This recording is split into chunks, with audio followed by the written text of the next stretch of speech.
what you want to say, baby. When you're alone in the darkest night, maybe you can give your radio back.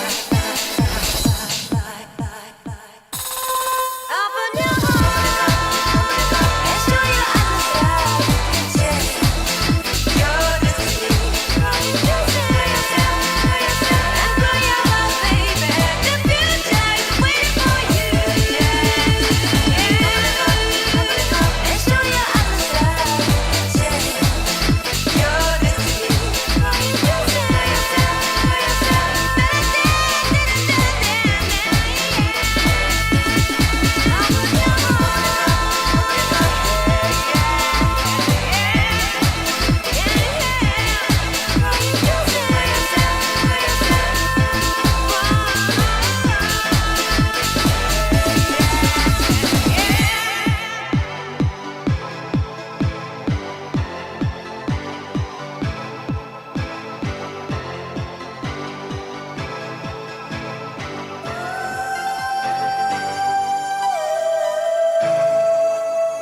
I did everything right and they indicted me.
Gambit.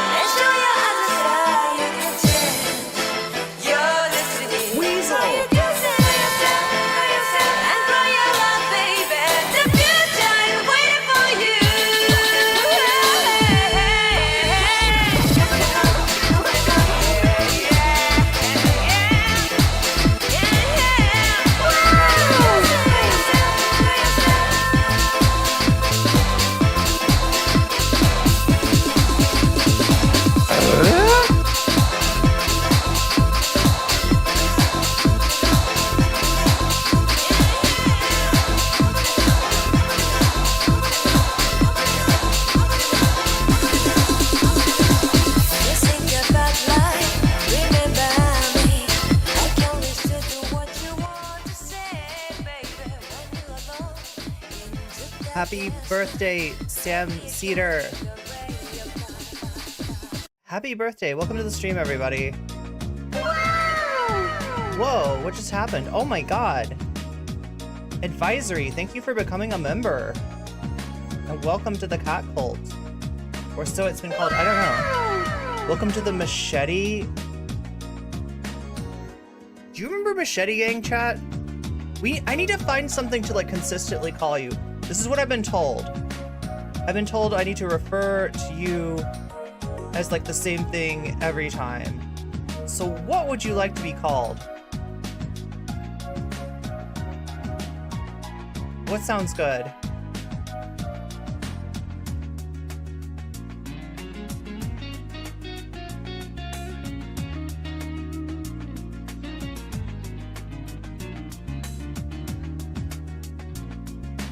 Waiting for the famous delay on the YouTube stream. Oh yeah, there we go. Let's have some.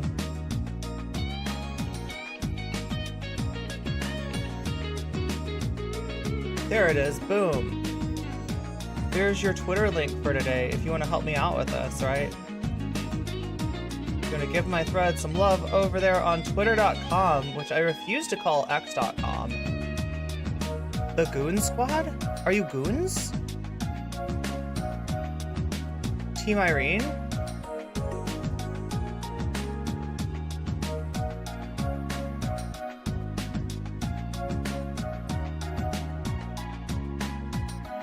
No comment chat? That's pretty good. You know, like, we had spicy chat. Also, yeah, Shaxpa, thank you for the 8 months of membership. So proud of you, NCC, my friend.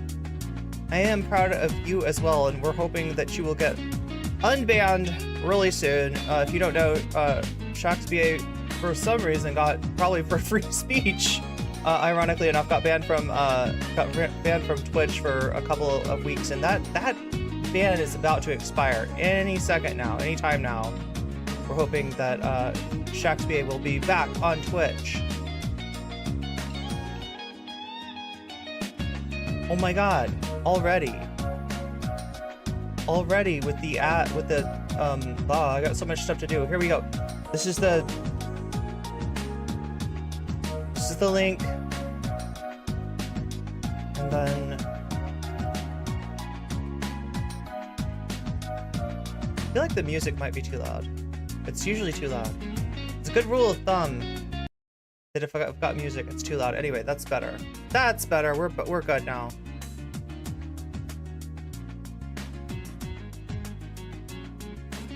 Oh yeah, that's right. So here's what's going on. Already, I've got nothing to segue into, right? Besides the top of the hour ad break, right? What's worse than Dennis Prager? There we go. Something like what's worse than Dennis Prager? The top of the hour ad break. Yes. Dennis Prager is fun. Dennis Prager is, you know, gives us things which we are thankful for during this turkey season that it is, right? We're thankful for Dennis Prager finally agreeing to talk to Sam Seder on air, right? I mean, he might not have known it was Sam Seder, but he did talk to Sam, so we're thankful for that. We're not as thankful for is the top of the hour ad break, right? That forces 3 minutes of ads down your throat, and you have no choice about it, right? Oh wait, no, you do have a choice. That's right, you do have a choice. You do have a choice. There are ways to get out of it. You can get out of it with a Twitch Prime sub if you have one. If you have Prime, you have a free sub to give to the streamer of your choice. If that is me, you will no longer see the ads in my chat. You can also get out of it by paying Twitch $5 on desktop, $6 on mobile to get yourself a sub. Or you can get out of it if you're lucky enough and somebody's feeling generous, you might get a gift sub thrown your way. It can happen, it does happen, but it's more likely to happen when you're actually active in chat. Yeah, Sam is a birthday miracle, yeah, and even Prager agrees. I have a clip from Prager's End. Wait, that sounds like a 5 out of 10. I mean, you're at 5 out of 10, you got 10 out of 10, that averages over to 7.5. That is a passing grade. I have passed the class today, Professor Chat. Butterfly Gang? I'm trying to remember what the Machete thing was about, though. Was it about, like... Oh, his podcast, at the end of his podcast.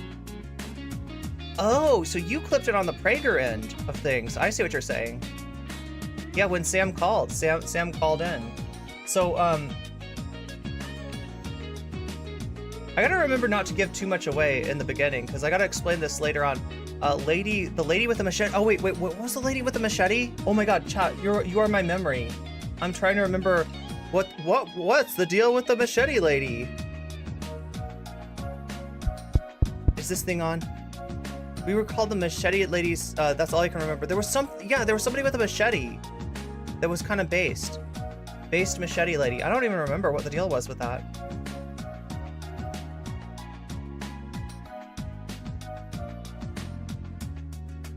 But yeah, that happened. That call happened, and it's gonna be really interesting to react to. I almost just popped out a video for y'all when it happened, right?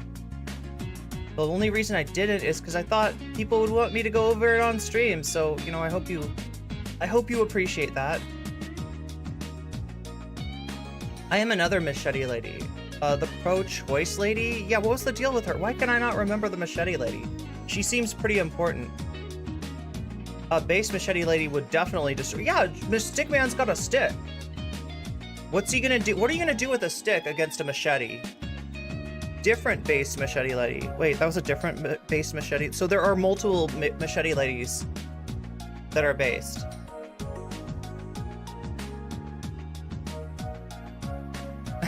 Samuel Ron Seder. Yeah, that's right. I can't wait to finally watch the Dersh versus Finkel debate. Yes, the Dersh versus Finkel on Democracy Now!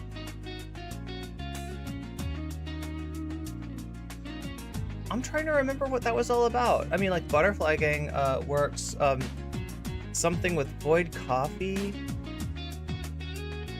Yeah, like, that's the problem, chat. Is like, I name you stuff, and I never stick to it. I always want to change it.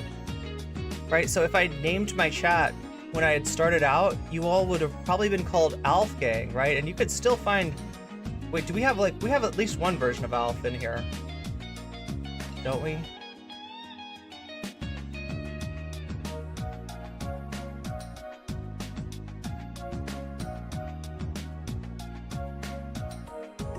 There's Alf.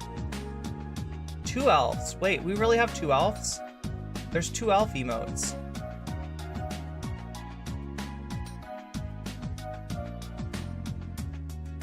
Dersh did something earlier today. He's saying stuff about Israel again.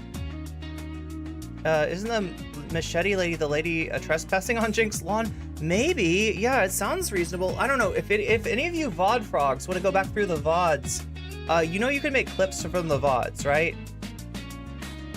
And that's the only way. Twitch has added a new function. Now, I don't want to get your hopes up, okay? But you might not know about this, so let me explain it to you.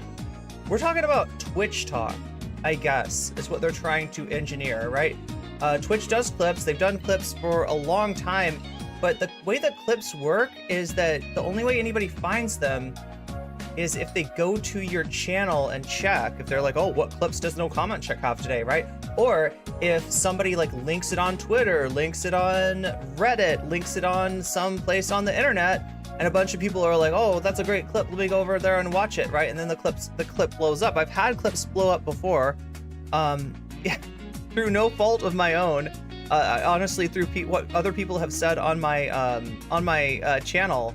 Wait, their mods are American Woman today. Oh, I thought you were talking about the song. I'm sorry, I thought you were talking about the song American Woman. I mean, yeah, you're gonna find that a lot of Twitch is anti-communist. That's true, right? A lot of Twitch is incredibly conservative.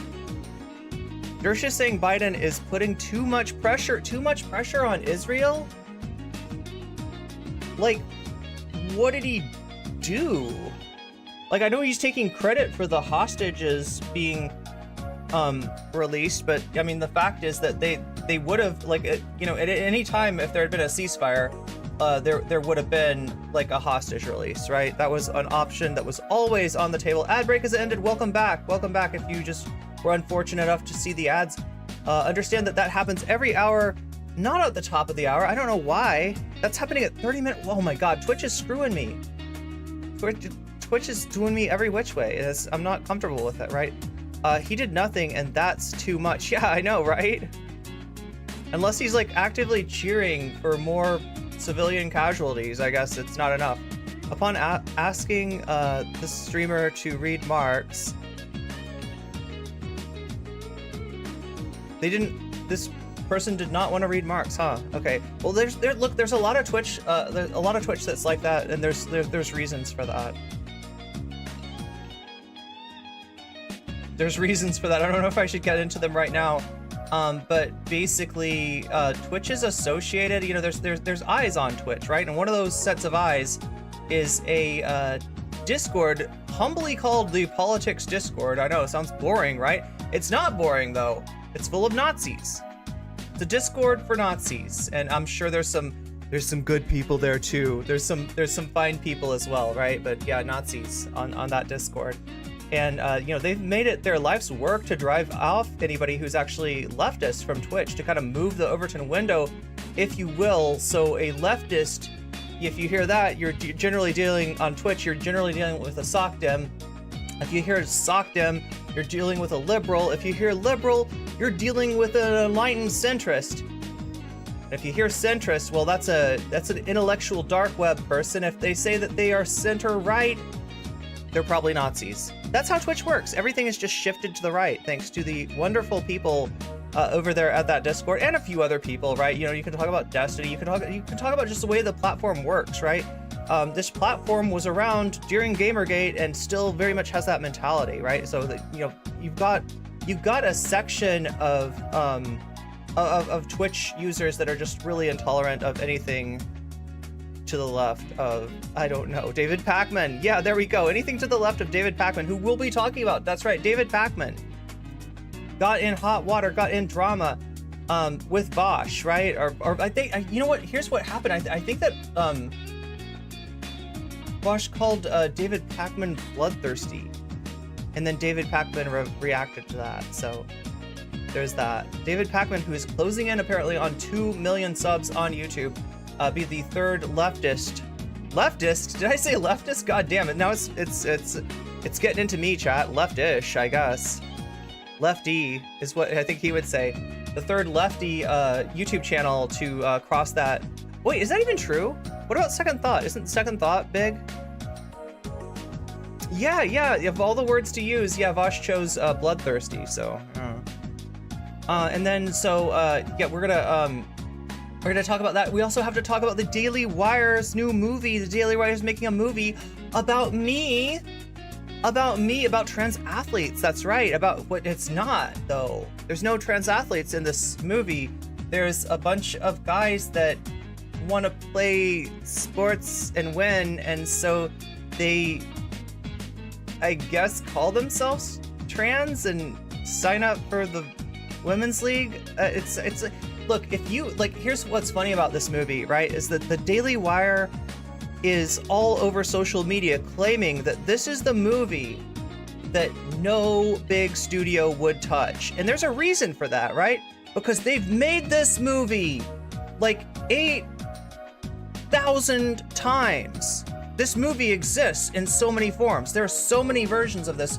You know, there's an episode of Futurama where Bender literally, it's called Gender Bender, I think, where Bender pretends to be a fembot in order to get into the fembot Olympics and win some kind of thing, and I don't know, feel some sort of way about it, right? This is such a, like, this has been done. This is hack. This is garbage.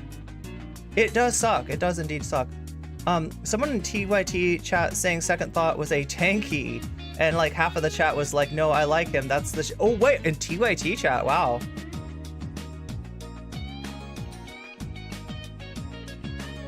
So yeah, and Ben Shapiro, friend of the VOD, plays the referee apparently. But yeah, this is your chance if you want to, right? I'll put it on here. If anybody's watching and they want to show up on stream, here's one way you can do it, right? If you like this, if you retweet this, right? This,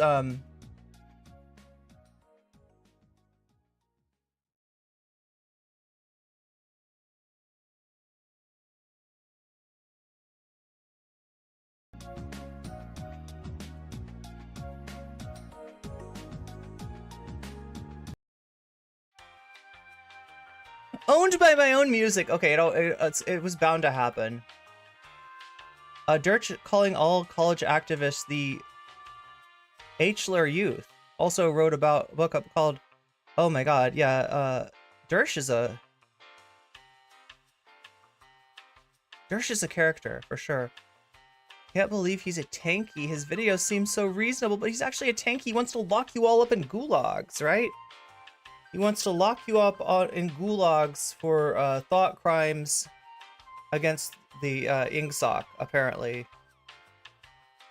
Movie's so bad that not even Sony would make it. Yeah, like, I don't know. And like, if they're... Oh, yeah, there you are. Look, Shakespeare just showed up. You can show up too, just by liking or retweeting this thread. It can happen. That's one way to show up on stream. There's a lot of ways to show up on stream. You can show up on stream with a membership. You can show up on stream... You know what I don't like though about this membership thing, right? Like somebody membered up earlier, and it did say their name because they were buying a membership for themselves. It's like up here. Oh no, it was a gift sub. See, that's what I'm saying. I thanked Advisory, and yes, indeed, I am glad that Advisory has become part of our members on YouTube, but it's not actually Advisory that I have to thank for this. It's actually Lexical that that purchased the gift sub to make sure that the more people could share in the fun, and it didn't show your name. So I like literally have to manually go through there and be like, oh wait, no, it was this person. And I wish that it would just give you some credit, right? Does Vaush realize using the trope of a vampire against a Jewish person? Well, I mean, it's more than that, right? You know, it's like that bloodthirsty. I mean, that's just like you know what I want to do? I want to get a copy of the Canterbury Tales, open it to that certain tale within the Canterbury Tales, and like shove that thing in his face. I mean, not really. I wouldn't want to hurt him. I wouldn't want to like break his nose, you know, with the book or anything. That would be a real shame, right? If he got a bloody nose because of that, right? But I do want him to like look at that and be like, yo, this is, do you recognize this? And he's like, oh yeah, this is a trope, right? I think it's called blood libel. Yeah. And there's so many ways that you could take issue with David Pakman. There's so many good reasons to take issue with David Pakman. And it's just like, of all the shit that you could have said, of all the shit, yeah, it's Chaucer, right? But which tale, is that the wife of Bath? Is the wife of Bath the anti-Semitic, the weef of, how's it actually pronounced, the weef of Beth or something? I think it is. Anyway, chat, we've all read the Canterbury Tales, but not everybody reads that one because that one's like literally blood libel. The blood libel was invented in England. I mean, yeah, England's great for racism. Excellent racism there in England. A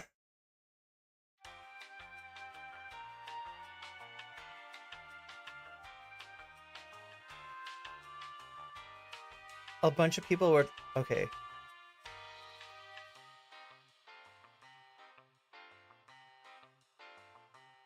But yeah, hey, Chamar, I am glad that you found your way into here, right? Because this is one place where leftism exists, and they have targeted me, and they have done everything that they possibly could to get rid of me, and they were unsuccessful, right? They were unsuccessful, right? All the harassment, all the bullshit, all the garbage that they threw out of me, for what? For standing up for trans people, right? Everything was cool until I said, excuse me, Mr. Burns, could I have a little bit of trans rights, sir? You know? Could I bother you for some trans rights, you know? Could you pay the least amount of attention to how you handle transphobes when you bring them on your them on your panel? And you know, Dylan just basically, you know, threw the cup in my face, and everybody jumped on me. Demon Mama, Kevin Logan, right? Just everybody. It was a free for all, right? Because for them it's like free clout. Oh, nocommentchick's done something wrong. Yeah, she asked Dylan Burns to actually care about trans people. That's right. She deserves to be canceled. But you can't cancel that which you can't see. And these people, they can't see me. Anyway, so yeah, like this is your few more moments. If anybody wants to get in on this, that you yourself can appear on the screen. Here, I'll even give it in bigger, yeah, on the screen, by liking the Twitter thread. Wait, do I still have this in my copy buffer? Yeah, I do. It's still here in the copy buffer. There it is. I forgot to pin it. Free Shakespeare. See, that's the good thing. Like, Shakespeare never wrote anything anti-Semitic.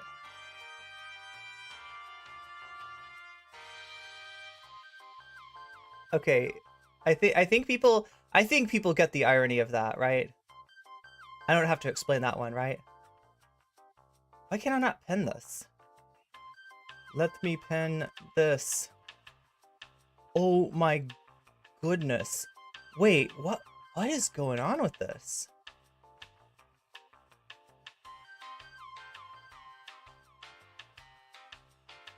What? It literally won't let me pin it. Oh my god, I don't even know what's going on. But there it is. There's a link. If you want to give my thread some love, if you want to possibly bring somebody else into here that's never seen my stream before, you can do that through hitting like, through hitting repost, retweet. Did they really call it repost? Oh my god, there's more. There's more. Oh my god, like this is dangerous though. This is dangerous. Like the fact that you now know that you can even respond to the thread and show up on stream this way, right? As long as we don't have any sussy bakas in here, we shouldn't have any issues. But yeah, Twitter offers pretty wide berth to the type of content you're allowed to post on it. So yeah, that's dangerous. That's definitely dangerous.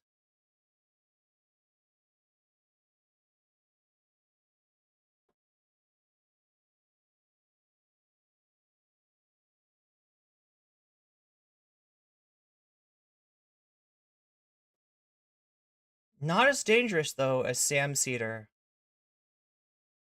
Not anywhere close to as dangerous. And we all know that Sam Seder is dangerous.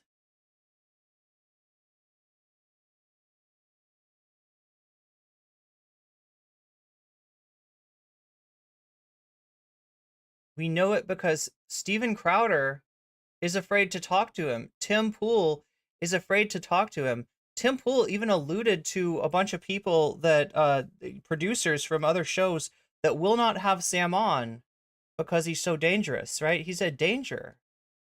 The man is a menace.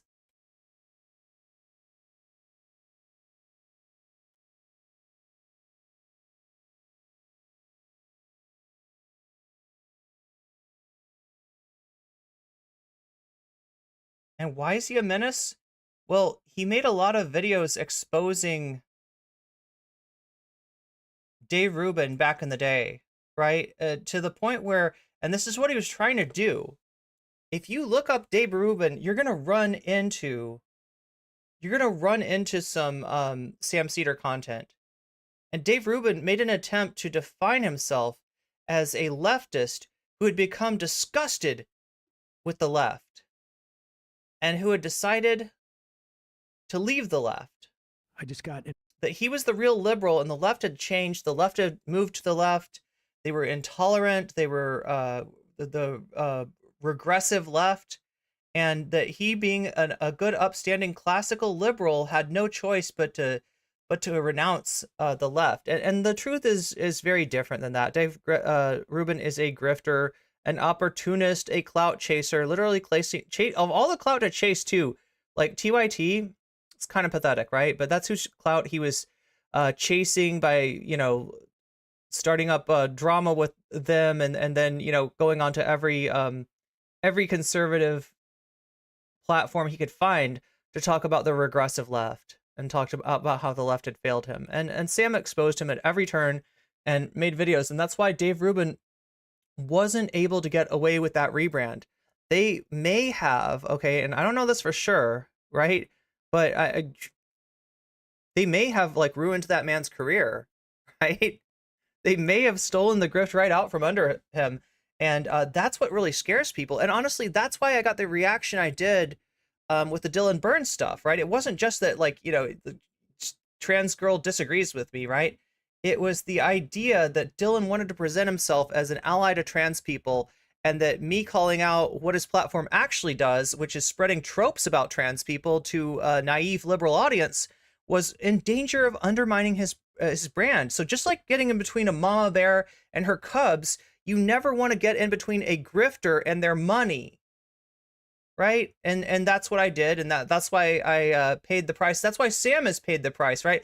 I feel actually a decent amount of empathy. I don't just say sympathy. I feel empathy with Sam Seder because he has been deplatformed in very much the same way as I was, right? And not for anything bad, just for standing up for what he believes in. Because Sam will tell you himself, and you know, God, if I ever get that Tim Pool video out, like I can tell you in a better way. Like I could put all the pieces together to show you what, the difference between the philosophy of a Sam Seder and almost any of these right-wing grifters. And I'm not talking about just obviously there's a difference in political philosophy.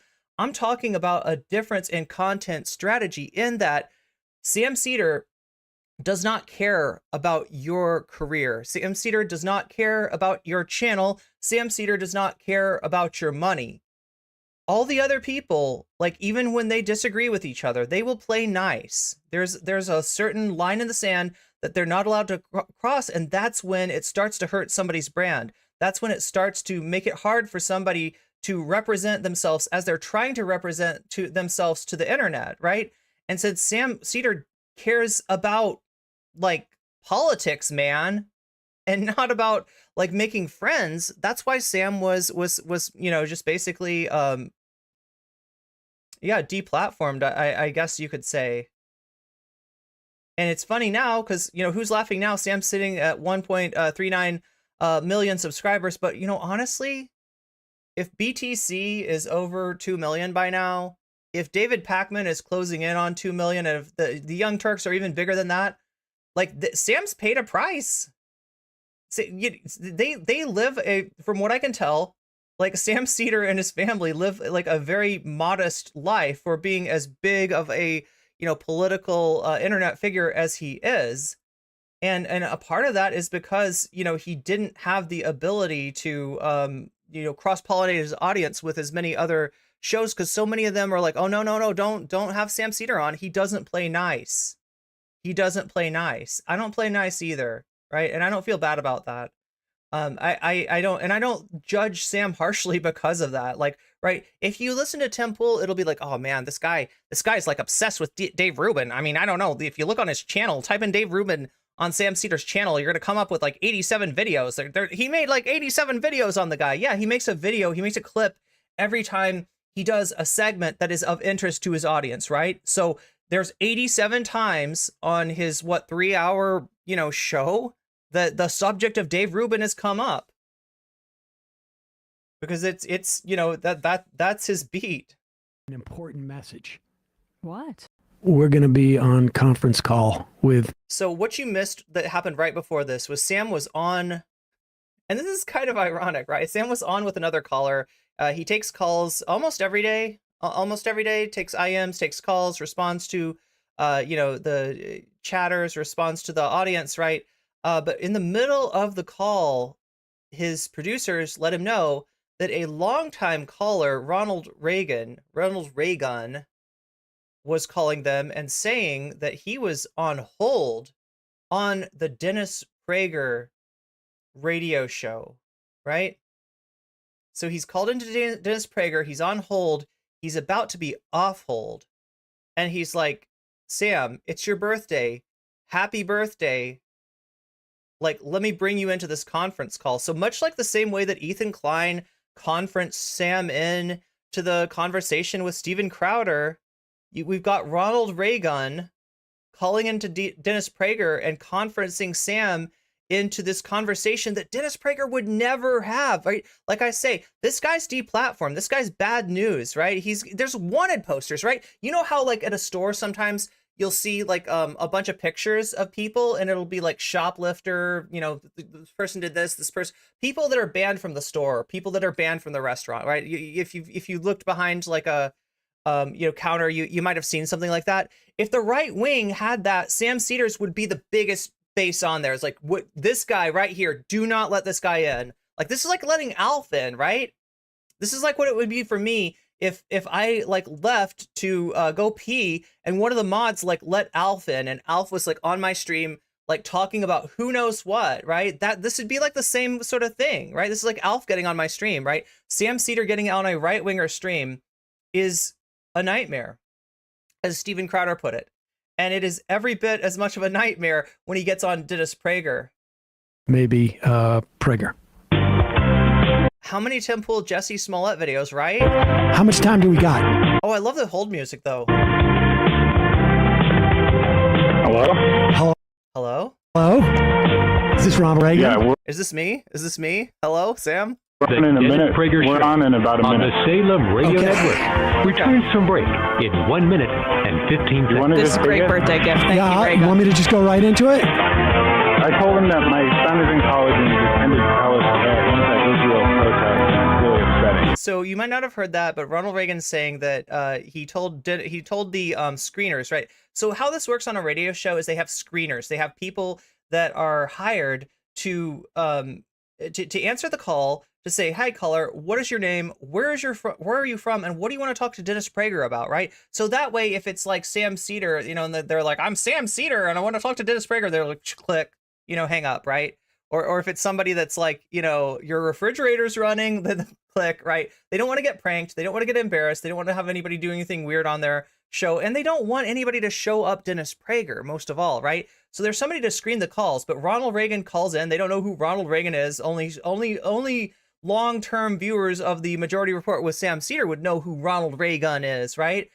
He doesn't say Ronald Reagan. He says, "My name is Ron. I'm from Oregon, and I would like to have a nice little conversation with Mr. Dennis Prager." And Dennis Prager is going to talk to Ronald Reagan here, right? Okay. Yeah. Gotcha. And my name is Ron. You think that Bad Lefty would appreciate the hold music? I'll Wrong. just let you be Ron. Okay. You want me to do it like last time? Yeah. So Sam is going to become Ron. Do it this way. The So Dennis good. It's so good. Prager I'm Show just gonna mute my on the microphone. Salem Radio Net. Terrestrial radio chat. This is like what your uncles, your grandparents maybe, right? This is old. This is the old school version of what Sam Seder's doing, right? Is terrestrial radio. Return from break in 45 seconds. Happy birthday, you big idiot. Oh, thank you. It's a good birthday present. I mean, you can tell how much love there is, right? When somebody says "Happy birthday, you big idiot," that's you know that they really care.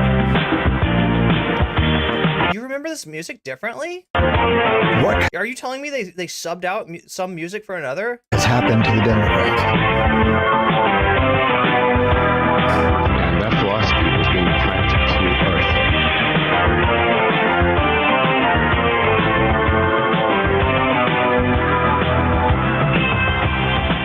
The Dennis Prager Show on the Salem Radio Network. Returns from break. 1-8-PRAGER 776-877.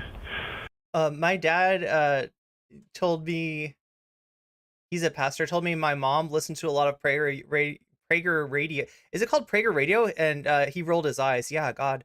Irish music. Yeah, wait, I do remember some Irish music. I remember like a jig. Soul Life shows love with tomatoes. Is that right? Well, I usually get tomatoes. Isn't there somebody else that hits me with tomatoes in here? One in chat if you are that person. I feel like I got some tomatoes. Like I could make tomato sauce if I really wanted to. I'm like Jimmy Lee. I'm like the Jersey outlaw, except I'm not from Jersey and I'm not an outlaw. And I don't think that racist jokes are extremely funny. Okay, I guess I'm not like Jimmy Lee at all then. Anyway. Wait, okay, I'm so confused now.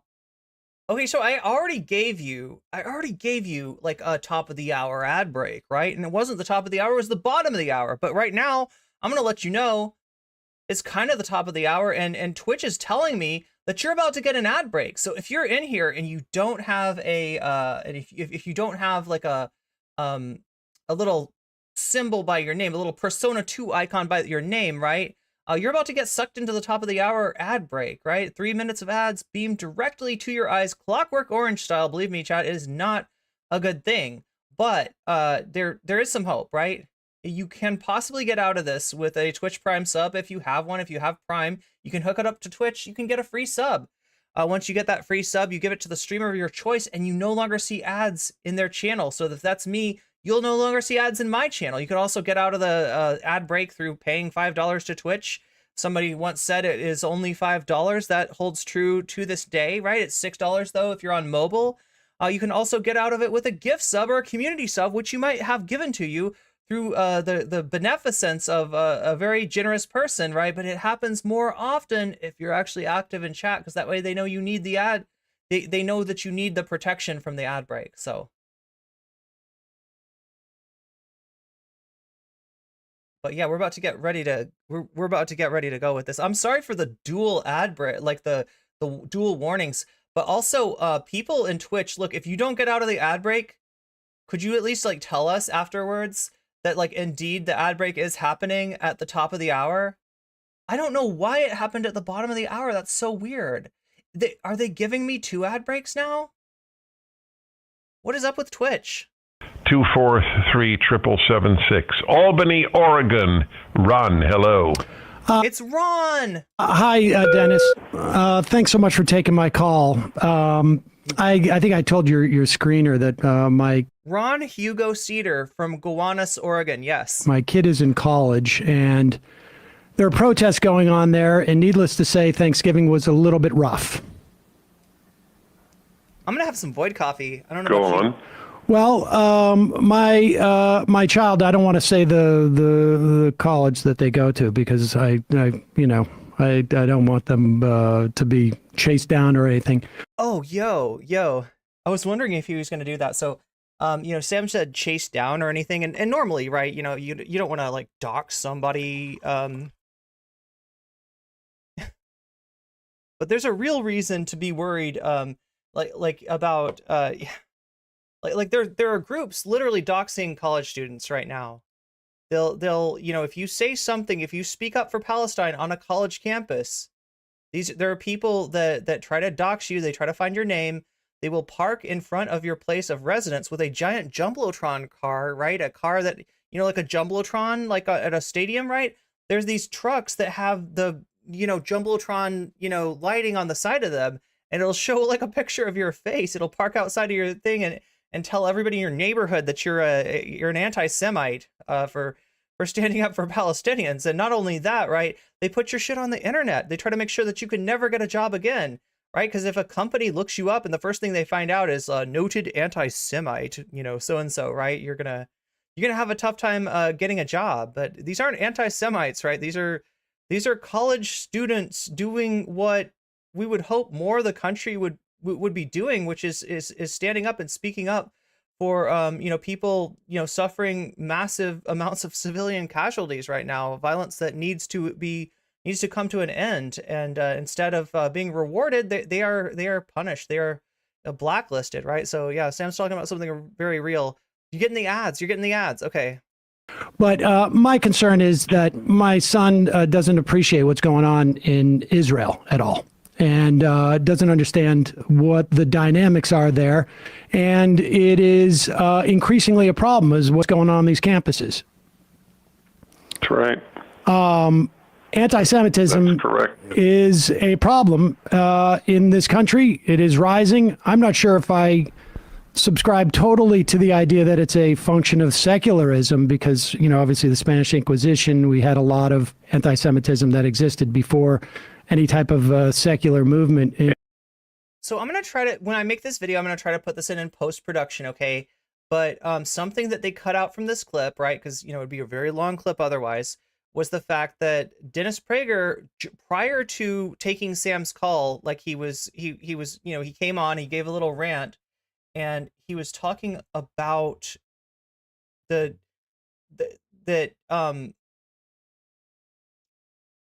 reason there's less anti-Semitism in the United States than there is in Europe, and again, sources like citation needed, right? Was because America. Oh no, sorry. Let me back up. Okay, so the reason that there's traditionally less anti-Semitism in America is because America, unlike Europe, unlike godless Europe, is a secular. No, America's a religious nation. Right? I'm sorry. I'm so mixed up because it's literally pretzel logic that he's using here. It doesn't really make sense.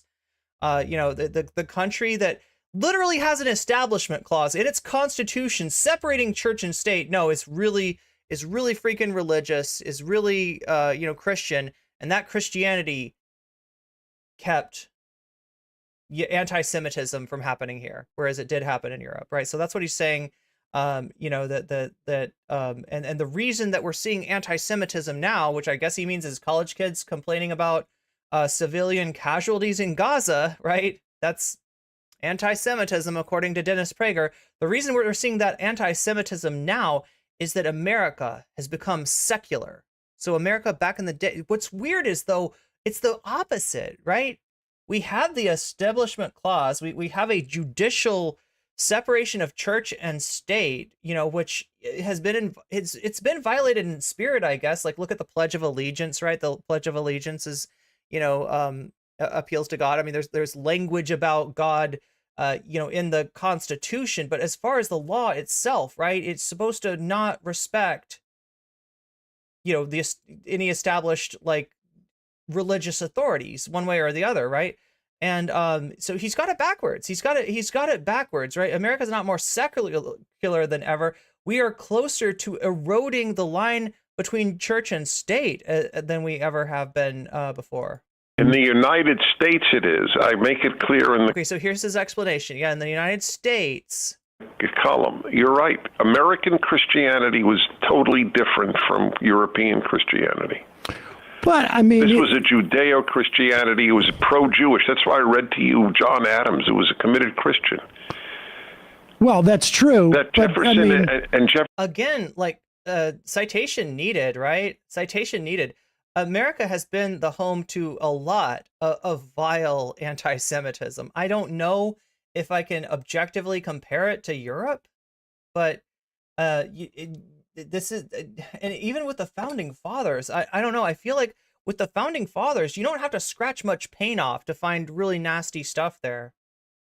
Like some of the high ideals represented in what the founding fathers wrote isn't actually represented in the lives of the actual human beings behind the civic religion that we've created around the so-called founding fathers. Who, so if you listen to like what people say about the founders, the Constitution architects, etc., right, you're going to get the sense that these were not men; these were inspired divine prophets that were like, you know, had a sixth sense. They're like prescient. They're like I don't know. They're like some kind of mentats from Dune or something like that. They were just like incredibly smart, incredibly wise. They saw into the future. They knew exactly what needed to be done, and so therefore, like everything that they did, everything that they said is like set in stone. We have to worship it like it's the Bible, with the red letter part of the Bible, more specifically, and you know, they've basically created a civic religion around the founding fathers, which is, it doesn't make sense. It's not very, the founding fathers, ironically enough, were people massively influenced by the Enlightenment. And that's where a lot of the good parts of what they did, of what they put in place actually came in, was because rationality was so damn popular back then. But, you know, at the same time, rationality would, you know, once you start looking at people as being infallible, your rationality goes right out the window. Jefferson, and even they would have recognized that. So yeah, no, yeah, exactly. Founding fathers, a bunch of slaveholders. There's, where do we even start with them? Where do we even start, right? But I swear to God, as bad as the founding fathers were, like modern day evangelical Christian nationalism is even worse. go on. well, I can tell you that, I mean, just, you know, And if I get banned for saying that, we'll know what's up with Twitch. I mean, when my parents and my grandparents came over in the 1800s, they had to change their name. They couldn't get insurance. This was not a function, and they were very pious. Oh, so you're Jewish. Okay, that's interesting. So That's interesting. So apparently, I don't know. Does he get many Jewish callers? the fact is, however, that you're right, compared to a truly perfect society, it was a failure. Compared to every other society, why did they flee their society and come to America? If you would have asked your grandparents, are you happy you came? What does Biden always say? Don't compare me to the Almighty. Compare me to the opposition, or compare me to the other option or something. To America, even though it was harder to get insurance? They probably would have laughed at you. Oh, well, no, of course. They left because of pogroms, but they weren't secular in Russia at that time, or Lithuania. No, or you're right. Vilnius, I've said all of my life to American Jews, my fellow Jews, that the European Christianity was not the same as American Christianity. Alternative. These are the Christians that put Torah script on the Liberty Bell. Right. That had you study Hebrew. That said the greatest contributions were made by Jews, like I read to you from John Adams. This was a different country. This was a different form of Christianity. Well, I agree. I agree. You have someone like John Hagee speaking at the rally. Compare me to trash, and I look pretty damn good, Jack. For Israel, I think was frankly an abomination. I wasn't for John Hagee speaking there. He has a record. I was. Well, even John McCain. I thought it was a great choice. I know him very well. Back in a moment. Okay. Big fan of Hagee's, Pastor Hagee's. Now, God, and if anybody has a better, there's a Democracy Now! I thought we were going to have to go to the Young Turks for this, but apparently Amy Goodman's got our back. This news is funded by viewers like you. All right, so Pastor Hagee, right? You may have heard of him before. His most notorious moment was when he was involved with the McCain campaign, John McCain. 2008 campaign, John McCain, a moderate Republican, probably the last moderate Republican to be nominated for, and by moderate, just don't take that too far. He's still a shitbag. He's still conservative. As far as I know, he was, very supportive, right, of the Iraq war. But he had a pastor involved with his campaign named Pastor Hagee, and some stuff came to light, right? This is, this is 2 weeks ago, huh? Please support our work. I was expecting this to be from like 10 years ago, but at democracynow.org/give. Yes, support and Democracy Now. More about the Christian Zionist pastor John Hagee, who once said God had, quote, sent Hitler to help. Okay, so the reason this came up 2 weeks ago, right, is that, and what Sam was alluding to, at the March for Israel, right, the March for Israel attended by Fetterman, attended by a whole bunch of people. It was also attended by and spoken at by Pastor John Hagee, who is the pastor that McCain was involved with, that he later cut ties with because of this. Jews reach the promised land. This is part of what he said at Tuesday's march in Hitler to help Jews reach the, who once said God had, quote, sent Hitler to help Jews reach the promised land. This is part of what he said at Tuesday's march. This is what Dennis Prager has no problem with. Dennis Prager knows this guy. Dennis Prager's defending this guy. Like, Dennis Prager, seems to love to get stepped on by right-wing evangelicals. In Washington. Israel is the shining city on the hill. Israel says, God says of Israel, Israel is my firstborn son. Wait, how old is this? Is the March for Israel? Jerusalem is the city of God. Jerusalem is the shoreline of eternity.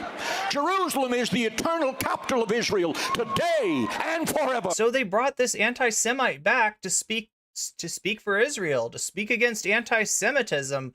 Pretty weird to bring an anti-Semite on stage to speak about anti-Semitism and to literally be casting aspersions at Jewish people, at all the activists that specifically Jewish groups that organized around trying to stop the violence in Gaza, right? Those are the anti-Semites, but no, this fucking monster is fine. He stands for Israel, so he's the opposite of he's pro-Semitic or whatever. Other high-profile speakers at Tuesday's protest included Senate Majority Leader Chuck Schumer and the new House Speaker Mike Johnson, who has ties to the Christian Zionist movement. As Prime Minister Netanyahu says so well. Yeah, these are like the worst friends that you could ever have, right? The American Zionist movement, right? Particularly the right-wing evangelical. So I'm being really specific out there because, yeah, there's probably some evangelicals who aren't right-wing, right? And I wouldn't want to paint a group of people with too broad of a brush, right? But I'm talking about specifically the Christian nationalists here. They're the worst friends you could possibly have, right? They want Israel to occupy all the land, which is dangerous for people in Israel. It is probably dangerous for, you know, Jewish people across the world. Like, right, is not you know, not a good thing, right? But they want this to happen because there's like a prophecy that they interpret as like, you know, when Jewish people occupy all the land, then Jesus will return. And 2/3 of them, 2/3 of the Jewish people in Israel will suffer like unbelievable destruction and no longer be alive. And the third that's left, they're going to come to Jesus. So this is a plan to eliminate Jewish people? This is how they interpret prophecy. Yeah. And that, but don't worry, it's not anti-Semitic, right? Because they're on board with Netanyahu. This is a fight between good and evil, between light and famous Holocaust revisionist Benjamin Netanyahu. darkness, between civilization and barbarism. For more, we're, in addition to Rabbi Alyssa Wise, joined by Sarah Posner, who's long covered Christian Zionists and is the author of Unholy, How White Christian Nationalists Powered the Trump Presidency and the Devastating Legacy. Oh, I'm sorry, Sarah Posner, you need to say right-wing. You need to add right-wing to that. You need to be as specific as you possibly can since we're on Twitch. They left behind. She's an MSNBC columnist. Her recent piece titled The Dispiriting Truth About Why Many Evangelical Christians Support Israel. If you can talk about that, Sarah, and also specifically talk about John Hagee addressing these tens of thousands of people, and then the House Speaker. So Hagee has long walked this line between seeming like he or pretending to a Jewish audience like he's really only interested in policy and what's happening in the present. He walks this line, but then when he goes into a church to preach about his theology, what he says is really quite different. He didn't say on Tuesday that he expects, according to biblical prophecy, that one day Jesus will return and fight a very bloody battle, which, as the rabbi said, will result in Jews either converting or dying, and Muslims too, by the way. He didn't say that. He didn't say that he believes that at the end of that, Jesus will rule the world from his throne on the Temple Mount. He didn't say that everything is playing out according to biblical prophecy. And so he has basically hoodwinked many Jews into believing that he actually supports Israel. But what he really supports is his claim that Israel is just a pawn, really, in this Bible prophecy, which at the end of which Jesus will rule the world as basically a theocrat. Well, Sarah Posner, you've noted that, quote, at the heart of Christian Zionism is not a love for Israel, but rather Christian nationalism. But what does Israel and its staunchest defenders get from this alliance? Good question. Well, what Israelis and American Jews who embrace Hagee's support get is a So to be real specific here, we're talking about the right wing in Israel. Not everybody in Israel is right wing. There's, you know, left wing publications but you know, we're talking about the people that have become like bedfellows with the American Christian nationalist evangelicals, right? We're talking about you know, the far right in Israel. Huge movement, much larger than the number of Jewish Americans, that has the ear of the Republican Party, that is enmeshed in the Republican Party. And so it's much more than CUFI has juice. CUFI is Hagee's organization, Christians United for Israel, has juice. Christians United for Israel. CUFI. Jeez, that's a goofy. John Hagee, you're goofy. Look at this goofy man and his kooky organization. Kooky, goofy John Hagee with his koofy. Okay. On Capitol Hill or in the White House when a Republican is in the White House. It is more than that. It is so common among evangelicals, even if they're not members of CUFI, to share these ideas about Israel and Bible prophecy and the return of Jesus. And so what they do is they bring this huge constituency to Republicans. The founding fathers would think that nocommentchick chat is a coven of witches and warlock if they could see us right now, probably. Many of whom, like Speaker Johnson, believe all of this themselves. Yeah, I mean, I'm literally doing witchcraft here. I'm making myself appear over a great distance on a magical screen, a magical lantern. Yeah, definitely some devilry going on here. And so they have morphed together. No comment which, okay. This idea of supporting Israel with being a good American Christian. They believe that God has commanded America as a country, not just them as Americans, to quote unquote support Israel. But in their mind, supporting Israel involves in supporting the occupation, supporting the Israeli military, no matter what it does. It doesn't mean supporting Israel from the standpoint that someday perhaps Israelis and Palestinians can live in peace. That's not part of the equation. I wanted to play another clip. In 2008, John McCain rejected Pastor John Hagee's endorsements after the pastor said God sent Hitler to help Jews get to Israel. This is a clip of Hagee's sermon. Then God sent a hunter. A hunter is someone who comes with a gun, and he forces you. Hitler was a hunter. Is there Sarah music? So this... Wait, no, it was Eye of the Tiger! Who made that clip? Who played Eye of the Tiger with... Oh my god! Is part of Hagee's overriding theology, that all of history can be sandwiched into his view of what the Bible... Please do not play Eye of the Tiger for Adolf H. Prophecy is about the return of Jesus. So basically what he's saying is what he's saying there, and what he's essentially saying in other much more recent statements than that. Now I'm imagining they talk about the return of Jesus and they play the Return of the Mac. Is that God has punished or disciplined the Jews throughout history as part of his plan to get them to return to Israel, which is a precondition of Jesus's return. So he's not trying to make it happen on a faster timetable. He will say that it's all going to happen on God's timing. But what he's saying is any world event that's occurring now or has occurred in the past is part of what has been prophesied in the Bible, and God is directing traffic here. And one of God's intentions... You're making God into like a traffic cop? That's like blasphemy. ...is to get Jews to return to Israel because that is a precondition of Jesus's return. He says that he claims this is all... At least make him like a airplane. Like, what do you call those? The dudes with the airplane. You know what I'm talking about? The air traffic controller. Like, at least make him one of those dudes. Laid out in the Bible, and this is just Bible prophecy playing out. I'd like to bring Rabbi Lissa Wise back into the conversation. Your response to this whole issue of the extreme Christian right in the United States lining up in support of Israel for its own religious purposes. Yeah, as Sarah mentioned, CUFI boasts more members, 10 million, they claim, which surpasses the total number of Jews in the United States.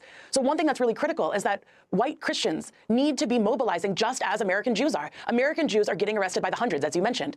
Christians who oppose this vision that Christianity, that Hagee and is proliferating, need to likewise be stepping out. The influence of Christian Zionism on U.S. foreign policy is way understated. It gets the Jewish pro-Israel lobby is dwarfed in comparison to what the Christian Zionist lobby is doing to promote U.S. foreign policy. But I think the most important piece here is that all of this is making Jews less safe in the world. Israel's actions in Gaza, but also not just now, but for generations. When Palestinians are not free, Jews are less safe in the world. And that is the crux of the matter. There is no way for Jewish safety to be found when others are being oppressed. That's just the simple truth of it. And organizations that seek to distract from those of us that are trying to realize freedom, democracy, equal rights. It's simple. It's equal rights for Palestinians and Israelis. Those people claim that we are anti-Semitic when, in fact, their actions at aiding and abetting genocidal violence in Gaza now, but apartheid and occupation for generations, that is what is making Jews less safe in the world. I wanted to put this question to Sarah Posner, author of Unholy. You've written about Mike Johnson, the new House Speaker's Christian nationalist track record. Can you talk about his views and when you first encountered him in 2007, working on a story about the Alliance Defense Fund's ambitions to gut the separation of church and state? Explain what that all is. So the organization is now called Alliance Defending Freedom. It's a major Christian right legal organization that sees itself as a Christian counterweight to the ACLU. It is behind many Supreme Court cases, including Dobbs, which overturned Roe v. Wade, Masterpiece Cake Shop, involving the anti-gay baker. And Johnson was working for them at the time that I interviewed him. And he laid out for me the organization's ambition to eviscerate the separation of church and state at the Supreme Court, and to create a legal framework in which conservative Christians could object to things like LGBTQ rights in the name of religious freedom. Everything he said to me back in 2007, ADF has... There's something about this particular, like, this was where somebody, wait, I'm trying to remember, wait, what happened here, right? There was like a, somebody asked this guy a question and they got booed. Like, this is like when they're you know, welcoming the new speaker. This is Mike Johnson, new speaker of the House, right? And like, I can't remember, there was some question about something that one of the reporters asked, and literally like they all boo and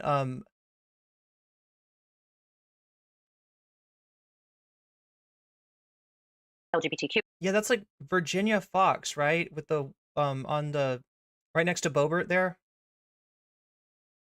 Rights in the name of religious freedom. Everything he said to me back in 2007, ADF has pretty much done and accomplished, or is well on its way to accomplishing, undermining church-state separation, elevating the religious freedom of conservative Christians who oppose LGBTQ and reproductive rights. And that is the framework and the ideology that he brings to Congress.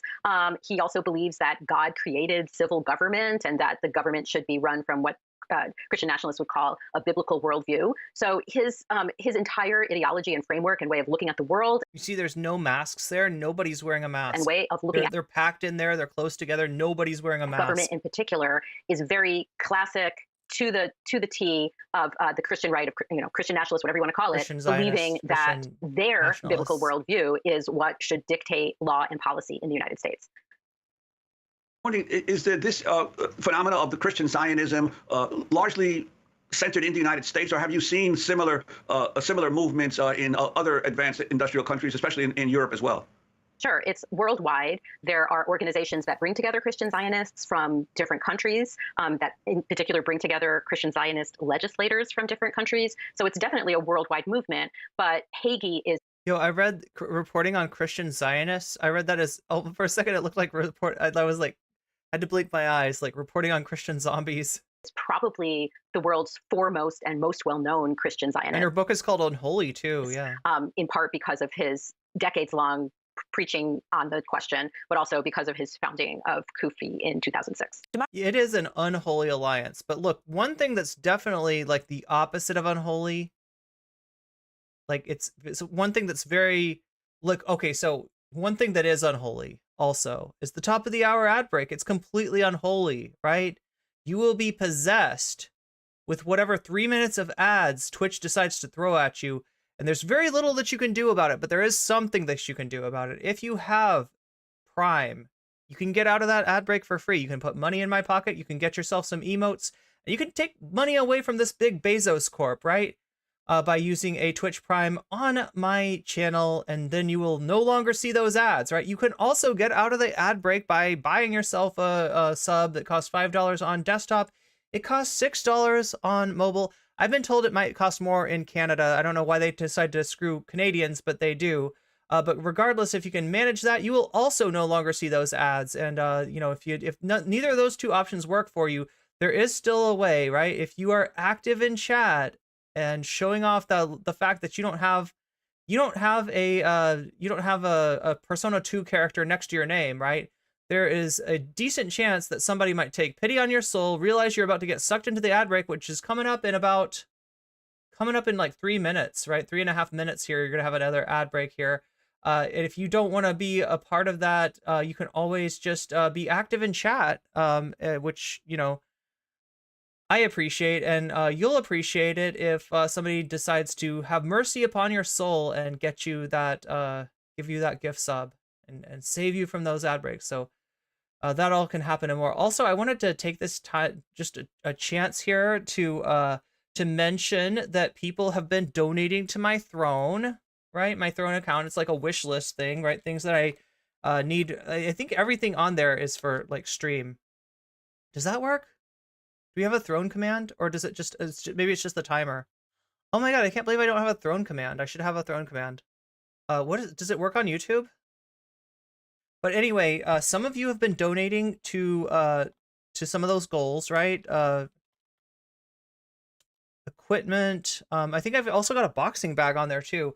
And don't think that I haven't noticed. Don't think that I don't appreciate you. We put it on crowdsource, right? So that means that people can contribute instead of having to like be like, okay, well, all this stuff is like too expensive. I don't have the money to donate any of this stuff. I don't have the money to buy any of this stuff, right? You can give like a portion of that and sort of, you know, it can be like more crowdsourced, right? So people have been doing that, and I just wanted to thank those of you who did. You are anonymous, right? So I can't thank you directly, even if I wanted to. But if anybody ever does want to be thanked directly for your contributions to the throne stuff, let me know, and I will thank you on screen, because I don't think I thank the throne people nearly enough. I do appreciate it. The throne thing the command does not work. Oh, weird. Anyway, I just wanted to say I see you. I see what you've done, and I appreciate you, and we will get to those goals. Yes. Democracy Now! Is funded by viewers like... Okay, democracy. Yeah, No Comment Chick is funded by viewers like you. That's all true. Oh God, this epic hold music.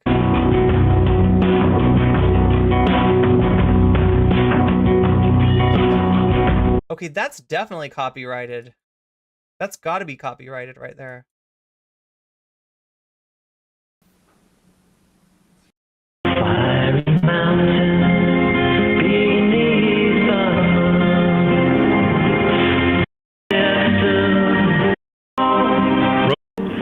And guess what it does?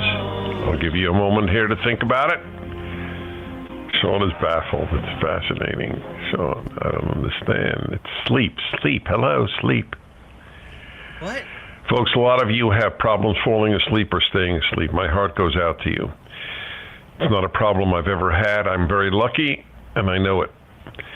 But if you need to, this is a great product. On occasion that I have taken it, like, for example, when I went to London and I wanted to sleep on the plane, this thing is fantastic. Anything Relief Factor does, I'm a big fan of. So, if you need to sleep or stay asleep, try it. Go to relieffactor.com and order sleep for restorative, regenerative sleep. Relieffactor.com. So my column this week is essentially that when America was more Christian, Jews were more secure. So there are two issues with my caller. This is a really important... Yeah, chat's pointing out that you should never take anything that Dennis Prager gives you in order to help you sleep. You might be sleeping for longer than you think. Call. You called because I have a lot of thoughts on what you're saying.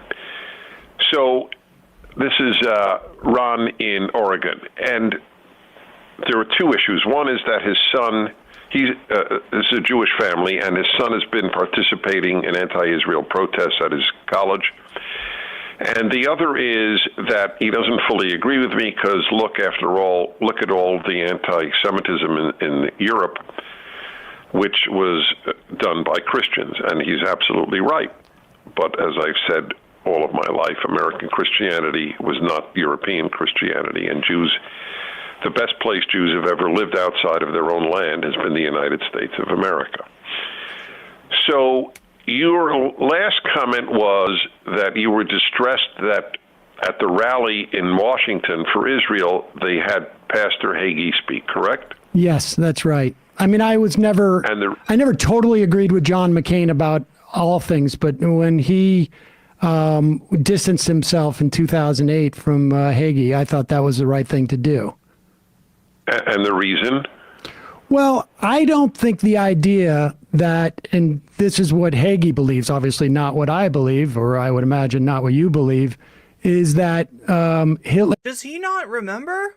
...was sent by God... Like, Dennis Prager was definitely around at this time. ...to push Jews to Israel. And, I mean, I understand the Christian prophecy that we as Jews are a part of that, but not necessarily in the best way. But I guess my biggest concern is we just had the greatest attack on Jews since the Holocaust take place. And I look at Israel as a place that was founded, at least in part, to protect Jews. And I think that after 75 years, what we're looking at is a situation where that project has failed. Sam needs an AI voice changer. I mean, yeah, it's amazing. It's amazing, right? That he is not, his voice is distinctive. I mean, you can almost tell that he is somebody that does at least public speaking just by the way that he talks, and also he has, you know, a very recognizable way of speaking. It's somewhat amazing that he wasn't that nobody. I mean, obviously he didn't get vetted. That was Ronald Reagan was the one that was, you know, vetted by Prager's call screeners, but. And I think in part it's failed because of the way that Israel has gone about it. Okay, so we now entered a third arena. They're all related. Exactly. Let me just say this about John Hagee. First of all, I never, ever judge people on the basis of their beliefs. I'm sure you're annoyed when Christians think you're going to hell because you don't believe in Christ. So why are you annoyed with John Hagee for his religion? I'm sure you don't judge Christians when they think you're going to hell for being Jewish. When they say that all the people like you, all the people that believe what you believe, are going to suffer eternal damnation for not having my religious outlook on life. Yeah, no, totally got it. You'd be judgmental to think that their judgmentality of you. What the fuck kind of pretzel logic is this?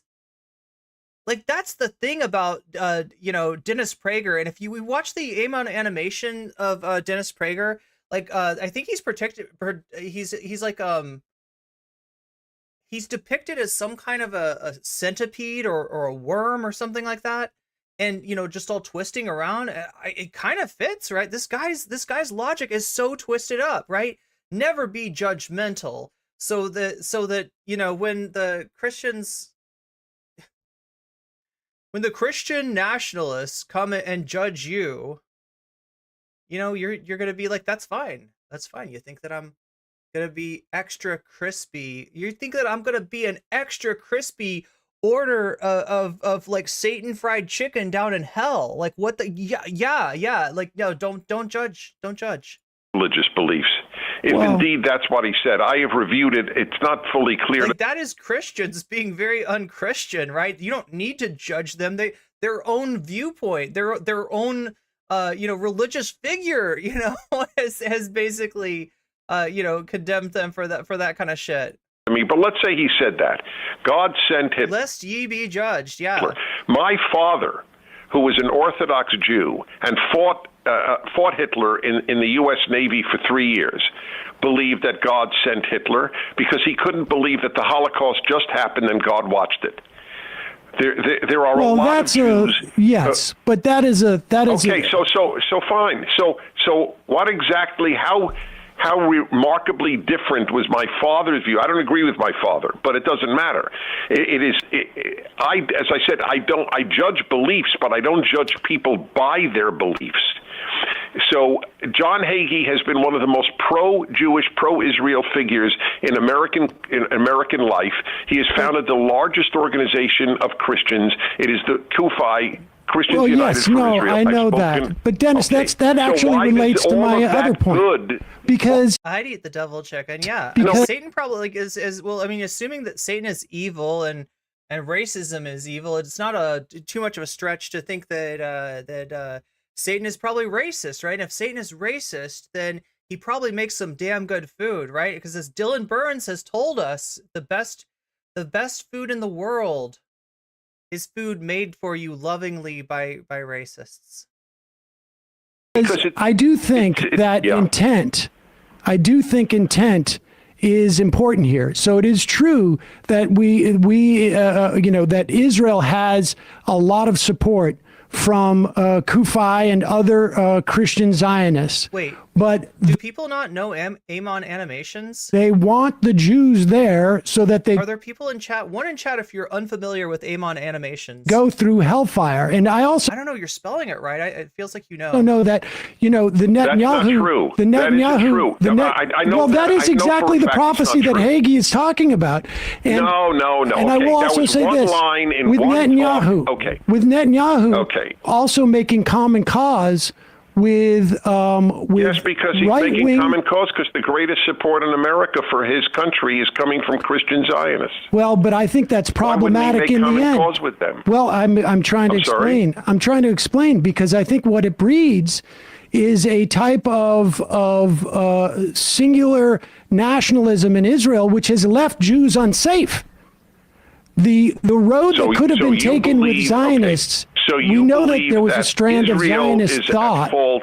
Okay, No, not Israel. I'm saying certain elements within Israel, because we know there was Zionist thought starting in the late 1800s into the early 1900s, where the idea of a multi-ethnic, multi-religious democracy could have taken hold. Folks like Buber and Hannah Arendt espouses. Well, instead, we have a fascist. Don't be shocked that your child has taken your ideas to their conclusion. Oh, Dennis. It's weird that you had to cut me off. The Dennis Prager Show. I'm just going to hang out to the music for a while, if you don't mind. Return from break in 2 minutes and 45 seconds. I don't know. I think he might be done with me. Yeah. I get the sense he was. He definitely cut me off. Should we hang on the line to see if he comes back to you? I don't know. That's up to you. I'm just working. Because you're not having real conversations. The Dennis Prager Show on the Salem Radio Network returns from break in 2 minutes and 15 seconds. You got more runway than you thought you might. I definitely did. Yeah, I really greased that runway, though, didn't I? You did such a good job with Ronald Reagan. I really appreciate the birthday gift. Being obtuse about the what your son. Oh, we're gonna stand up. Kill you guys to get some hold music like this. Is it bagpipes? That's what it means to be a mighty man of What do you got valor. to do to make that happen? On the Salem Radio Network returns from break in 1 minute and 45 seconds. All right, well, we're going to hang on for the 1 minute 45 seconds. Do you have clients in your office right now, Ronald Reagan? Yeah, but they don't speak English. So Ronald Reagan is a immigration attorney, actually. So they don't really know what's going on. I told him I'm calling immigration to check on their case. The Dennis Prager Show on the Salem Radio Network returns from break in 1 minute and 15 seconds. Well, this guy's ripping this fiddle. It's kind of funky. It's like, wait, what is that? Raw guitar? Whoopsie.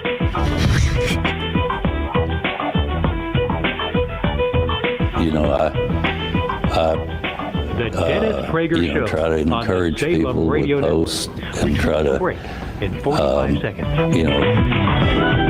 Help them if I can.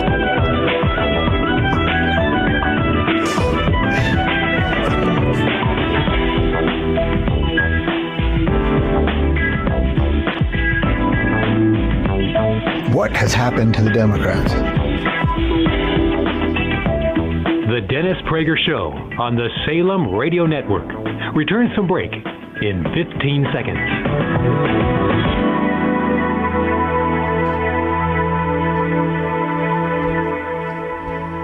The Dennis Prager Show returns in 5 seconds. I don't believe you.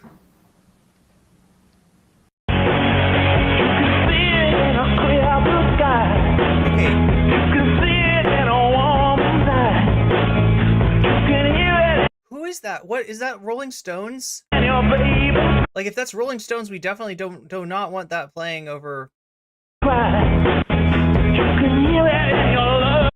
Is that Rolling Stones? Go to relieffactors.com, read what people have written about this product, which relieves pain in muscles and joints. I know it, I endorse it, I use it. The Living Martyr He uses it. doesn't understand that he just needs Sebe Day. He needs some Sebe Day for that. it. My wife uses it. In fact, my wife used it before I ever Yeah, are you glad I came back for Sam's air drumming? There we heard go. of it. That's why I actually agreed to even promote it years ago, because she told me, oh, it's fantastic for her knee pain. It's so good, she sometimes forgets to take it, and then she doesn't take it, and the knee pain comes back. Try it for 3 weeks. Doesn't work in 3 weeks. The bakers say you should cancel your order, because it probably won't work for you if it doesn't work in 3 weeks. Go to relieffactor.com, $19.95 for 3 weeks. That's it. You should definitely try it. relieffactor.com, 800-500-8384. Okay, so just a final word here. I rarely keep somebody on so long, but I thought that valuable. So I just want to say, and this is, God knows, I thank you for your call and your openness. Thank you. But with your views with regard to Israel, it's not shocking that your son would have participated in anti-Israel demonstrations at college. Well, I know you wouldn't, and I fully appreciate that, but he didn't come from a home that made peace with Israel as a national Jewish project. Well, what is this making peace with Israel as a national Jewish project? Like, what that? Do you hear what he's saying? Like, how messed up is that, right? Like, cause like I don't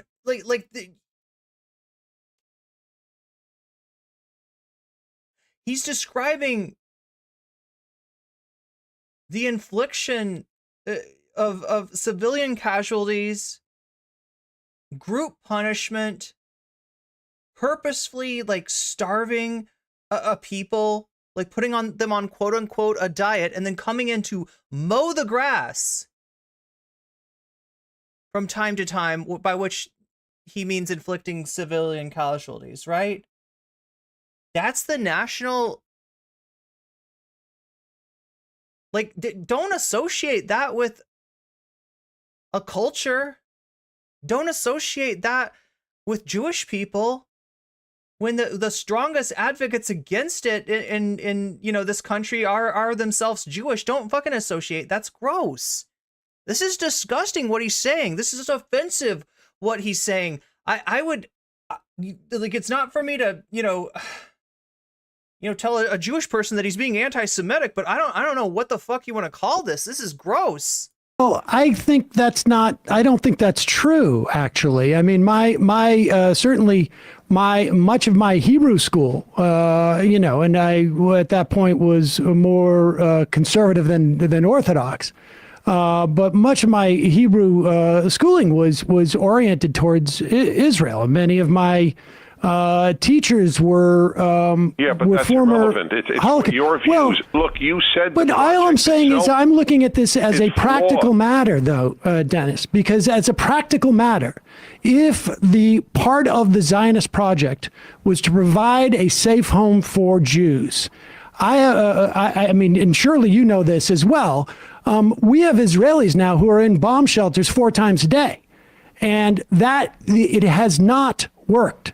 The peace and security for Jews as a single ethno-national state has not worked. So therefore, you believe Jews would be more secure if there weren't a Jewish state and it was just a Jewish and Muslim state, and Christian. I mean, I think but there are so few Christians there. Okay, well, yes, yes, of course, it's academic. Dennis, since you love the founding fathers so much, why don't you appreciate the concept of a secular democratic republic, right? Now, I'm not going to glaze the founding fathers up because I know way too much, right? And I can't ignore it, and I can't pretend it doesn't exist. But for you that loves you some George Washington, some Thomas Jefferson, some Alexander Hamilton, and all the rest, I'm sure. Maybe not so much Thomas Paine, right? Maybe not so much Thomas Paine, but you love yourself a good number of those founding fathers, right? Why don't you appreciate something like a secular democracy and want that for the right? That's what Sam's talking about, is that, like, yeah, the land, doesn't just have Jewish people living in it. It doesn't just have Muslim people living in it. Doesn't just have Christian people living in it. It's significant to all those groups, and it's been occupied by all those groups, and like the way that you run a country, allowing and enfranchising everyone within it, and make sure that you're not going to end up in a situation where one of those groups is like dominated and oppressed by another one of those groups, is to form a secular government with those kinds of protections for minority groups, right? Instead of what you got now, which is, will I get in trouble for calling it apartheid? You believe there's a number of historical situations that I could compare the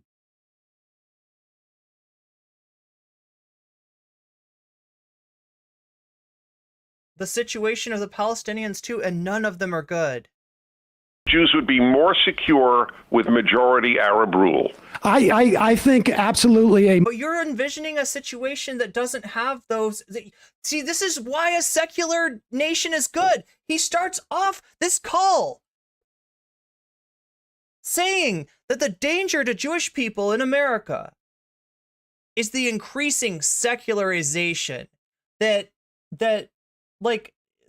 a Christian nationalist government, which is not what America has had, is what keeps Jewish people safe in this country, and it's not true.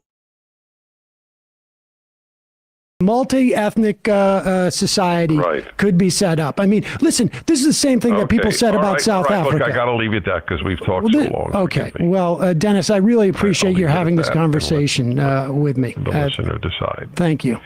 But I think you need to be honest with yourself. If you believe that I am being honest with the Zionist myself, project Dennis, is a failure, it is not that surprising that your son would have demonstrated against Israel on his campus. Well, I mean, I wouldn't characterize the demonstration St. Petersburg, Florida. Corey, hello. All right. Yes, hello, Dennis. Since October 7th, I've been to 4 or 5 Catholic. Look, like the United States has never been completely secular. It's never been completely democratic, and it's not even really functioned, effectively as a republic at different times, right? That being said, something like the Establishment Clause allows for all groups to be incorporated without a concern that the democratic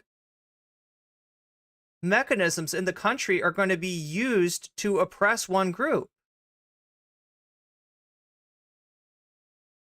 Churches for Sunday Mass. All right, hold on. And not one time it's not really united either. The priest mentioned in his homily.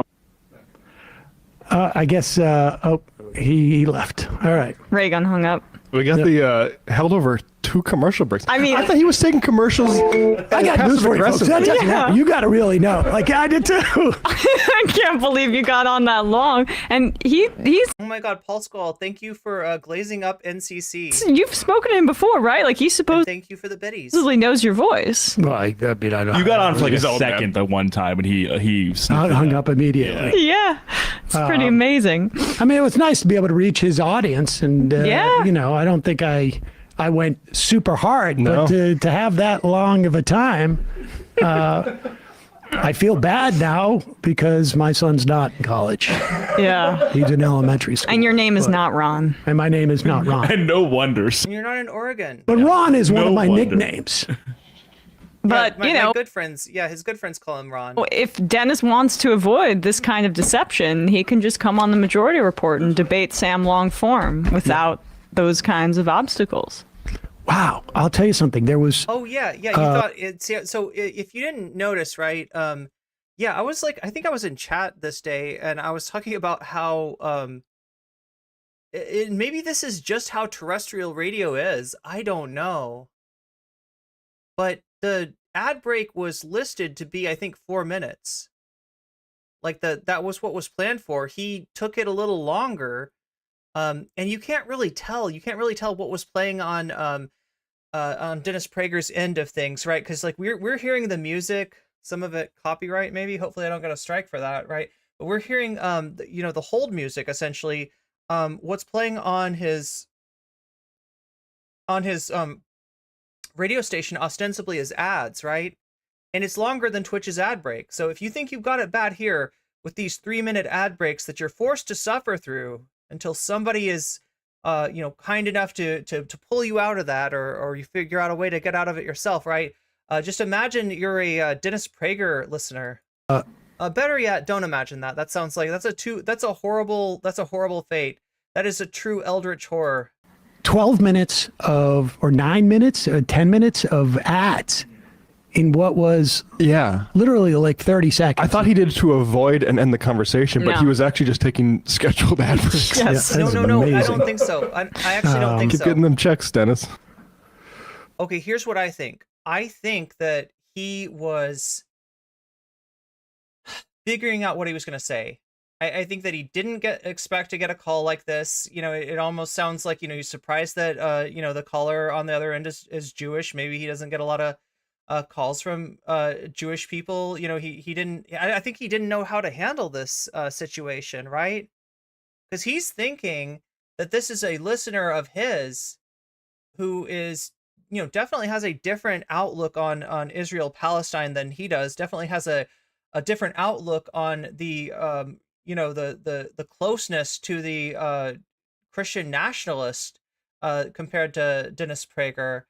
And he wants to figure out a way to relate the caller's son's protest against Israeli actions in Gaza to Sam's lack of a right-wing opinion about the matter, right? So that's what he was doing. He was just getting it. He was probably writing down what he was going to say. All right. Let's read a couple IMs and get out of here. People complain about our ads. Yeah, really. You really think someone would do that? Just go on the internet and tell lies?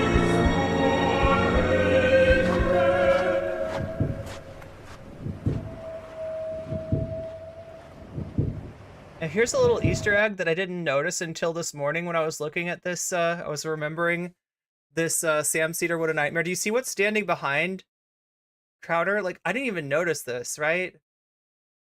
This is a little Easter egg.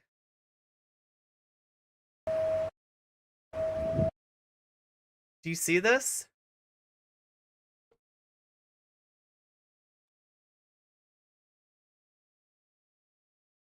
Do you see what's behind Steven Crowder?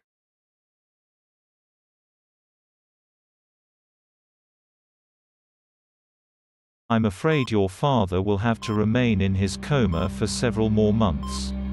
We'll be feeding him pure meat through a tube just like you asked. In the meantime, let's go party all over Europe. With Andrew Tate. What is natural must be right. Eat your meat and worship might. Stand up straight, listen carefully, accept your place within the hierarchy. Pinocchio. My boy. My brave little boy.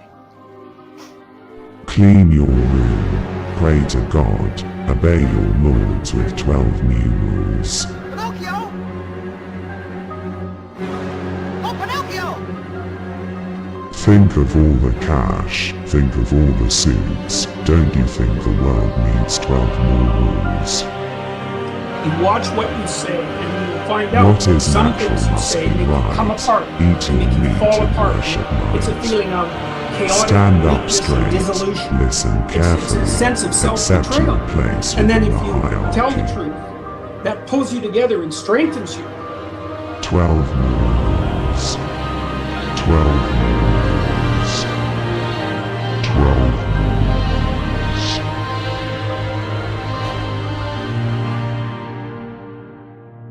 You're dead, Pinocchio. No. my God, I love how he's able to incorporate psychological horror into the news, like, right, literally into politics, right? This is like, I mean, like to a greater or lesser extent, like with all these videos, but like, I mean, in this one for sure, and it actually works, right? Because it's hard to do that. It's hard to do that.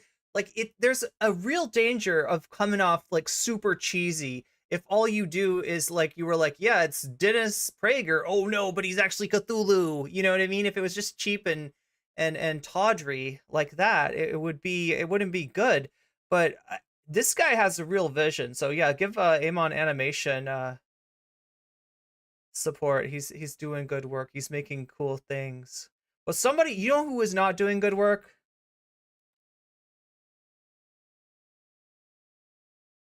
And who I almost feel like not giving attention to, but I will nonetheless. We will get into this nonetheless, right? That's right, the Daily Wire. Wait, what's going on? Well, I guess Twitch is telling me that as bad as Daily Wire is, there's a more clear and present danger to you in Twitch chat, and that is the top of the hour ad break. Now I realize, I feel like, are there 2 ad breaks per hour now? Is that what's going on? Is it giving me 2 ads per hour? It was only giving me 1 for a while, but apparently maybe we're back on 2. So yeah, same rules apply. If you have Twitch Prime, that is the one thing that I want you to prioritize. If you got Twitch Prime, there's no reason not to use it, right? Because otherwise it's just burning a hole in your pocket. Let it burn a hole in my pocket instead, right? Because it really, like, it doesn't give, it's not money to you, but it is money to me if you sub with a Twitch Prime. In other words, it costs you nothing. It costs Jeff Bezos something, and it gives money to me. So that's the first priority. If you have one of those, definitely use that, and you'll also make me really happy, because it shows that that what I do here is something that people appreciate. It shows that people are here to support me, and that hopefully we're going to be able to take this forward. Hopefully we're going to be able to make this financially viable for me to do full time. It's very encouraging to me. And it costs you nothing, and it gets you the emotes, it gets you out of the ad break, it gets you everything that you want, and it takes money out of the pockets of some big corporations and gives it to me. You can also get out of it if you don't have that through paying $5 to Twitch. As someone once said, it is only $5. $5 gets you out of that ad break and gets you the same deal. You could also possibly get lucky and be the recipient of the generosity of somebody looking to give gift subs or community subs. Although that is gotta tell you, that's gonna happen a lot more if you're active in chat. It's the ad breaks, yeah. Are they coming up?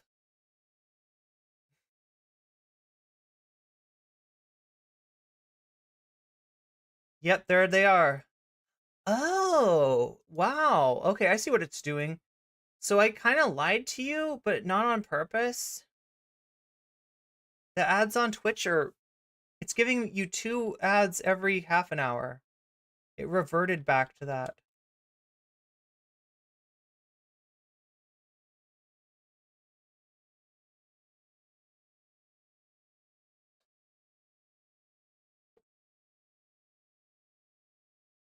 So, I mean, I'm imagining you can guess what's coming up here, right? What are we in for with the Daily Wire? I already alluded to this a little bit, right?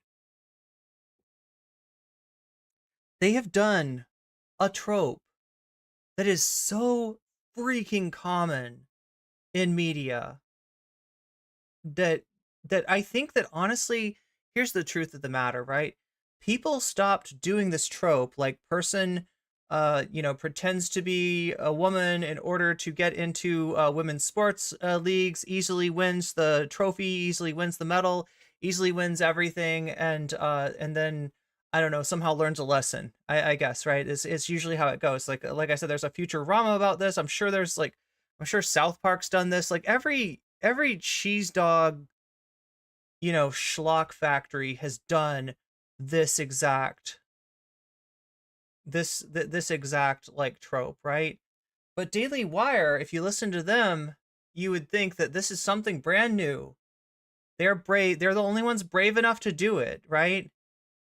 And that the corporate media is trying to silence this mentality, even though that, like, They've made money off of this mentality. They've made money off of this tropes, right? They've made kind of like all the money that they can get. The reasons people aren't doing this anymore is not because there's no transphobia left, right? It's because it's tired and hack, and people have seen it before. But guess who's going to waste money on this? That's right, our friends at the Daily Wire. In a world where women's sports is being transformed. Get it? Transformed, like by trans people. Get it? Get it? And it's called Lady Ballers. Lady Ballers. Lady Ballers. Did you want to see the logo? The Daily Wire calls foul. Wait, can we find the logo? I want to show you the logo if we can find it really quick. Is it at the end? I gotta show you the logo. There it is. There's the logo. Get it? Get it? Lady Ballers? Lady Ballers? Get it? Oh my god, you're so funny. You're so funny. The Daily Wire calls foul with the most triggering comedy of the year. That's trans people, I guess.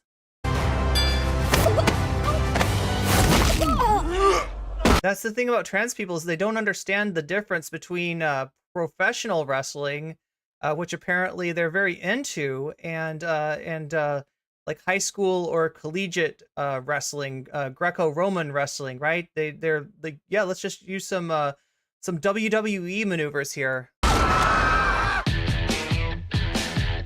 Guys, this is serious. Sports can be your pathway to a better life. Well, like yours? Please don't steal my catalytic converter again. Winning matters. It's the key ingredient in becoming a winner. Maybe you should try it sometime. Are you gonna move?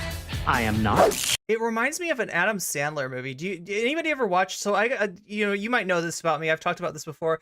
I had an ex that was really, really, really into Adam Sandler movies. So I've watched more than my fair share. And one thing that I noticed about Adam Sandler movies is that they're not just movies, they're also employment opportunities for his friends. His IRL friends are in the movies, and if you watch enough of the movies, you'll start to recognize them. You like basically people that you see in an Adam Sandler movie that are not, known quantities as far as acting are generally Adam Sandler's friends, and that's what Daily Wire seems to be doing, right? We've got like, who is this? This is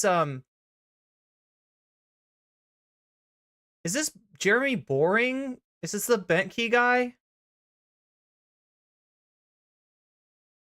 Is that his name? I can never remember, because the one that I want to call Boring is actually not. He's like some other dude. Let's cut to the chase. I know you're not a woman. Wait, is... Hey, you don't know how he identifies. If you can beat them. What do you know about the U.S. Opens for the Global Games? You want us to compete. Oh, God. As women. $5,000 prizes. My lover says it's almost like they're trying to say that women suck at sports, right? You were a great coach back in the day. Join. This is the way the world is now. My 8-year-old daughter told me. That is Jeremy Boring, okay. All about it. So a guy can become a girl with no physical changes at all. Oh, that's called gender fluid. So I can be a woman on the court and a man in the bedroom. I can't believe it. Nice! You mean... And you can see they've been indoctrinated. She's been indoctrinated. When you're sleeping? Yes. Coach? Alex, we could play basketball. We'd have to get the whole team back together. It's time. We're in. I'm in. I'm in. To play. Lady Ballers. Man up. Like a girl. That's right. I'm with her.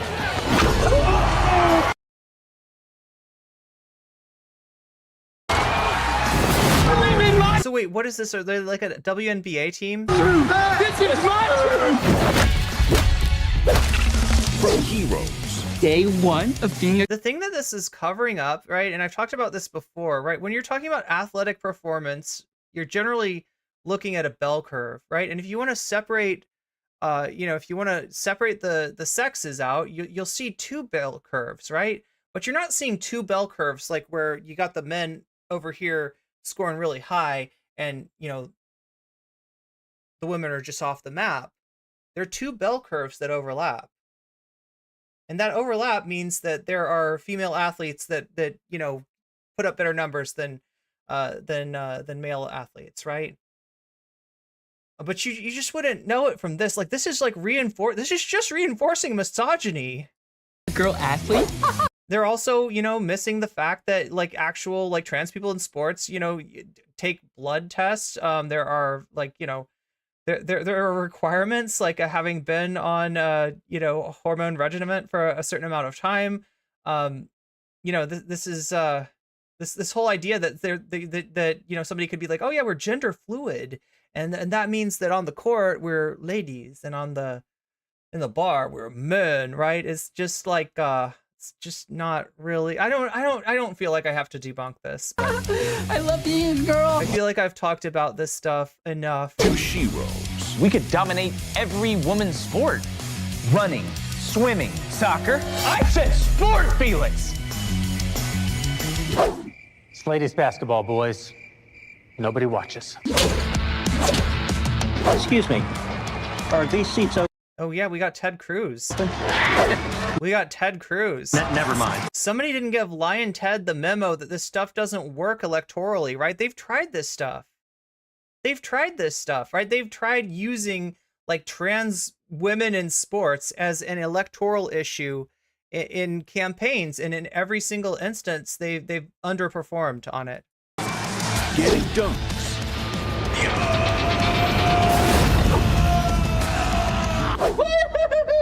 And tucking trunks. They're really obsessed with the idea of tucking. No,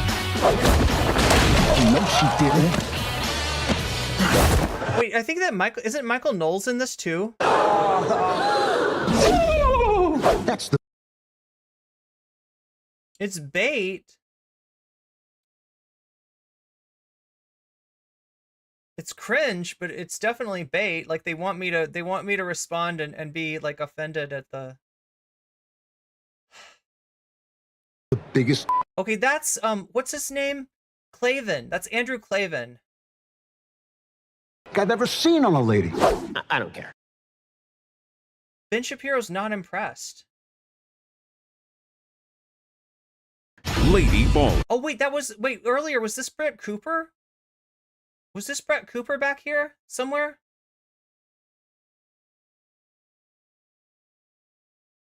I think I saw Brett Cooper. No, she didn't.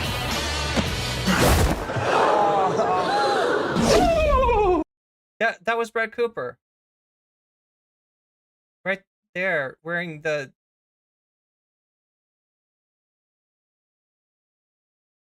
Okay. And here we go with the logo. Lady Ballers. One can even be trans age now, which provides Sheelix with a wonderful opportunity to relive all the experiences that she missed out on in school. Streaming exclusively on Daily Wire Plus December 1st.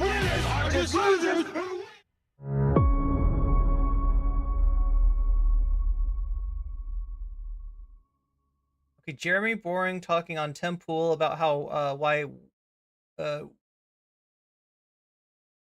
Tim Pool talking about Lady Ballers leftists lose it. No, I mean, like, if I'm losing it, Matt Walsh has done content on this. It looks like though most of their stuff isn't really taking off. Like Paul Bet David, we made the Hollywood movie, the movie Hollywood wouldn't make.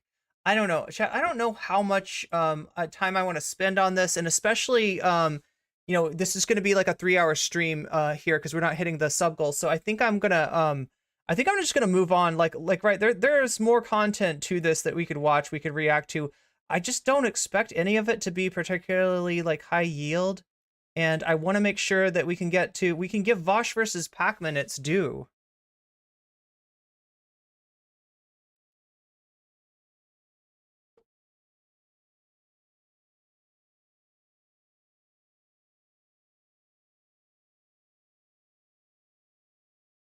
So now the real question is, can we find the Vaush clip that this comes from, right? Because they've talked to each other. They were on friendly terms. Like, Vaush didn't particularly have a problem with Pakman.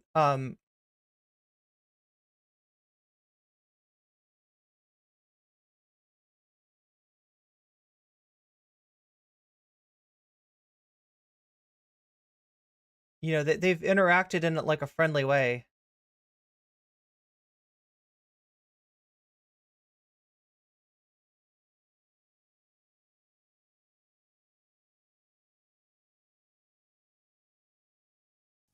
All right, listen, this is really ugly. I expected some of this. I expected that when on Monday I went to you and I said, listen, guys, I'm going to tell you about what happened in Israel. I'm going to talk about this terrorist attack by Hamas. So I'm guessing this is what Vaush reacted to. MAGA right is unhinged on this issue. Some on the far left are very wrong on this issue. I'm going to tell it the way I see it. I do every segment the way I see the story. I knew that some of this was going to happen, but it's still a really disappointing and difficult thing, more because of my concern for the future of the left. Okay, here are some select emails of my own, not just people in my audience, people who were paying for memberships, people who liked what I did enough to pay. Check out some of these emails I received. First one's from Chris. Chris says, David, your woeful mischaracterization of Hamas. Is it just me, or does he look like legitimately upset here? Like, right? He's like, I don't know if this is for effect or what, but he looks like he's maybe been crying. From Chris. Chris says, David, your woeful mischaracterization of Hamas as a terrorist organization is laughable at best and downright ignorant at worst. To claim their attacks on Israel were terrorist attacks? Unbelievable. Did you even bother to dig deeper, or do you just parrot what's popular? I don't want to be associated with a platform that's so out of touch. Cancel my membership and refund me now. What do you want me to say? Oh, you know what? I just lost $6 a month. I'm sorry. It wasn't a terrorist attack. It was legitimate resistance. No. I don't say things to my audience that I don't believe. Anyone else think that he might have been cherry picking, right? Like finding the one about Hamas in particular. Okay. So this is a bummer. This is bad for the show. This is someone who's saying, hey, I don't like your opinion, and so I'm going to do what I can to financially hurt what you're doing. But look, okay, let's be real for a second. I'm not entitled to your support. And neither is David Pakman entitled to the support of his paying members either, right? You support me with what you can, when you can, based on the value that I provide to you, and that's not something that I would ever really want to give you grief about. But with David, like, and I definitely wouldn't put it this way, like, right, if you're supporting me and then I say something like, I don't know, like, I'm okay with war crimes, I'm okay with collective punishment, right? And you say, you know what, I supported you before, but I can no longer support you. That is to be expected, right? People support you because they believe in what you're doing and they believe in the potential of what you can do. And if what you're doing is aiding and abetting a monstrosity in progress, you got to understand that you're not entitled to that person's membership money. So yeah, I mean, like, I don't know what to do with this. This is bad, David. This is a really bad way to react. always. And he's all like, fine, I didn't need your money anyway. But at the same time, he like that's what gets me is that he's like, you're going to take money away from me. No, they're giving you money, David. They're supporting you. They liked something that you said in the past. They believed in your ability to get that message across, and they wanted to support what you were doing. And they no longer feel that way, right? That money wasn't yours to begin with. That money was only given to you based on, you know, based on the kind of content that you'd produced in the past. And when they, you know, they hear what you have to say about the issues of the day, and instead of, you know, not only, you know, are you not, you know, standing up against these kind of atrocities, but you're, you know, you're going to give them a pass, right? You got to expect that. Always do every story the way I see it. Here's another one. This one says, hi, I'd like a refund for my membership and you can delete my account from your website. Part of being progressive is covering the news, irregardless of how uncomfortable it may be. You've shown that you're unable to take constructive feedback, information, or any other opinion than the narrative you would prefer to share with your viewers. That's not really progressive. It's just privilege, and yours shows. Please reimburse me. I have the view I have because Natalie, are you in chat by chance? Does anybody in chat have the piece? Because we'll watch David react to something by Vaush, but I'm guessing that there's more that Vaush said about David than you know what David's gonna present us with. Because I'm progressive, and I've explained it many times. Here's another one. David, every time you open your mouth about Hamas or their response towards Israel, it becomes painfully clear you haven't the slightest clue. Their actions were not acts of terror. Maybe you found the Vaush clip? Try understanding the context for once. I won't be funding this farcical platform any longer. Cancel my membership and give me back my money. You need it more than I do, perhaps for an education. Oh my God. It was a terrorist attack. And I'm going to continue to say that. But here's a positive one, okay? This stuff is out there. This is somebody who wrote in and actually thinks what I'm saying makes sense. This is from Timothy. Timothy says, your excellent moving treatment of Israel's war. Thank you for your outstanding discussion of leftists, rightists, progressives, and the war between Israel and Hamas. So many excellent observations, so forcefully presented. I doubled my subscription. Keep up the great work. Timothy from Oak Park, Illinois. So listen, I'm always going to do the stories my way. That's it. You're not ever going to wonder, am I concocting some view in order to achieve clicks or getting people to get memberships? Okay. I have never taken any position on this program to appease anybody so that they'd get a membership or not cancel a membership or restart a membership. So yeah, but don't like say that people are taking money away from you, right? When it's like that, you know, that's a monthly recurring membership, and I'm thankful for everybody that supports me on like in a recurring way such as that. But it's always contingent on what you do. And it's not, you know, like, I know that like, it's kind of like you see numbers, you see analytics, and one of those analytics is like, how much support are you getting from your audience? And when you see, you know, either that go down or somebody, you know, saying that the support that I was giving you, I'm no longer gonna give it to you. Like it might feel like you're losing something, but that was other people's money that they were trusting you with, right? And they feel like they can no longer trust you. That's what that is. We're going to take losses. We're seeing a consolidation. And this is a real test. This is a real test of, are people willing to actually look at the facts? Or are they so ideologically committed to packages of views that they say, well, here's the totality of what a progressive believes, and that's it. We're going to continue doing what we're doing. And some people won't like it and they'll cancel their support. And if enough people do it, maybe it will hurt the show. But the alternative is what? Me contriving views in order to try to calculate. Like, it's just so weird that they're hurting my show. David, they're funding your show. calculate what's going to piss off the fewest number of people. Give me a break, guys. Okay. So we've lost some members. If you want to replace some of these folks who are canceling angry in this way, you can do it at joinpakman.com. I would love to welcome you if you believe what we're doing here is valuable.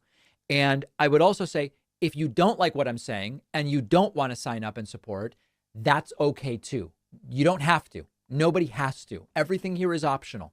We're doing this show every day and making it available for free to everybody.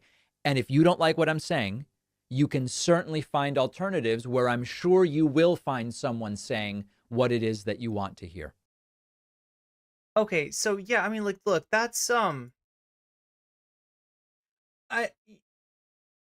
I feel like I can relate.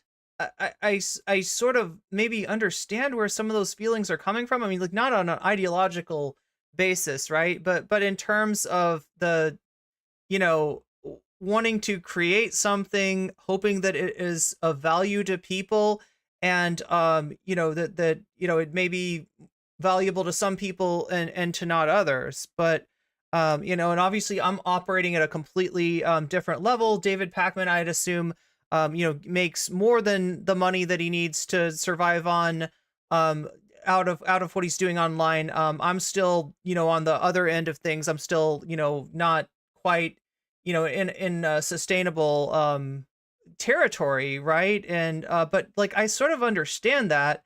I understand that there's a lot of factors that go into like who supports you and who doesn't support you, and that, you know, people have got to believe, you know, one, in your message, one, in what you're saying, and two, in your ability to get it out there. And I'm, you know, at the point where, you know, I need to grow my presence so that more people will believe in my ability to get it out there. So I just kind of operate by, you know, if we do get enough, if we reach certain like goals, you know, which I try to, you know, calibrate based on my audience right now, then I, you know, dip my toe further into making content and do more of that. And if we don't, then I kind of pull it out and pull it back and do everything, you know, concentrate more of my energy in growing that audience. Things like, you know, putting out YouTube videos, things like putting out TikToks, you know, my presence on platforms other than Twitch, and you know, putting out content on YouTube that's going to go out to like a wider audience by like kind of curating that content and making it more watchable, right? The way that YouTube works is that, you know, you got to have like a subject that people care about, first of all. Then you got to like sell it through your title and your thumbnail and get them to click on it. And then you got to make your content more watchable so that they'll stay on it. And if all those things are in place, then what YouTube does, which is a great thing, is they'll push your content out to more and more people, right? And it doesn't really happen with a live stream, right? So I kind of gauge it, you know, through that. Like, I want to be here for you. I want to live stream as much as I can. It would be nice to be able to do like 5 days a week, right? But I know that we're not there. So like, I gauge it like that. But I never want anybody to think that, like, you know, when we don't hit the sub goals and stuff like that, that I'm ungrateful. I know that life is tough for you too, tough for a lot of people. There's a lot of people struggling. Like right now, the Biden administration is trying to put out the message that the economy is actually really good now. And like, yeah, you know, like the policies that Biden's going to have regarding the economy are better than the policies that Trump's going to have. But at the same time, like, it's good for who, right? It's good for the wealthy. It's good for the few. It's not good for a lot of working people. So like, you know, when somebody has to cancel a Patreon or a membership or, you know, whatever, I understand it, like, you know, like that. And it's not something that I want to take personally. I never want to take any of the support that I get for granted, right? I never want to like look at it as like, you are funding me at this much money a month right now, and so therefore that's like my money. No, it's your money, right? It's your money, and it's for you to decide, you know, whether you want to put it behind me or whether you want to put it somewhere else, or whether you need it for yourself, because there's like a lot of that too. It's your money now. Thank you, Paul Squall. Thank you for the 100 biddies. But yeah, this is just like, I can't believe like how ungrateful, you know, like David Pakman is acting, like whether you agree with your viewers or not. And like, honestly, like somebody leaving David because of that, like that's a natural thing, right? You have a lot of views on social issues in the United States of America. A lot of your audience agrees with those. You stand up for, you know, trans rights, you stand up for gay rights, you're against racism generally, right? Stuff like that, and they want to support you. But then when something like this happens and some of your views come out about foreign policy, and this is what David's running into, is that a lot of his audience does not agree with him on foreign policy, whether that is foreign policy in whether that is like South American politics or whether that is what's going on in Israel Palestine right now. There's, you know, a lot of people didn't realize that David Pakman's views on this particular issue were this bad. Oh my God, Kexmarin, thank you for the 300 bits. Thank you for kicking off the hype train as well. I can't believe that 300 bits doesn't show up as a. I don't know why my bits are not showing up. It's supposed to show up on screen. Oh wow. Thank you. Wait. Thank you, Soul Life, for the gift membership to Taco Cat, who will. No, actually, that's the sad thing is on YouTube you do still see ads. You do still see ads on YouTube. It's just on. It's just on Twitch that you no longer. Yeah, but we got a little bit of hype train. Look, I'm not like, you know, I'm not trying to, you know, beg for, you know, like I appreciate what you do for me, chat, and I just want you to know that regardless of, you know, what kind of path like that I have to becoming hopefully a full-time content creator, like I appreciate every bit that anybody can help me out, including those who can't help me out monetarily and just do things like hit the like button, right? Just do things like show up here for a stream. I just want you to know that I appreciate it all, and I'm not gonna turn David Pakman on you. And now I've heard, right, of, I don't know if this is true. I have no way to verify this, but I've heard that some like content creators might be getting paid to espouse certain kinds of views about Israel Palestine, and that's not anywhere that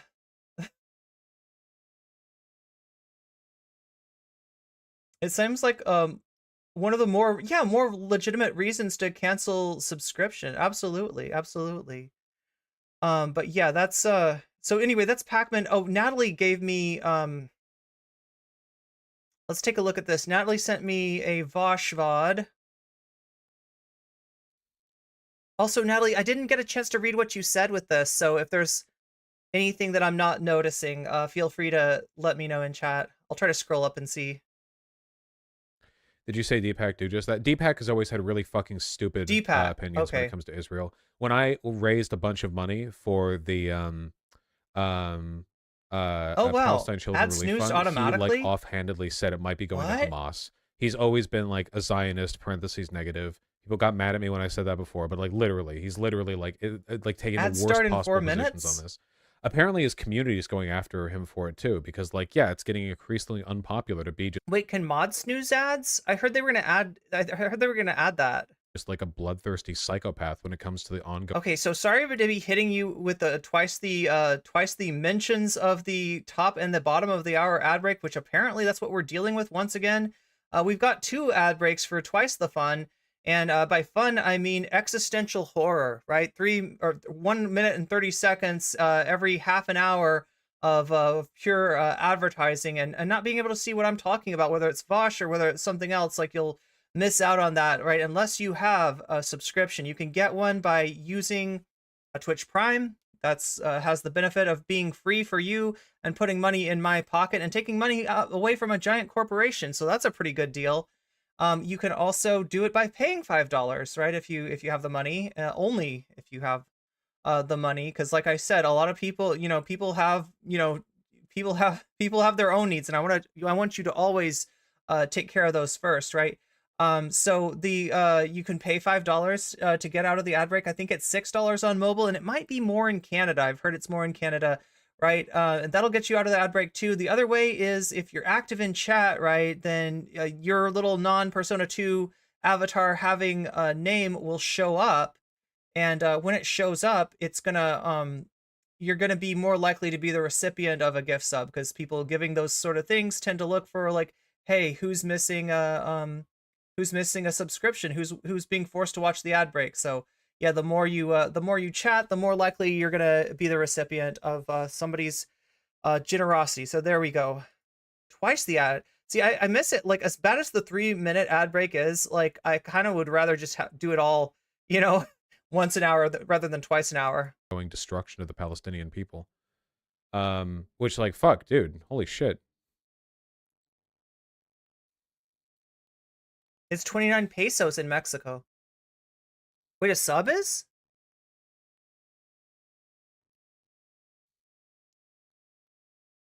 Okay, so he's looking at Mehdi Hassan. Wait, what was did the Mehdi? Maybe that was what he was looking at.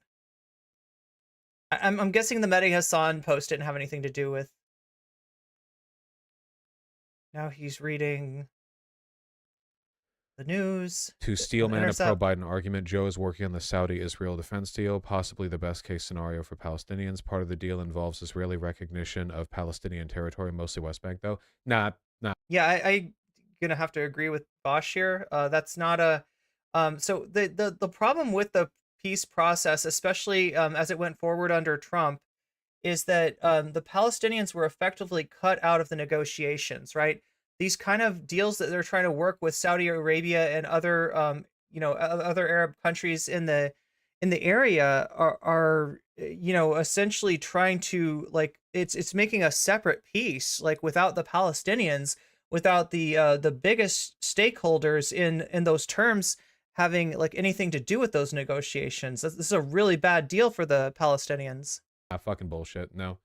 America has the power to stop what's happening. It might be politically unpopular, and maybe the difficulty would be, like, finding the right balance of politically unpopular and effective when it comes to stopping the genocide. But Biden has been, like, full-throatedly sucking Netanyahu's dick this entire time. All these crimes, like, we will put no stops, no holds. Like, there's just no way around. Somebody's gonna clip me saying I agree with Vaush, aren't they? Around that. There's no, like, 20D chess way around. They're gonna put it on the Vaush subreddit, and they'll be like, see, we got NCC now. No, you don't got NCC now. Just being enabling a genocide. You're a ways away from having NCC on your side. Be politically unpopular, though? I mean, it really depends on the way in which he had to do it, I guess. Oh, it's 100 pesos on mobile in Mexico?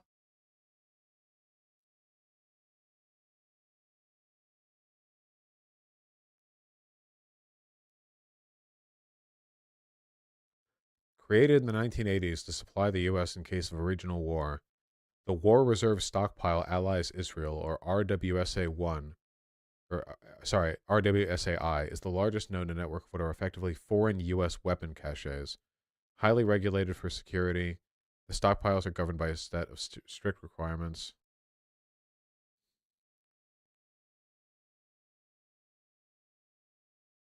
I'm kind of surprised at how much how much dead air Vaush leaves. Not a criticism. Obviously, he's a much bigger streamer than I am, so he knows what he's doing. But I don't know.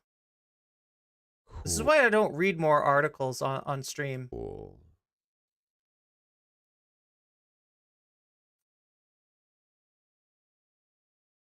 Oh, 86 pesos on desktop, 100 on mobile.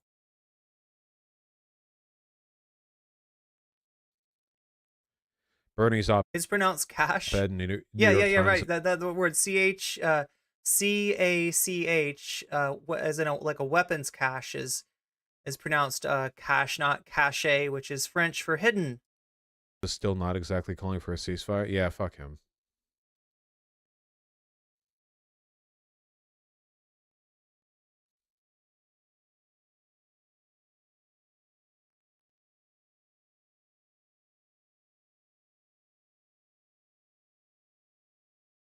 Sarah, did you make a clip?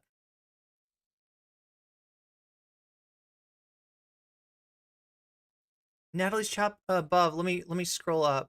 Oh my god, we're in the ad break. Yo, I love the person that just followed me, but I'm not gonna pronounce your name. Thank you for following, though. No wonder.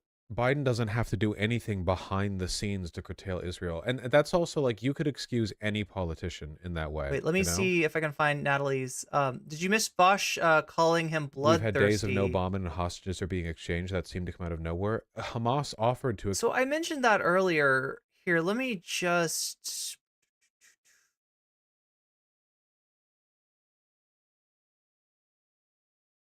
Oh my God, I don't know if... Yeah, so like I said earlier, somewhere like right here, right? Where we started out, right? Like I said earlier, there's this thing called blood libel, right? And that is one of the many tropes, one of the many casus belli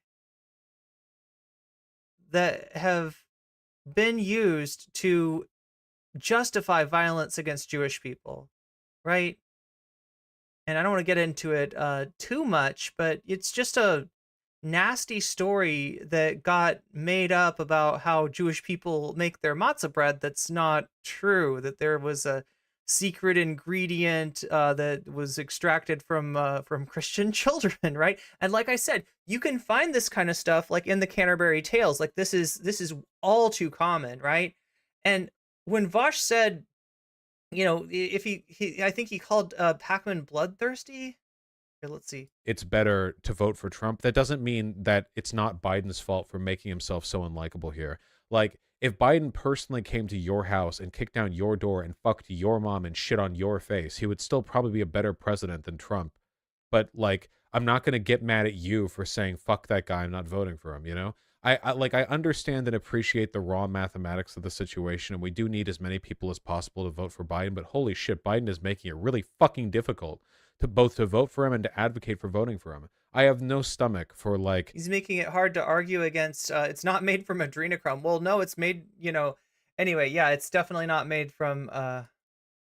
arguing to vote for Biden, like, mid-genocide. Not look, I don't think... Do I think that Vaush believes blood libel? No, I don't think so. And, but, you know, when you happen upon a trope, kind of doesn't matter whether you're aware of it, whether you're intending it, or not, right?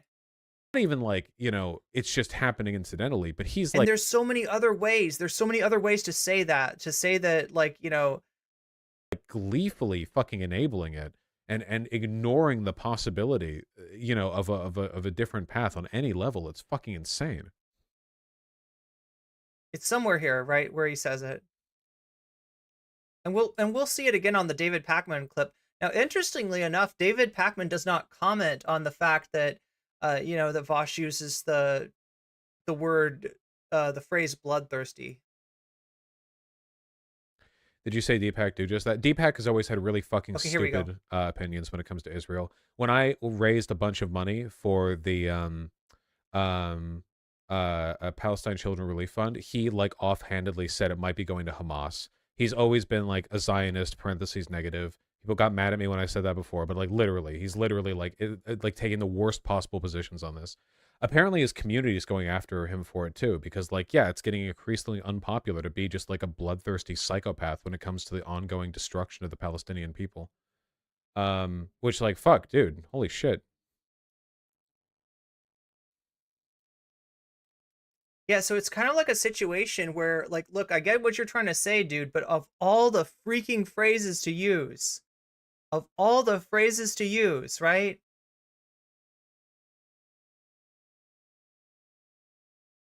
There are so many different ways that you could say that.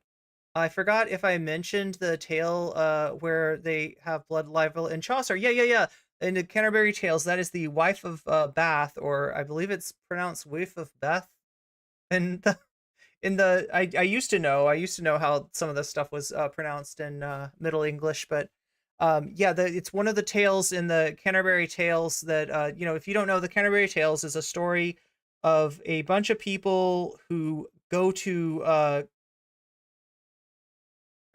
Canterbury is the, oh my god, I'm trying to remember if that's the anyway, there was a guy named Thomas a Becket who was a, you know, clergy member, and I guess the king gave orders to unalive the dude, and so he becomes a martyr, like a Christian martyr, and they're going on a pilgrimage to visit the site where he was martyred, and along the way they tell each other stories to keep themselves entertained. Some of the stories are actually quite funny, right? I remember there's the baker's tale, right? Was I think there was some fart humor, right? So if you like fart humor, right, that was around even in Chaucer's day, and it's available to you in Middle English in the Canterbury Tales. But this Canterbury Tale, nothing funny about this. It's literally the story of a Christian child getting lost in a Jewish neighborhood and being victimized. And so, yeah, like, I mean, this is very pervasive. This is very old school. It's a very old trope. Also rimming. There was rimming. Oh my God, I missed the rimming. Maybe I didn't read the Knight's Tale. I don't remember the rimming. They are going to Canterbury. Okay, yeah, it's been a while for me. It's been a while. Juan and April with the shortest sound. I can almost remember. Anyway, but yeah, let's go back and here and oh nope, that's not there's David Pakman with the egg. I don't know what this picture is, but like that's what I chose for my thumbnail. David Pakman showing his Japanese eggplant that he grew, and I have no idea what's going on with his hair. No idea what's going on with his hair.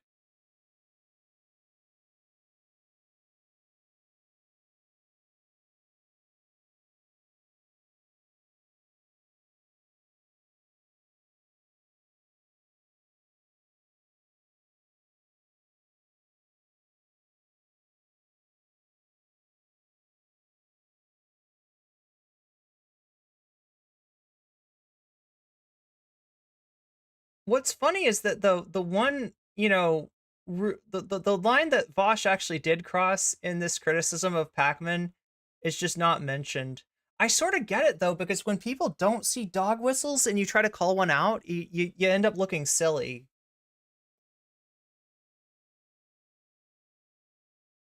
All right, I wasn't going to do this, but I'm going to do it. And then here's my only request.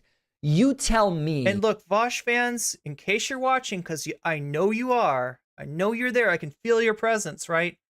I am not criticizing Vaush for taking exception to David Pakman's, horrible opinion on this matter. Morally repugnant opinion on this matter. I'm just like, seriously, of all the words you could have chosen there, of all the words to describe what's wrong with David Pakman's opinion on Israel-Palestine. Whether I should do stuff like this. Over the weekend, our team found a handful of clips of me being criticized by other people ostensibly. The red shirt proves Pakman took red pills. Look, if you're into skibbity toilets, the red shirt would make David would show that David Pakman was lucky. On the left for things I supposedly said about the Israeli-Hamas conflict. Fine. One in chat if you're following the plot line of skibbity toilets. In general, I don't do tit for tat. Let me generate a... Oh God, Paul Squall's got it for me. Yeah, Canterbury Tales, Nicholas let fly a fart as loud as it had been a thunderclap, and well nigh blinded Absalom, poor chap. Vaush is so interested in optics, but he can't even be bothered. I don't know, chat. I don't know. Like, look, he might... Like, the problem is that, like, and he talked about this, if you watched the debate that I resurrected from the dustbin of history, where he debated former friend of mine, Izzy Bear 713, and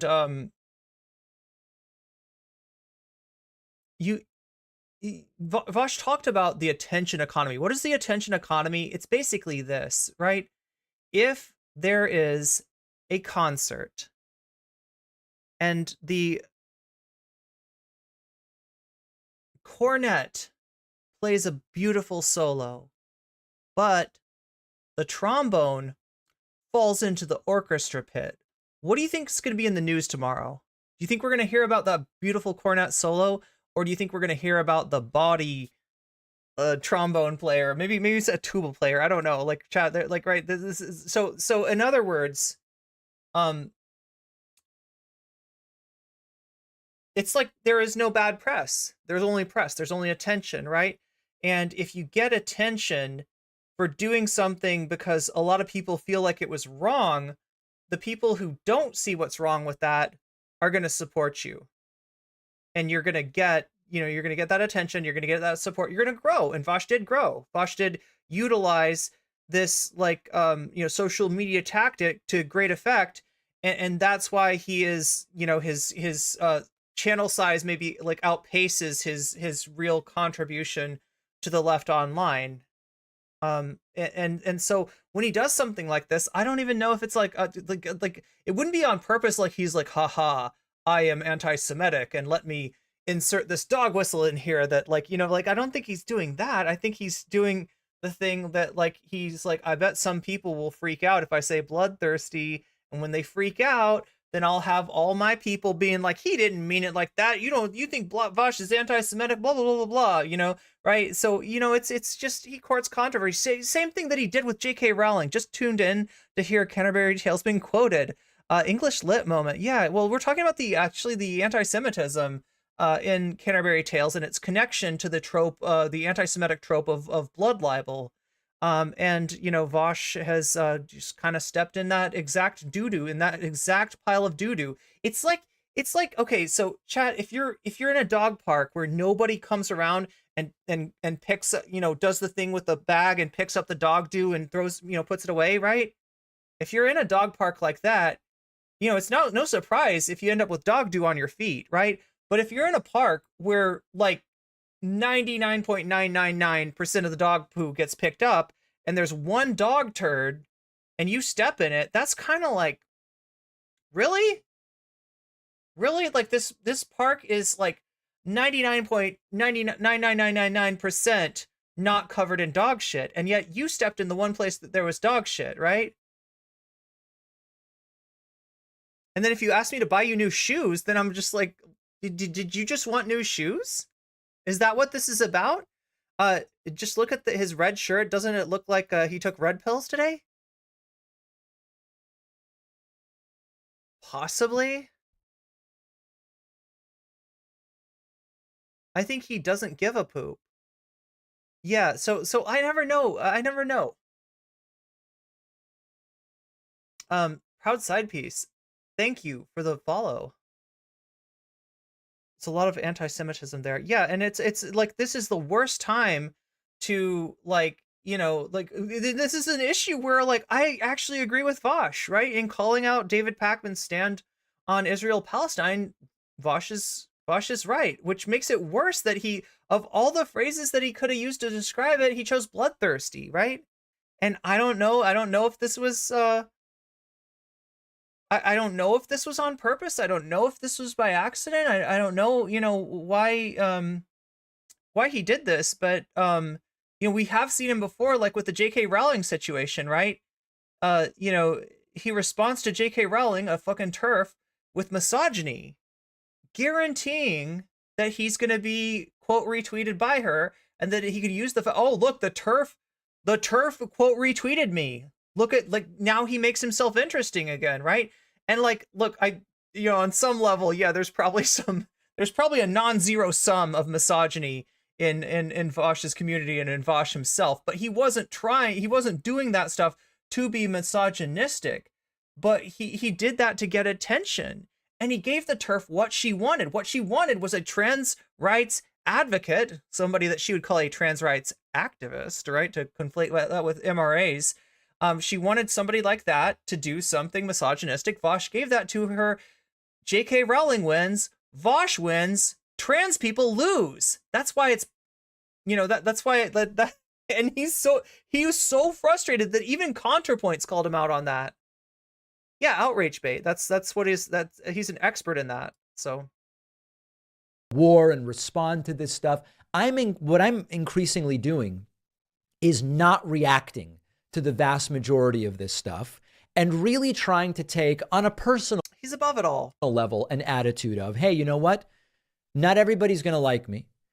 If I find out someone who I don't know doesn't like me. Wait, hasn't he done content with Vaush? Am I wrong about this?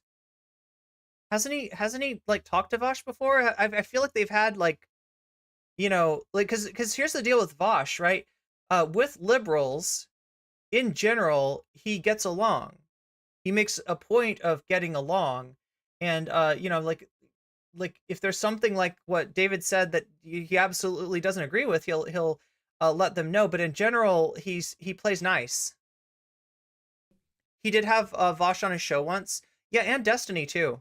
It doesn't really... I mean, not at the same time, right? Separately, but... affect my life in any way. And really, in addition to barely posting on social media anymore, really trying to consume the information that I believe is worthwhile, reading a ton, primary sources, doing my commentary, and really... He does hang out with Vaush? Tuning out the noise, because it's important... Because this is the thing. Vaush needs to have, like, liberal, you know... friends, liberal, I won't even say friends because right, nobody's friends in social media, right? But you know, liberal, what's the right word for it?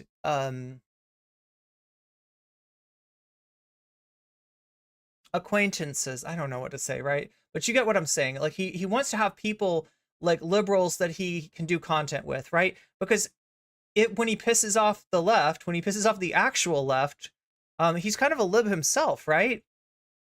And so he's trying to walk that line in between the two worlds to maximize his algorithm. And then, you know, when somebody like David Pakman says something like this, or when Anna Kasparian, you know, freaks out about birthing people, then Vaush can be like, you know, oh, look at how principled I am. Even though I've done content with Anna Kasparian, even though seemingly we're friends, I am here to call her out on being transphobic, right? And Vaush wins again. Important to remember, none of this stuff is real life. The fact that someone I don't know on the internet doesn't like me really doesn't matter. And so... Yeah, and for the record, Vaush didn't particularly have a problem with Anna Kasparian's tough on crime bullshit. He didn't particularly have a problem with Anna Kasparian's like anti like unhoused people takes, but he did have a problem, you know, when it's something that crosses the line, right? Part of his brand is that he's not going to ever, you know, he's not going to ever like outright say anything like overtly transphobic. He's not going to, you know, even like things like, you know, we saw with Keffels with the theyfab discourse. Vaush was not biting on that either. Although Natalie seemed to indicate that like maybe there was more to Vaush's response about theyfab than I ended up watching. But in general, like, right, he's protective of his brand when it comes to trans people, because the way that the game that he plays is that like he will, you know, step on the banana peel of misogyny. He will step on the banana peel of racism, but he won't step on the on the banana peel of trans rights or of transphobia, or at least he'll try not to, because that's, you know, kind of where his bread is buttered, and that's how he maintains credibility. That's how, you know, nobody can point to Vaush's audience. Oh my god, wow. Nobody can point to Vaush's audience and say like, you know, this is, oh my god. John Fuchs just became a sponsor. Sarah Kai Sai just became a sponsor. Morningstar Dragon just became a sponsor. Zishan just became a sponsor, and CJ Brown just became a sponsor. Wait, what are these? Are these recurrents? I can't tell. Okay, well, if some anonymous yeah, they're not showing. I don't even know.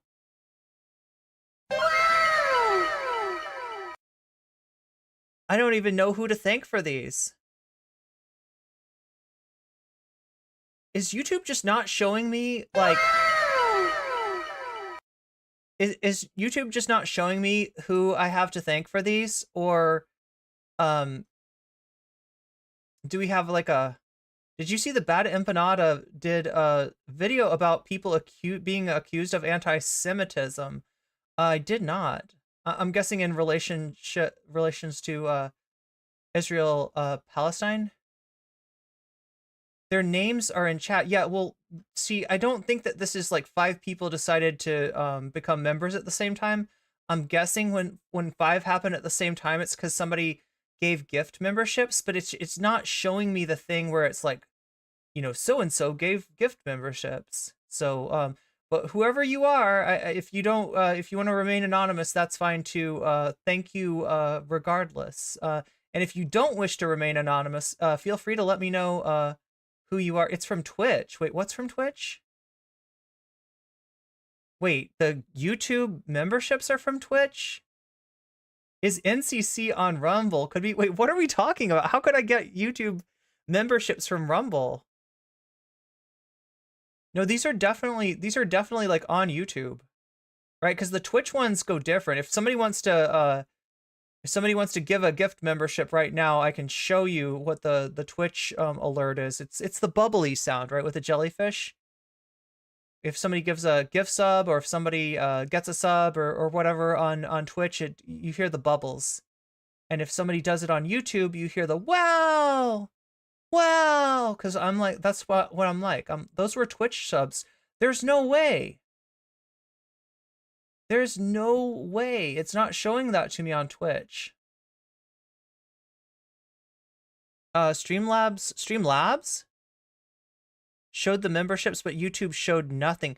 That's why I'm wondering like what it actually is. I just think that the whole system that YouTube has for alerts, and the alerts are there, like, right, chat, the alerts are there so that you can, by contributing to the stream, by contributing to my ability to continue with the stream, like, you can actually make something happen on stream. That's what it's there for. It's there for you. It's there for, you know, for you to be recognized and to have fun with that and be able to make like a little NCC show up on my stream and say, wow, which I think is pretty fun, or to make little bubbles happen and jellyfish happen, or whatever. Like that's, you know, kind of what they're there for. But I don't know if Stream Elements even knows, like, I don't even know if these are real, right? These might just be like subs that happened a month ago, and somehow it's automatically, I don't know, chat. I really don't know. I'm at a loss. So that's why I'm like, kind of like, wait, did we hit the sub goal? Are we hitting the sub goal? I can't tell. And I would like to be able to tell, and I would like to be able to put it all on an even, you know, kilter, so that like we can hit the sub goal, not just by getting 10, you know, Twitch subs, not just by getting 10 memberships, not just by hitting, you know, $50 in super chats. Wow, but also by like any combination of them. Oh my God, my dogs are goth. Okay, those are real. Those are current. Let's go. Let's go. See, that's the, yeah, so that's like unambiguous, but like what I mean is, like, sometimes we get like, you know, sometimes we get like halfway there with the member goal, and we get like a third of the way with the sub goal, and there's like some super chats, and I'm like, did we hit it? Did we hit it? Are we there? I can't really tell. I would like to be able to put everything on a even, oh my God. Nope just became a sponsor. I love that somebody's name is Nope. Yeah, Goth Dogs is a damn hero. That is true. That is true. So those are unambiguous. Those definitely happened. They happened now. And they happen for free. FG, you just got a gift membership from My Dogs Are Goth. Alina, you just got a gift membership from My Dogs Are Goth. Goth, actually. Breakfast Monkey was given a gift membership by My Dogs Are Goth. And Nope was also, Nope and Gilgamechasaur. See, I got the best names for chatters. What did I do to deserve this, chat? What did I do to deserve? We're doinking on Twitch. You are absolutely doinking on Twitch. I don't even know what happened. Did my Twitch audience just switch to YouTube or something? I don't really hear much from Twitch these days. Are we even on Twitch? Oh, also Zara, I almost forgot, you gave me that. Oh no, clip you doing what? It's gonna be the clip of me agreeing with Vaush, isn't it? It's gonna be the clip of me agreeing with Vaush, I'm pretty sure. NCC, I agree with Vaush. NCC's entire community cancels her. based on that. Okay. That's my version of the Pakman take, I guess. Let's take a look at this, though. Zara clipped this for me. Somebody's going to clip me saying I agree with Vaush, aren't they? Around that. There's no like 20D. Somebody's going to clip me saying I agree with Vaush, aren't they? Around that. There's no like 20D. Somebody's going to clip me saying I agree with Vaush, aren't they? Damn.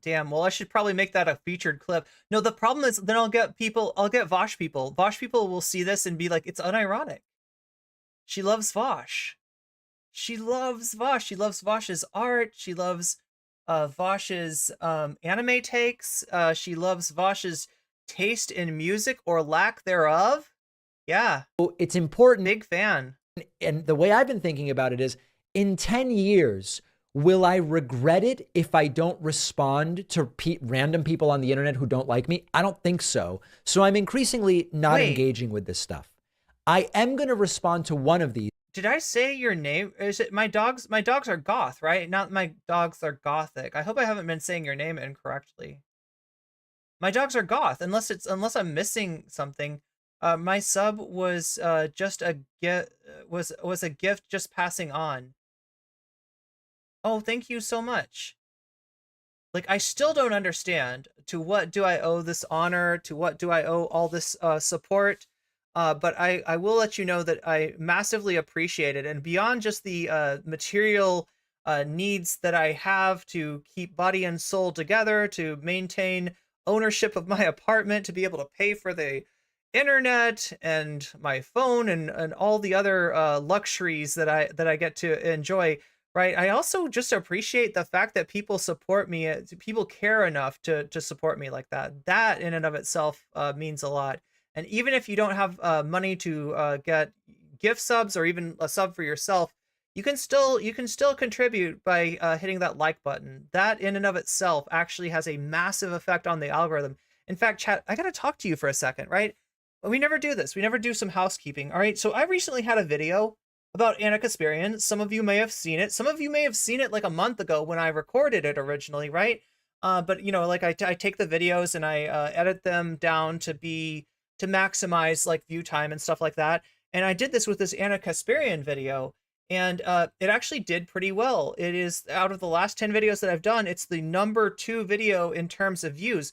But something else that I noticed about this video is that per view, there was more engagement, right? Because like, here's the deal with YouTube, right?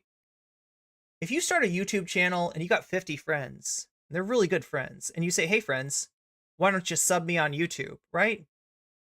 And your friends sub you, but they're like, you know, you're doing a Roblox channel and I don't really care about Roblox. So I'm going to sub you, I'm going to be your subby, but I'm not going to watch your videos. That doesn't help you. That actually hurts you. That shows that your subs are not interested in your content, right? So a sub, counterintuitively, is not a sub, right? In and of itself, it's just an empty calorie, right? A view, then you think views. Well, it's not about subs, it's about views. Sure, you could say it's about views. Oh my God, we got another ad break already. You could say it's about views. Views are important, right? Views mean that you're in the algorithm. Views means that you're getting suggested, right? And you know, maybe you don't need subs, you need views, right? To get subs, right? So views are what's important. Not true, not true. It's not views, because there's different kinds of views you could get. Look, I could put out a great thumbnail that you really want to click on, and you're like, this is what I'm interested in. Great thumbnail, great title. You click on it and you watch it and you're like, this isn't what you're giving me. You clickbaited me.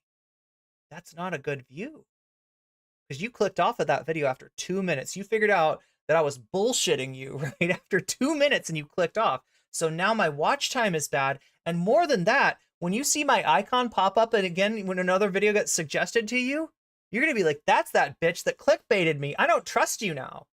I'm not going to click on your video. You tricked me last time. You're not tricking me again. You're not wasting another 2. So views aren't views, right? A view is really, you know, what you want is not just a view, but you want somebody to enjoy your video, and YouTube measures that enjoyment. It measures by whether you like it. It measures by whether you sub, and it measures by whether you leave a comment, and it measures by how long you watch the video for, right? So it's actually like all those things. That's what you want. That's the magic formula. So it's a little bit, it's like more simple and more complicated at the same time. It's more complicated because, like I just said, there's all these different things. There's click through, you know, of all the people who see your thumbnail, who clicks on it. There is, you know, watch time, right? How long did they watch? There is engagement. Did they leave a like? Did they leave a comment, right? Did they sub, right? And then there's also, but the like I said, it's more complicated in that way, but you could also see it as much simpler because it's really just measuring, did I provide something that you enjoyed? And that's the algorithm. You are the algorithm. You want to hear something funny? If I visit the chats with a different username, people hate me? What?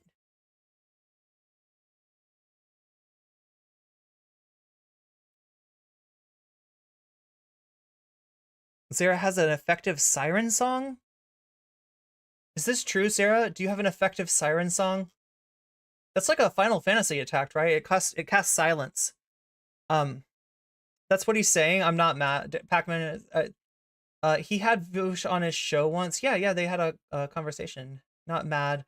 But you are evil for unsubscribing. Yeah, you took my money, even though it's your money, even though it's his audience's money.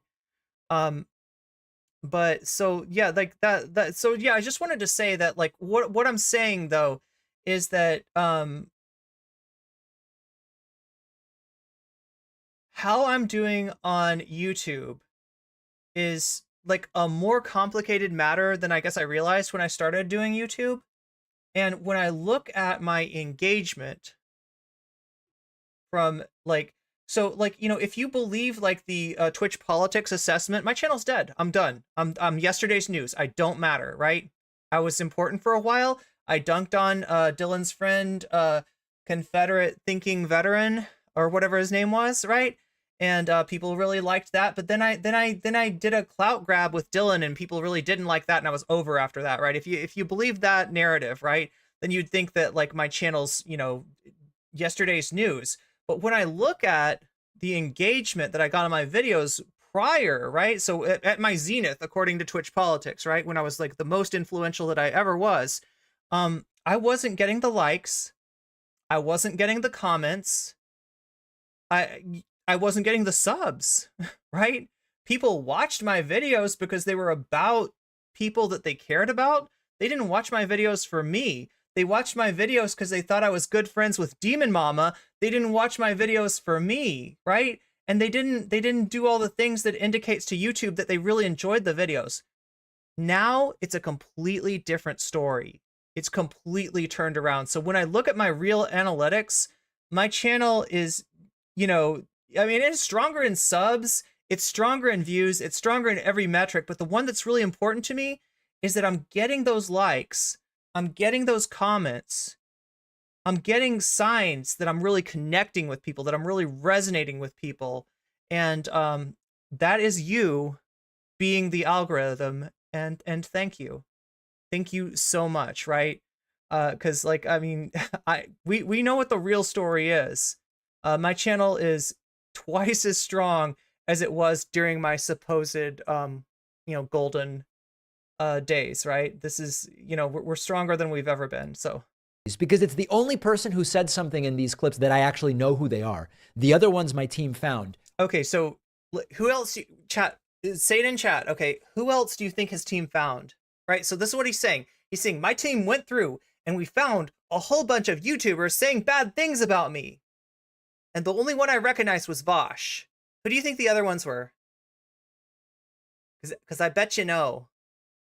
Saw a brown S earlier. Oh.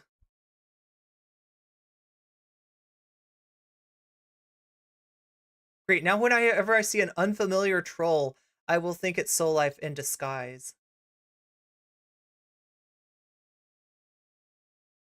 There's a lowercase Soul Life? Wait, is there a fake Soul Life? Do we have to worry about a fake Soul Life?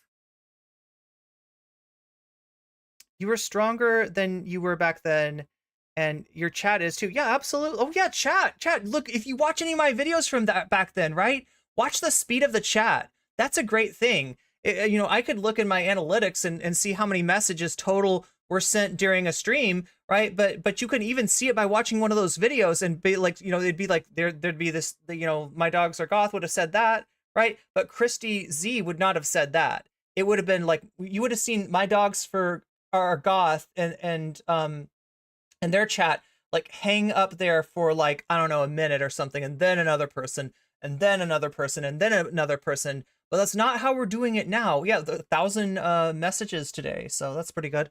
That's not how it's going now. That's not how it's going now at all, right? It's a much faster chat. So that's another sign too. And don't think that I don't appreciate it, because like, right, when we talk about the algorithm, you are the algorithm. And when we talk about, you know, my success or, you know, failure as a streamer, as a content creator, that rests on you. And I owe everything to you. And don't think I'm not grateful. We have no clue who these people are. There's a guy named Vaush. There's a Some guy named people know Vaush. him as Ian Vaush. Some people know him as Ian Vaush. Some people know him as only a horseman. Some people know him as the child finder of Kiev. Some does he have other names? Some people know him as the Lizard Man. Some people know him as the sex pest in their DMs. Who has a channel. He's been on my channel. I've been on his channel. Wait, then why were you acting like you don't know who he is? Apparently there's this guy named Vaush. So he attacked me, and I'm going to play what he said, and I will talk about it. And you tell me, is this a complete and total damn waste of time? Or is this in any way useful? Okay, so let's take a listen. And just so you know, when he says Deepak, he's referring to... Oh, chat, you know something else that's going to happen soon? Okay, so right now we're closing in on 1,900 subs on YouTube. Now, that might not sound like much, but I will tell you that when I reached 1,000 subs on YouTube, I gave a channel update, okay? And that's kind of how you really know, like, how much your audience cares about you, right? Because you can get views from covering subjects that people care about, from covering other streamers that people care about, right? And that's one thing. But when you make a video that is like channel update, you know, 1,000 subs, right? If you look at my video for that, I probably got 150 views for that, right? When it's just about me, when it's just about my channel, there weren't that many people there, right? So and indeed, a lot of my success was built on just the fact Demon Mama shouted me out. You know, Dylan Burns shouted me out, like, right? You know, people that are bigger, you know, content creators than I was had shouted me out. And that's not, you know, you get the subs, but you don't necessarily get the engagement. So like, right, as a 1,000 strong channel, I had very low engagement. We're close to hitting 2,000. In fact, I predict that we hit 2,000 before the new year, and I'm going to put out a channel update, right? And I know that this is going to get watched a lot more than the original shit. In fact, I should set a goal for that. I should set a goal of like number of likes, right? Because I can't really control number of views, but I can control number of likes. I bet we get 100 likes on that video. Me, there are some communities that refer to me as Deepak. Okay, so let's listen. Did you say Deepak do just that? Deepak has always had really stupid opinions when it comes to Israel. When I raised a bunch of money for the Palestine Children Relief Fund, he like offhandedly said it might be going to Hamas. Okay, so let's start there. My opinions are stupid. Very difficult to respond. You're gonna call out Deepak on Twitter to get the "you are blocked by David Pakman" screen? Respond to. No, they aren't, bro. Your opinions are stupid. No, your opinions are stupid. They're not very substantive. My opinions are stupid. Oh my god, thank you so much, my dogs are goth. You love how organized I am? God, I wish. I mean, I do have the folders. I gotta use the folders to be more organized, right? That's the key. And create goals. The goals you create for yourself. Wish you all the success. Thank you so much.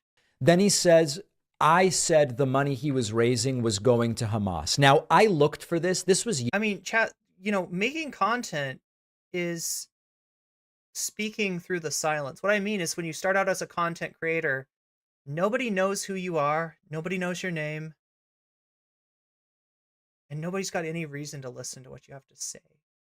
So you're literally speaking through the silence. And the fact that you hear an echo at some point Try not to cry. The fact that it resonates with people and you've got an audience speaking back to you,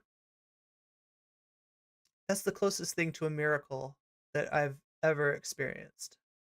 Years ago, where someone on my stream said, "Are you joining Vaush's fundraiser for X group?" I didn't recognize the name of the group.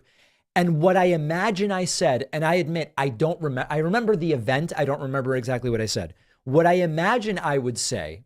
Okay, so you heard what Vaush said. Vaush said that that when did he actually listen to that part of, like, we heard it, right?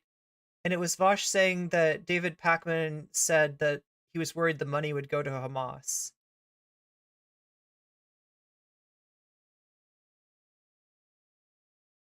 Complete and total damn waste of time? Or is this referring to me? There are some refer to me as Deepak. Deepak has always had really stupid opinions when it comes to Israel. When I raised a bunch of money for the Palestine Children Relief Fund, he like offhandedly said it might be going to Hamas. Okay, so let's. Okay, so basically, David's saying that, you know, he does remember this happening, and he didn't join into the charity stream because he just didn't have enough time to research the group that Vaush was supporting, and that I wanted to cut him some slack here, right? Because, like, that's understandable.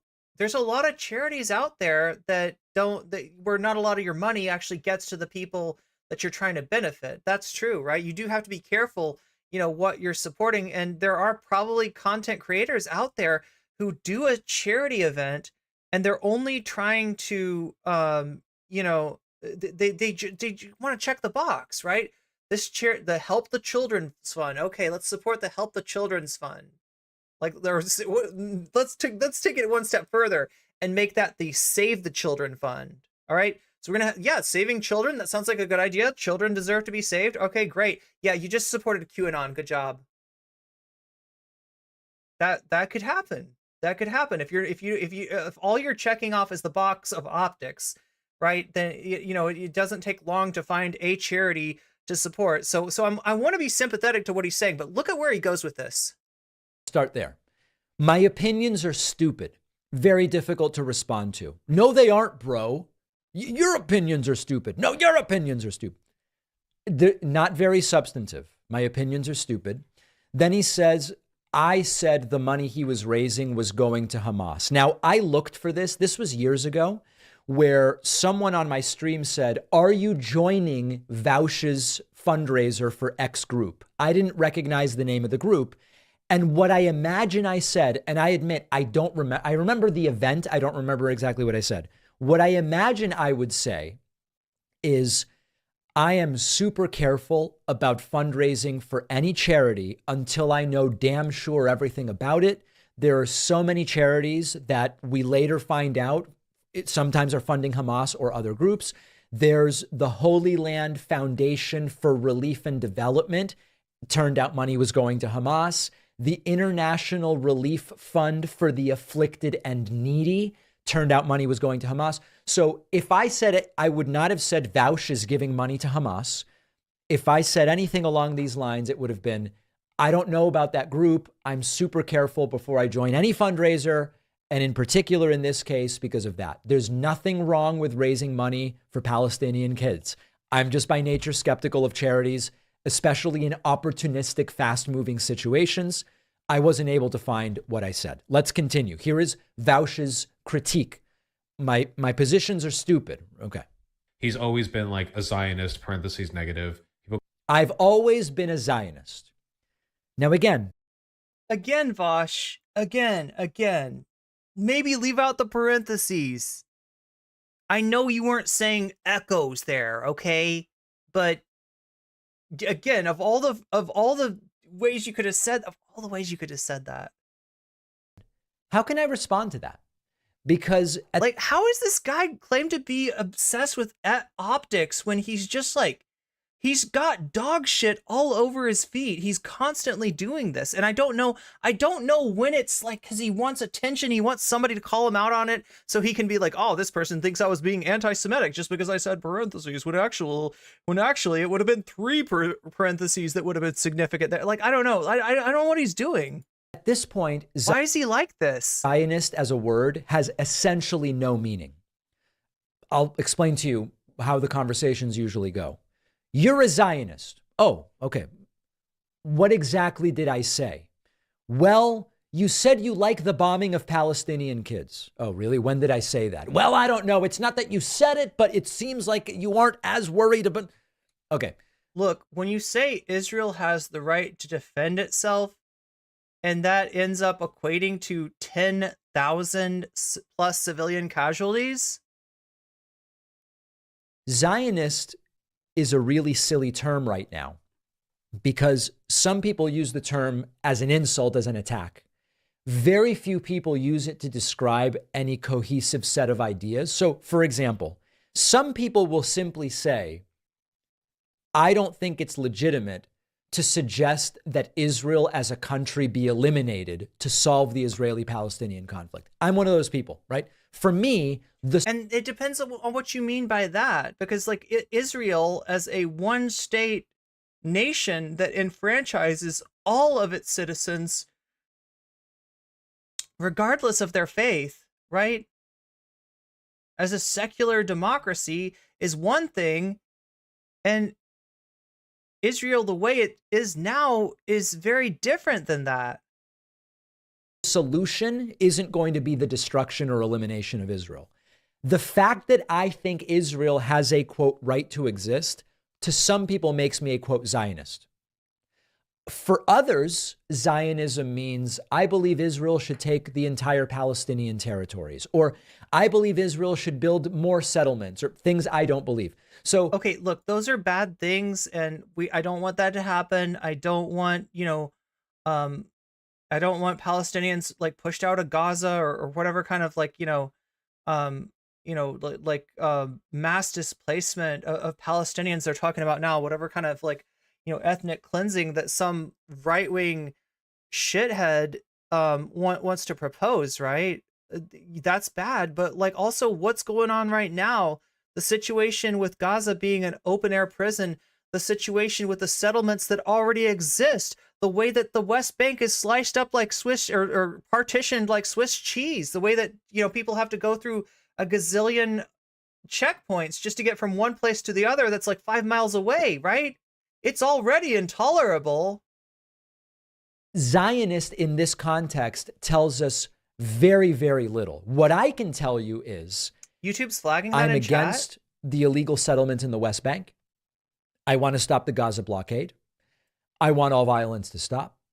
I am an opponent of Benjamin Netanyahu. And what does that mean? Look, I don't know enough about the West Bank. Like, are there legal settlements in the West Bank? Because anything that has partitioned further, because like you've already got a partition just by the establishment of the West Bank, the different zones, right? The Israel proper, East Jerusalem, and then the West Bank, and then Gaza. Like, remember we went over the way that works, right? Even the establishment of that is a partition that's an imposition to any kind of two-state solution, if that's where you say you're at, right? It's already divided up, but then on top of that, there's all these settlements dividing the West Bank. The West Bank are the people that played well, quote unquote, with Israel, right? They didn't, they're not under. They didn't elect Hamas. They're under the Palestinian Authority, and they were going along to get along. And what did that get them? That got them partitioned up like Swiss cheese. Likud party at just about every step. I don't believe Benjamin Netanyahu will ever be. Zionist tells us everything we need to know. Pakman is terrible. An arbiter for peace. I don't believe Hamas will either, by the way. So those are my views. But again, I've been called a Zionist and it's been used as an insult. And my positions have been called stupid. Okay. Got mad at me when I said that before, but like literally, he's literally like taking the worst possible positions on this. Apparently his He won't name any of the positions. All right. Community is going after him for it too, because like, yeah, it's getting increasingly unpopular to be just like a bloodthirsty psychopath when it comes to the ongoing destruction of the Palestinian people. There you go. I'm a bloodthirsty psychopath and my own community has turned against me. So listen, in terms of my community turning against me, you know, I've talked about a bunch of people canceled memberships. More people started them. We have more of a following on every platform today than we ever have in history. Okay. The show is bigger today on every platform, and we have more members today than we have ever had. You evaluate whether my community is turning against me. And, you know, when we start hearing stuff like bloodthirsty psychopath, I consider those ad hominems. I would love to get a list of the psychopathically bloodthirsty things I've said. So there's not much to respond to. I'm not going to do any ad hominems on Vaush. I'm trying not to engage in this stuff. I'm trying to just demonstrate, look, here's an attack. It's not substantive.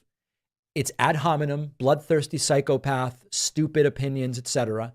There's no... I mean, you can see kind of what Pakman's responding to in terms of like both, like we watched the video where his viewers were responding to him. And, you know, he picked the ones where the people were like, the ones that sounded most supportive of Hamas, right? And you could see what he's responding to in terms of, you know, like, right. He said there was a whole bunch of people, a whole bunch of YouTubers that his team found that had said stuff about him. And he picks like, you know, Vaush, you know, giving it. Yeah. I mean, it is like I guess there's not a lot of substance. Vaush isn't really saying, you know, what his problem with Pakman's views are. My guess is that he's expressed it at other times and he just doesn't want to repeat himself here, but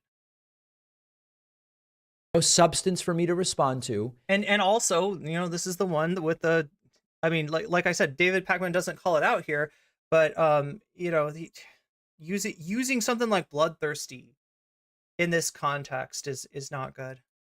And people can judge for themselves whether they think these are reasoned critiques or not.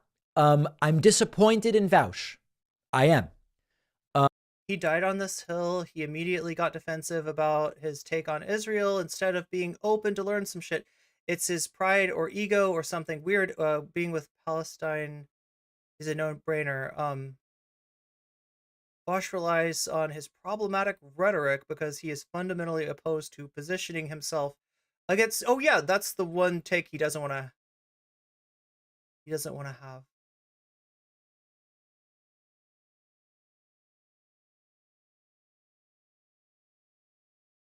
Trying to clout chase, not platform smaller content creators. Oh yeah, that's exactly right, anti-corporatist. Yeah, so I was saying, did anybody have some guesses as far as who he alluded to other content creators who had also called him out, and he said that of all these people, the only one I know about is Vaush. So let's talk about Vaush here.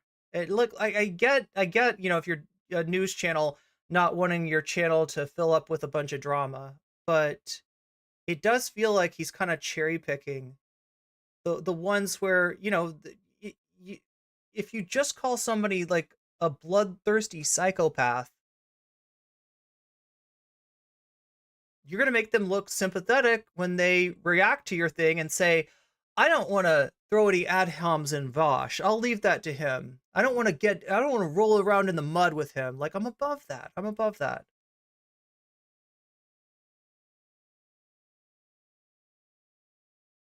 But I'm not going to respond in kind. I have no interest in ad hominems beyond there is very little substance there. Here's the bottom line. I'm fine being disliked. This is it's sort of been my New Year's resolution, but I made it like 6.5, 7 months ago. I was on a particular trip and I read a really interesting Japanese philosophy book called The Courage to be Disliked. And I've really revised my views on a lot of things. Not everybody's going to like me. And that's okay. And in particular, people whose views are so different than mine, like it's not super likely socialists are going to like what I have to say about a lot of things. That's okay. We can all exist. We don't have to resort to ad hominem. Sometimes people do, but we don't have to. And I am going to continue making an effort not to stoop to the ad hominems, to keep doing my thing. And I think the show is going to keep growing. By the way, we're down to our last 14,000 YouTube subscribers before we hit 2 million and enter a class that has only 2 people in it right now, Brian Tyler Cohen and the Young Turks. We will soon become the 3rd of 3 left YouTube channels with over 2 million subscribers. That's a positive thing that we can be excited about.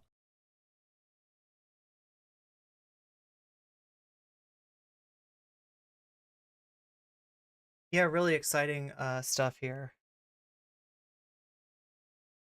It's funny, he mentions BTC here, and look what shows up in the recommended. It's like the Pod Save America with BTC. Yeah, BTC is actually I have not seen a lefty channel grow. I don't think I've ever seen a lefty channel grow as fast as BTC.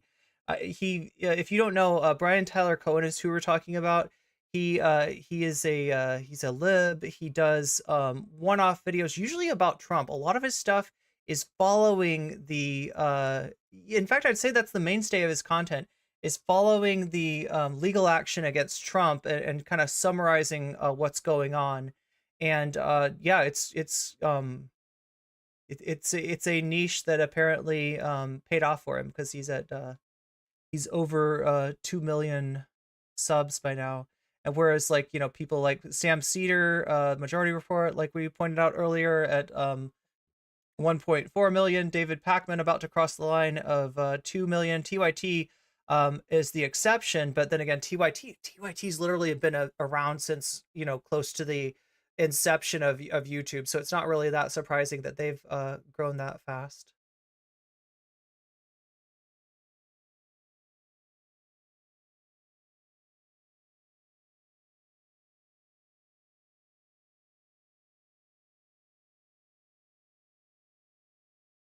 Time for Kyle Kulinski to step up and debate Deepak. Lib content is always so vapid, boring, and full of watching eyes.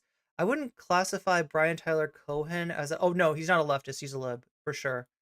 He calls it... Did Pakman say leftist? He mentioned, like, communism and how he doesn't think that communists would, or socialists would be, you know, happy with his channel.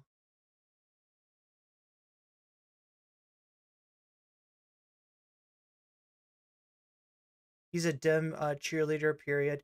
Yeah, I mean, same thing with Pod Save America. Same thing with wait a minute, what about Pod Save America? I mean, they're like a podcast. Oh wait, that's right. They're we're not. Don't worry, chat. Of all they're yeah, 500,000. So but this isn't their main platform, right? I'd assume that most people that watch that are Pod Save America fans catch them on a podcast app.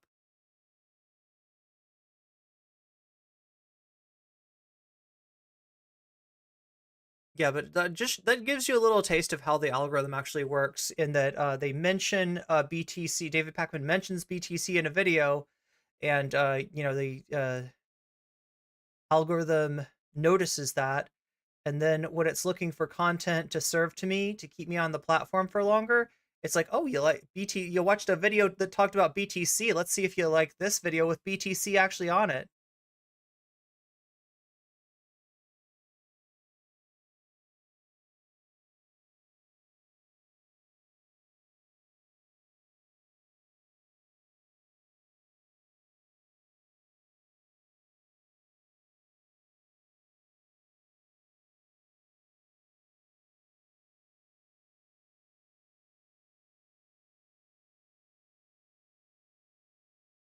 So Pod Save America it's essentially like a podcast hosted by I think they're all like former Obama campaign officials. What is it? John Favreau, John Lovett. There's one other person that's usually on the show as well. I haven't really paid much attention to them, because obviously they're they're to the right of me. Let's just say, bottom line is none of those creators want to fundamentally change the political landscape. Yeah. Well, yeah, like if you look, if you are the kind of person that's like, we got to go back to brunch. We got to get, like, if you want to turn the clock back to 2016, you kind of lost me. You subjected me to his chat and I still haven't, wait, because I looked at the comments.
I'm so tempted. No, I'm not gonna give JP Sears any attention.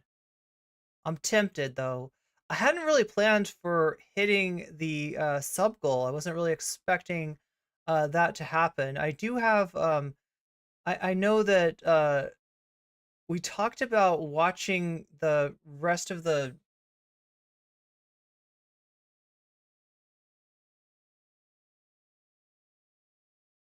Oh, hey, here's something that I need to cover.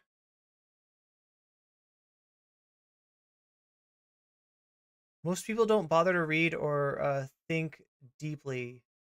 Israel discovers surprise supporters on the internet. Who did they discover? Look, it's Destiny. It's Destiny. Wow.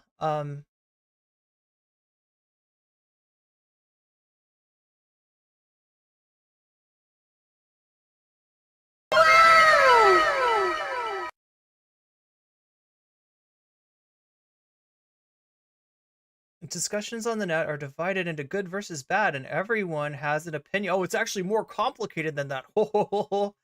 Even in the gaming feed, which is made up of game developers and content creators, the spirits are raging and anti-Israel messages are thriving.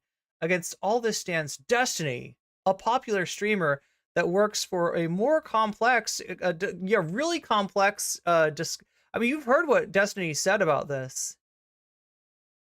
His complex takes, right, are often that he wishes that like these dipshit protesters would meet the business end of some chud's gun, right? Or in this case, you know, maybe the answer really is ethnic cleansing. Yeah, that's our dude.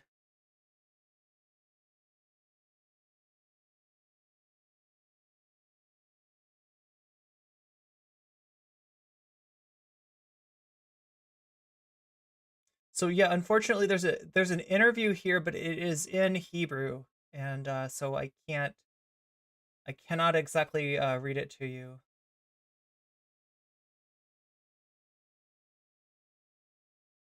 But what I can do is look in our stream suggestions.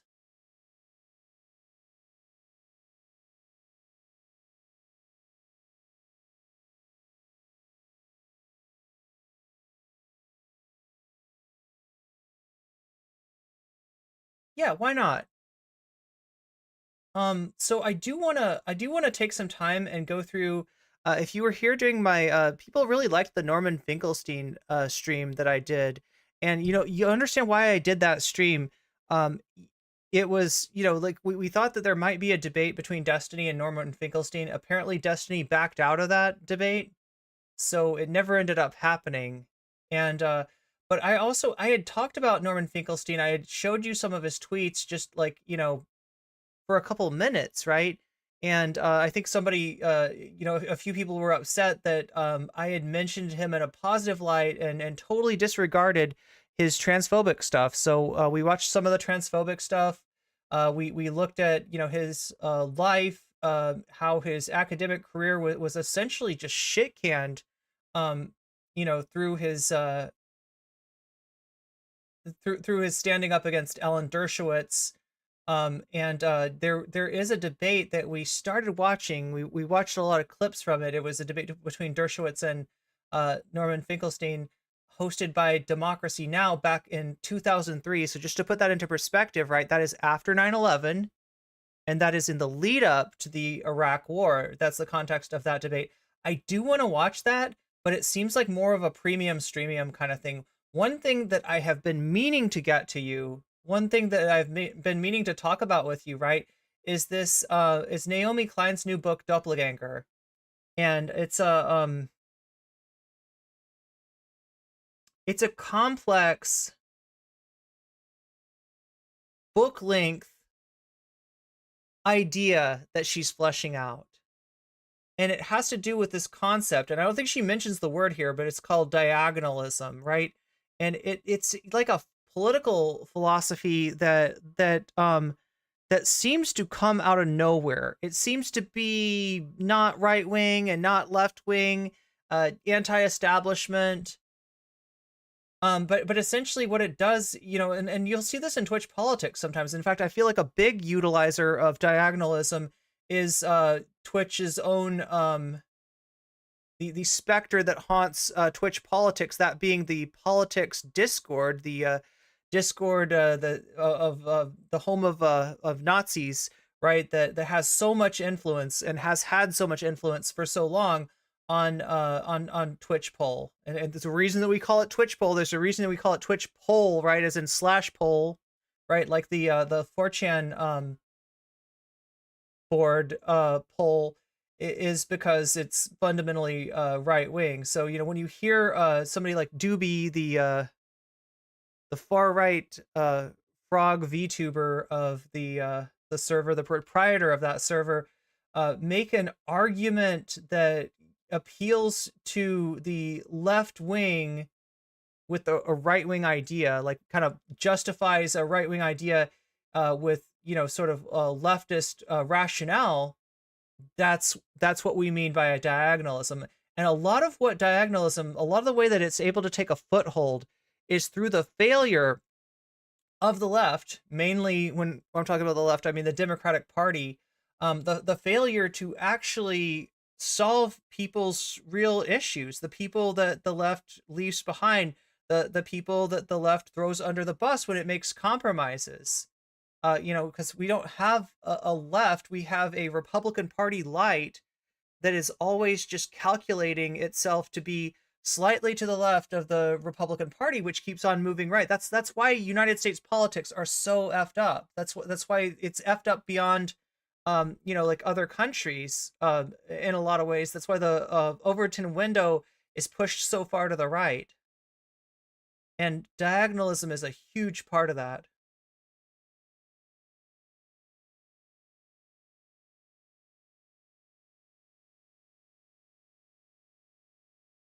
So let's take a look at this interview of the birthday boy, Sam Seder, and Emma Vigeland with my favorite author. I mean, I wanted to say one of my favorite authors, but I can't think of an author that I like better. I can't think of an author who's been more influential on my own political outlook than Naomi Klein. And I wanted to take a look at the Adam Conover thing too, but I never know if I can get away with that. I never know if Adam Conover's got a show on television. And I'm always worried about getting copyright claimed from stuff like that. Whoa, okay. So wait, this was... Oh, somebody gave me the...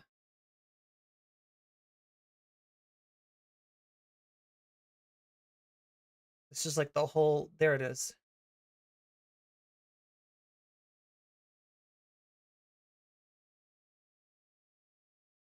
support. Real pleasure to welcome back to the program Naomi Klein, professor of climate justice at the University of British Columbia, author of multiple best-selling, New York Times best-selling books. Yeah, No Logo, Shock Doctrine, Doppelganger being her latest. And her most This Changes Everything. recent Doppelganger, A Trip into the Mirror World. Naomi, it's great to see you. Matt just told me that he accidentally put Naomi Wolf into the... What? But this has been going on for thinking years about and years. the thing. We were going to go really into the mirror world. We're going to dive right into the mirror world. You would not be the first people to... And that's what I mean when I say the mirror world, right? I mean the right wing creating like mirror world. And I mean like Alice in Wonderland mirror world, right? Twisted versions of leftist, concerns, of leftist ideas. Like Dr. Wolf talks about the for instance, the health and wellness community, the natural health community. If you go back to the mid 2000s, this was a block that this was a group of people that voted left wing. They and not that the left wing was taking on big ag to any extent. What was the Obama? Oh, I'm trying to remember his name. Was it Villasek? Is that the name of the Obama ag administrator that was just completely, captured by agribusiness? But compared to the Republicans, it's it's always worse on that side, right? So that was a constituency that the left maybe took for granted, and that's been completely swept up. It's the opposite now, right? If you look into the natural, health community, or even just people that are health conscious in general, it leans to the right. And in fact, in like a QAnon way, a lot of the conspiracies that sort of were under the surface in that movement earlier on have been fed and nurtured by right-wing conspiracy theorists. Do that, by the way. Yeah. Well, I mean, this is this book is a little bit of a departure for you, I think, relative to the other ones that you and I have talked about over the years. And you're using this concept of doppelganger as a metaphor of sorts. I think 20 years ago when I started to interview you back for, I think it was like No Label, maybe at No that Logo. time. No More Logo, mistakes, sorry. Sam. You're just screwing up right, left, and center. I know. But No that's what Labels it was. is a Naomi terrible Wolf had a No political Label thing. book. No Labels is the political party that Joe Manchin might actually run for president under. Yeah. No, but I'm quite convinced I must have interviewed her once or twice earlier at that time. And it's been sort of a fascinating 20 years, but also sort of exhausting. But let's start with this. It starts for you. It starts in seeing up in Vancouver, sort of these protests, these medical freedom protests. But talk about just the sort of the genesis of and what's happening with this metaphor. Yeah. So first of all, it's great to see you. Great to see you, Emma. Great to see you. It's a different kind of book in sort of tone and style. It's kind of more playful and experimental in the sense that it uses the doppelganger as a tool to look at all different kinds of ways that we double ourselves, right? So I happen to have a doppelganger. There are lots of people who do. I get perennially confused with Naomi Wolf, but the book is not about that. It's about the way that we create doubles of ourselves online. It's the way AI creates doubles of us. It's the way that we partition our political world into this kind of very reactive doubling where the right has a sort of replica copycat version of every social media platform, fundraising tool. Something that just came to mind that the right wing has done pretty effectively is commandeering the anti-war movement. There was like a whole event attended by the likes of like Jimmy Dore and some People's Party, like just a whole bunch of people. Yeah, Jimmy Dore's a great example of diagonalism too, right? In that he's a former lefty that claims to still be a lefty and is basically appealing to a right-wing audience, has been audience captured through the success of his appeal to the right-wing audience. But when they say anti-war, they mean letting Putin run roughshod over Ukraine. Like they mean like, you know, making peace with the horrible right-wing government in Moscow, and not just like, you know, like not having a conflict, but the idea that like, you know, like, and these are some of the same people that you'll hear like saying Israel has a right to defend itself. Okay, well, what about Ukraine? What about Ukraine? Do they have a right to defend themselves, or should Ukraine be given over to Putin as a peace offering, right? That's what they mean by peace, and they're definitely not for peace, because the reason that they want to be so friendly with the Russians is because they want to pivot to a conflict with China. They would rather they you know, they have a different, they would rather pivot to a conflict with Iran. They have their sights on other wars, but they pretend to be anti-war, and it undermines the left, because the left has failed to be effectively anti-war in so many instances, from you know, Obama's actions in Yemen to the, you know, support of the you know, Israel's actions in Gaza, right? Every single opportunity that these, you know, diagonalist thinking right-wingers get comes from a failure of the left in some way. Even making their own. Oh, The Hill is a great example. Yeah. The Hill would have you believe. In fact, some Vaush mods even seem to think that The Hill is like a centrist news organization. Money, you know, on the Steve Bannon show. And also copycat arguments, like doublings of arguments. But we also, on the left side of the spectrum, are very reactive with them. So it's about all of that. You know, my books have always tried to make maps of our political moment. You know, I did that with the shock doctrine and with This Changes Everything. With this book, it's also a map of the kind of COVID moment and how we have changed, how our political culture is changing. And it's a weirder map because we are in weirder times. So it's trying to kind of wrap its arms around the prevalence of conspiracy culture and the way lots of people are kind of becoming doppelgangers of who they used to be, right? We all know people who have changed, and we're trying to understand, is this still the same person? How did this change happen? What are the financial incentives for this change? Are we the ones who've changed? We're all accusing each other of having been, you know, become victims of like invasion of the body snatchers. So what is happening? And so Doppelganger tries to answer some of that. Yeah. Oh, go ahead. No, it just, COVID is such an, and you write about this obviously, but it's such an important moment to analyze that very dynamic, because it was an accelerant in many ways.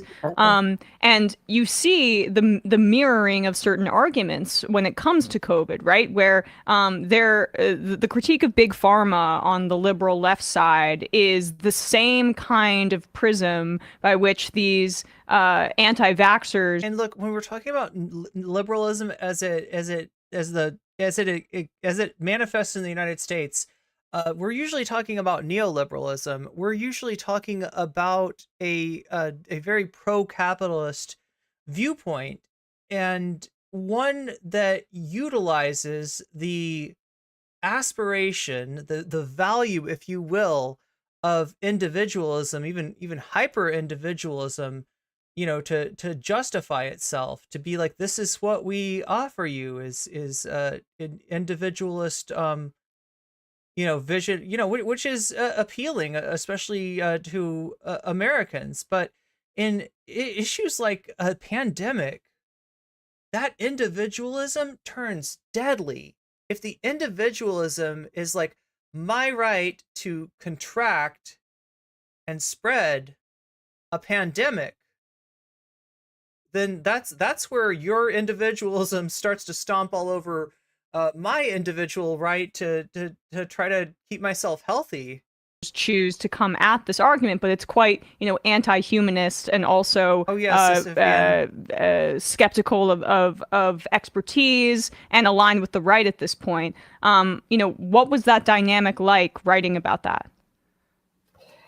Yeah, well, I think, you know, Sam mentioned seeing these protests in the community where I live. I started the pandemic in the U.S. I had been teaching at Rutgers, and, you know, we were just kind of outside New York.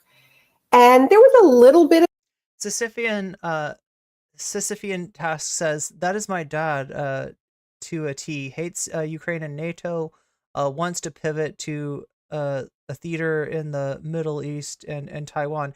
And you don't have to support NATO. Like, it doesn't even have to be about that. But, you know, at the same time, like,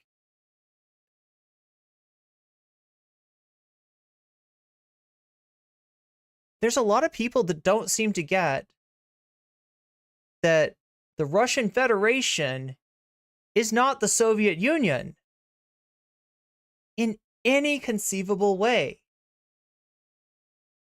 And as many problems as there were with the Soviet Union, like, the Russian Federation is a new, like, including corruption. That's one problem that the Soviet Union had, right? But you look at what's happened with the Russian Federation in giving away everything that was nationalized, creating a class of oligarchs, a war sort of occurring, a power struggle occurring between those oligarchs, and Vladimir Putin rising to the top, you know, taking out his enemies, and then empowering more oligarchs, creating more oligarchs that are supportive of him. Right? The people that, you know, on any side, whether you're against, like, you know, the Russian Federation is because you see it as some extension of Soviet communism, or whether you idealize in some ways Soviet communism and want to see, you know, Vladimir Putin as an extension of that, like in a positive sense. That's such a mistake. That's not what you're dealing with. The times have changed, please.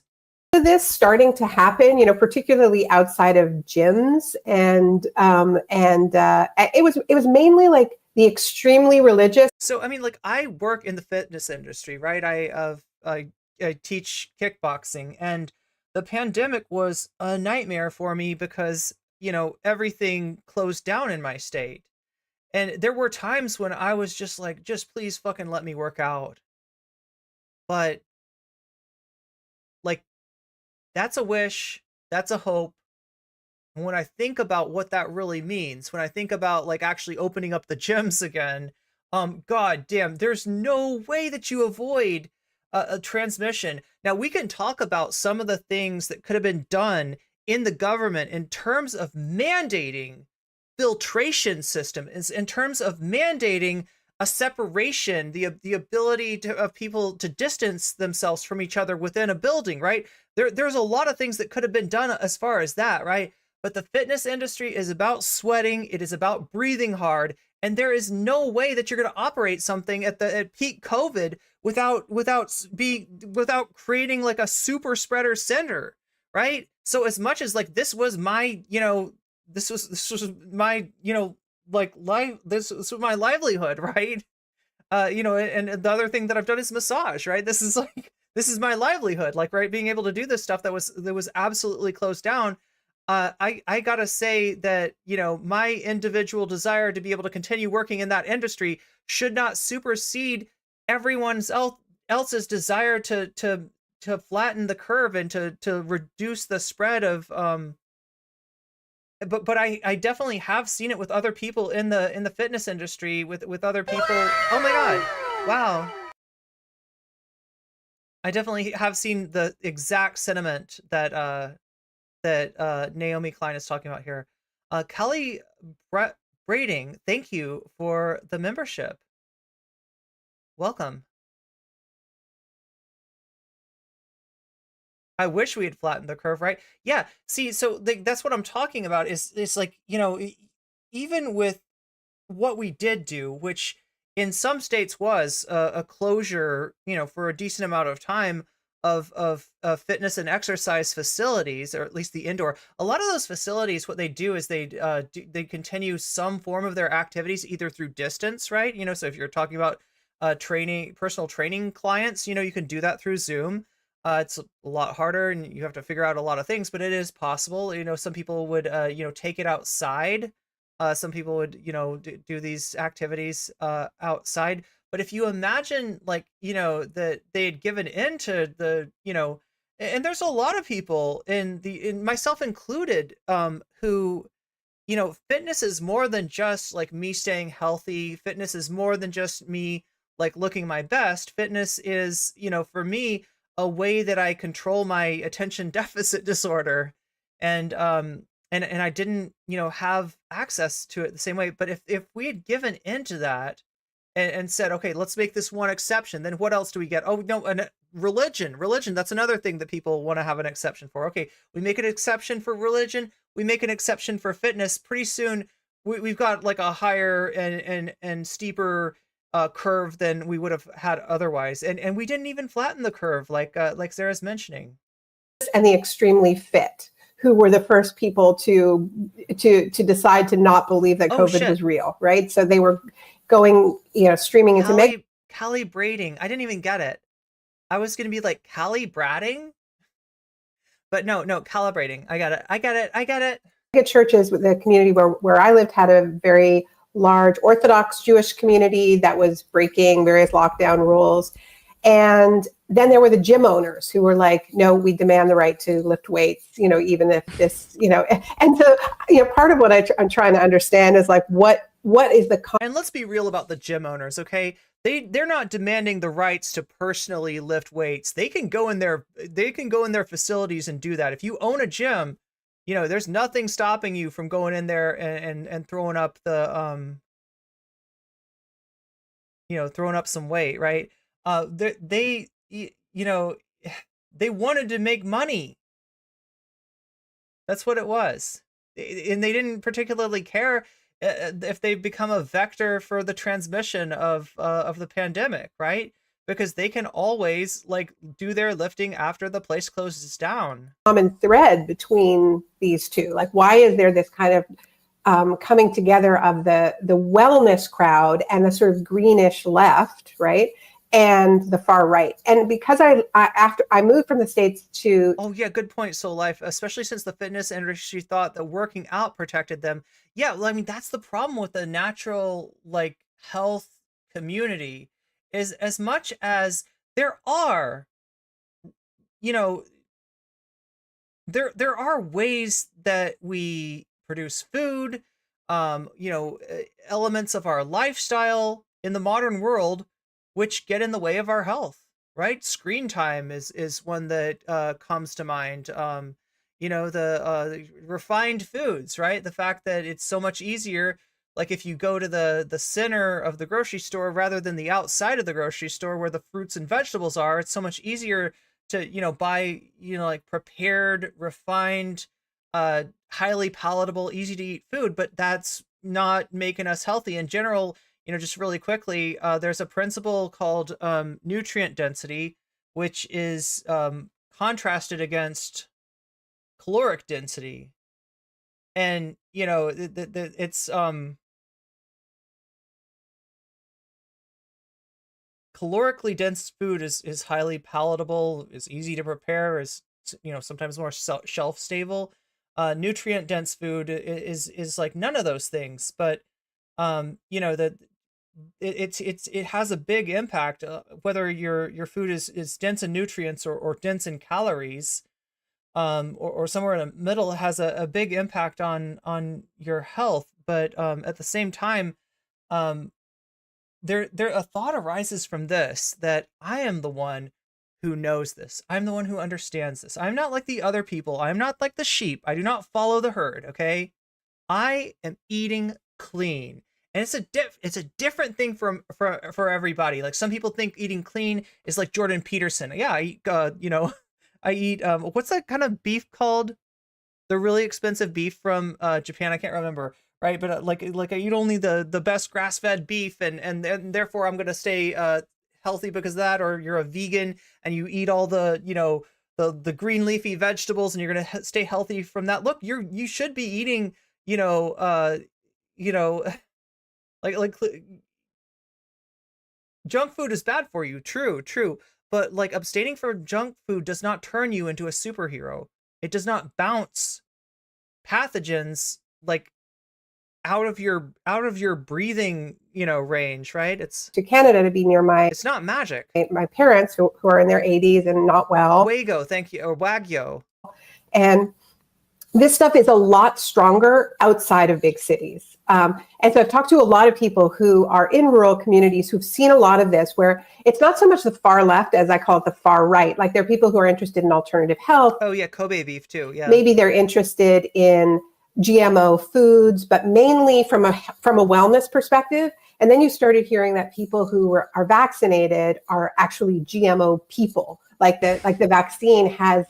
So it mixes and matches parts of the discourse that I recognize as somebody who's been part of the left for 30 years, and this we so like realistically speaking, if there's a problem with GMO food, it's what they're genetically modifying it for, and what they're generally genetically modifying it for is tolerating higher levels of pesticides. I always say that eating more vegetables that even if they're like not organic is always better than eating like less vegetables. Eating a few organic vegetables, you're always going to do better eating like more vegetables, regardless of the pesticide level on those. But so I mean, you could come up with a rationale for wanting to avoid GMO foods, but it's not really what you think, right? Because what Natalie Klein is talking about is this idea that is, I gotta say, it's the province of pseudoscience to think that like that ingesting genetically modified food genetically modifies your body, like genetically modifies like your own DNA. And it's like, think about that. It's like a concept of like pollution, right? I want to be pure. I don't want to be polluted. And it's not really scientific. There is some argument to be made, and generally like the introduction of these genetically modified foods benefits agribusiness more than it benefits the consumer. But this translated into COVID, into the idea that like it's an mRNA vaccine and it's gonna fuck with your DNA. You're now a genetically modified person.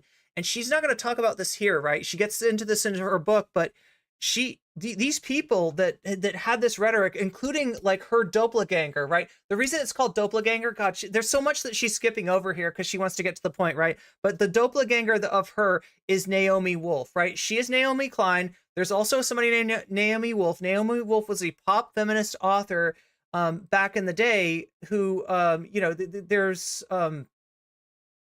maybe took a little bit of a foray into politics at one point, and then started to get confused with Natalie Klein. So she'd be like in the bathroom and she'd hear people being like, oh, I used to love Naomi Klein. Yeah, did you hear about what happened to her now, though? She's a right-winger. She's an anti-vaxxer. And she'd come out of the toilet and say, I think you're thinking of Naomi Wolf, right? She was constantly getting confused with the right-wing mirror version of herself, essentially. And so, the things that the stuff that Naomi Wolf would be saying would imply that not only are the people who get the vaccine now genetically modified and impure, not only have they fucked themselves by by protecting themselves from the pandemic, to some extent, but being around them is maybe dangerous to you. Like they're not the same people. It's like the pod people, right? That's a feeling that you got reading Naomi Klein, reading the way that she wrote about, vaccination, was that anybody gets the vaccination is a pod person, and you gotta watch yourself around those people lest you become impure too. We don't love big pharma. We don't like big tech. It's Black Mirror-ish. Yeah, exactly. That's where my mind goes with that. And if you get a video about Naomi Klein and her book Doppelganger, it's probably going to have some Black Mirror stuff in it too, right? Oh God, chat. Should I let this out? So do you remember when I was like considering like stopping streaming? Do you remember when that happened? And I alluded to like a reboot, right? The idea was never to stop doing content, all right? But the idea was going to be switching to being a YouTuber rather than a streamer. Now, people in my community convinced me to stay streaming. Like, right? When I said that I wasn't going to stream anymore, the response that I got from people, like, it inspired me, it broke my heart, and I honestly couldn't bear quitting streaming. So I decided against it, right? But the idea was going to be to make a channel and to do video essays. And I still want to do that. I still feel like a separate channel for video essays is something that I want to do. So be on the lookout for Void Coffee. That is all I will say right now. You know, we don't like big agra, you know, and it takes that and it warps it and it turns. Yeah, and not for the reason that we think that big agra is some kind of like evil supervillain that wants to pervert and distort our DNA, right? Not for anything like that. We don't like big agra because their interest is in making money. They you know, set up monopolies in food production, and their interest isn't in our health, which was what you should be interested in when it comes to food, right? Food has a huge effect on your health. Their interest isn't in making money. That's the issue with big agra, is the kind of control that it affords. It's about capitalism. It's about capitalism. It is not about freaking woo and pseudoscience and you know, the self-pollution or whatever the hell they're trying to sell through this, you know, idea of the genetically modified person as the vaccinated person. It into something that actually is not taking on these large businesses, you know, that isn't taking on the trade rules that allow. JG says big agra can eat my seed. That have allowed them to have such an outsized impact as the movements that I've been a part of have done. And it kind of pivots it. And suddenly it's about immigrants, and suddenly it's about the schools are turning your kids trans. And so I'm trying to understand, like, how do you do that pivot? How do you take the yoga instructor who was concerned about? So do you see how this like ideal of natural living can get perverted into transphobia?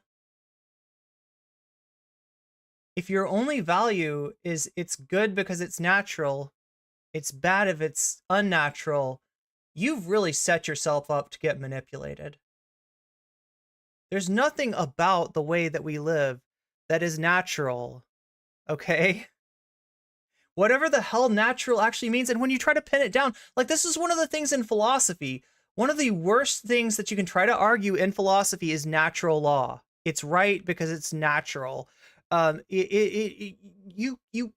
There's nothing there at the center. There's no real definition to what is or what is not natural, right? It's all this, like, you know, circular logic, and it really leads you it leads you nowhere. But in the same thing is, you know, with the sort of, like, you know, natural health movement. Now, is there a truth to the fact that the food that we eat should be less refined? Yeah. Yeah. For the reason that I told you about, right? You want food that's nutrient dense and not particularly calorically dense. A lot of the health issues in our modern life come from the fact that we got the opposite. We've got food that's calorically dense and not very nutrient dense. But it's not some kind of, you know, mystical principle about, you know, you have fallen away from the natural order of things and therefore you will suffer with metabolic syndrome. No, it's not about that, right? It's about you know, the fact that so much calorically dense food, you know, whether it be, you know, the meat or whether it be sugar, is available to us and is sometimes incentivized by the price structure. A vaccine and turn them into a warrior against critical race theory, and all of that's happening.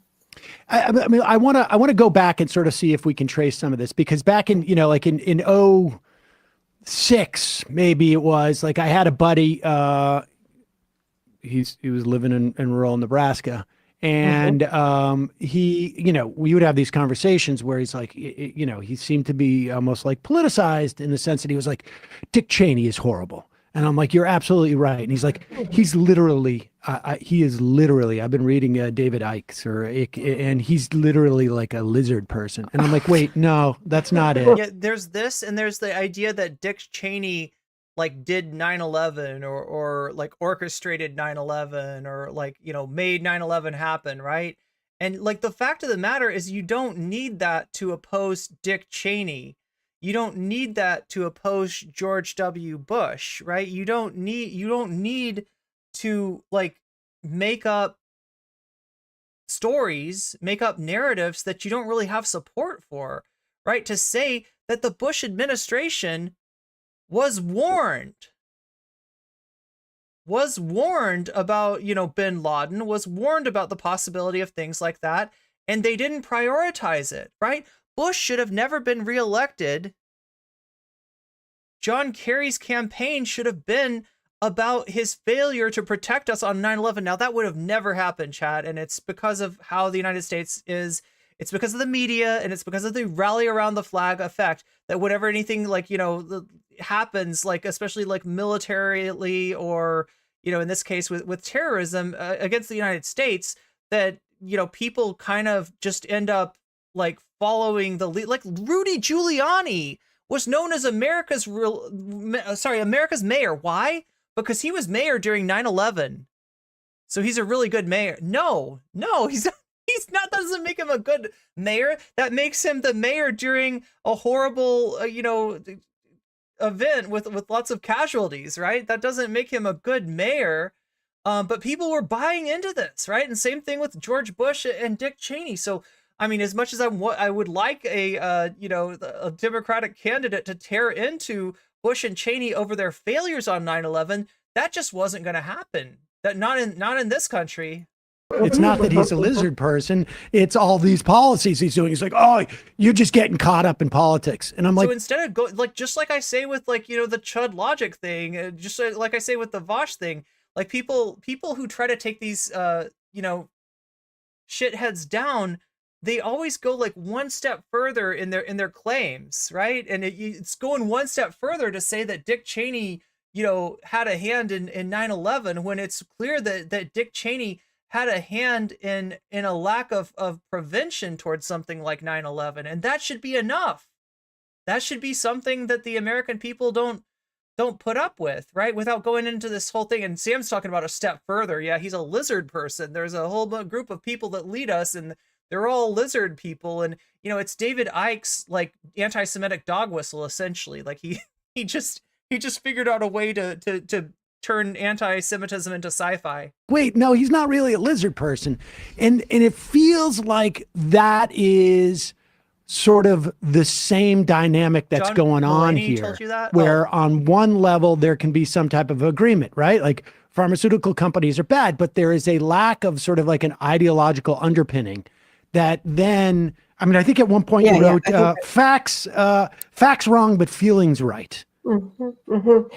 Yeah, and this is true of Wolf, you know, my own doppelganger, and you know where this started to feel more serious to me was when she really made this right-wing turn and suddenly was on Tucker Carlson's show when he had one on Fox and was going on Steve Bannon's show very regularly. And what she was talking about was this claim that the vaccine verification apps that we all downloaded onto our phones was actually a kind of a covert plot to bring, you know, as she said, tyranny to the West, a Chinese-style social credit system, that these apps were going to be able to listen to our conversations wherever we were, know who we were meeting with. And the response from liberals online was like, oh, you know, just crazy rantings, but also wait till they hear about cell phones. So it was a kind of a knowing sneer, right? Like we all know that it's actually our cell phones that are tracking us in these ways. But that really struck me as something very interesting. And it explained why this was getting the kind of traction it was, because, you know, do we, you know, people on the left side of the spectrum have a plan for what to do about surveillance capitalism? We all know it's real. We all know that there was supposed to be something happening under the Biden administration, but very little has happened. I know they're trying, but you know, our data is not safe. You know, our cell phones really have outrageous capacity to keep track of us.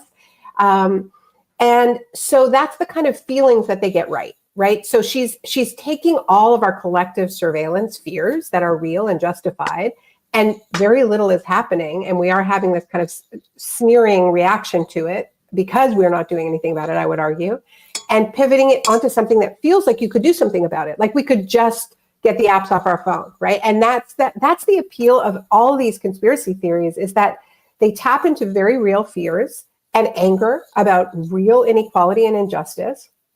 But then, like you say about the lizard people, the story becomes not this is a system that is rigged and we need to change the system and maybe we need democratic socialism. It's there's this group of lizard people. They meet every year at Davos. Let's get the lizard people. And that's the kind of narrative structure of QAnon, but it really is the narrative structure of every conspiracy theory. And certainly the most ancient conspiracy theories, anti-Semitic conspiracy theories, right? Like there's this cabal of Jews.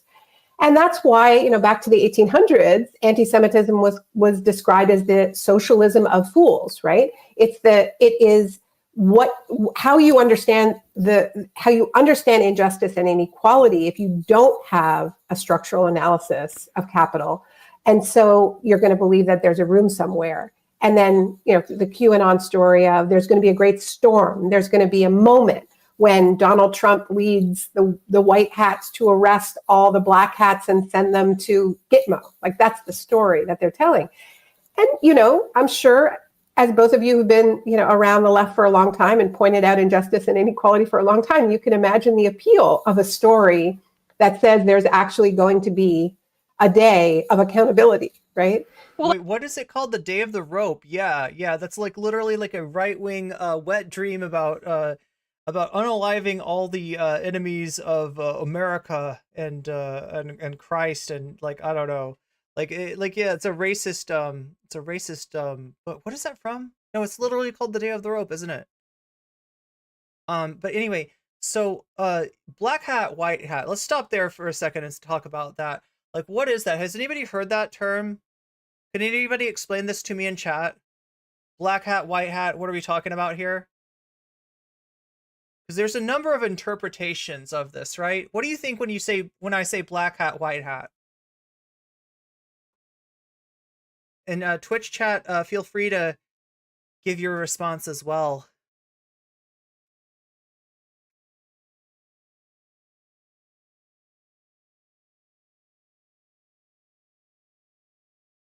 Race? Okay.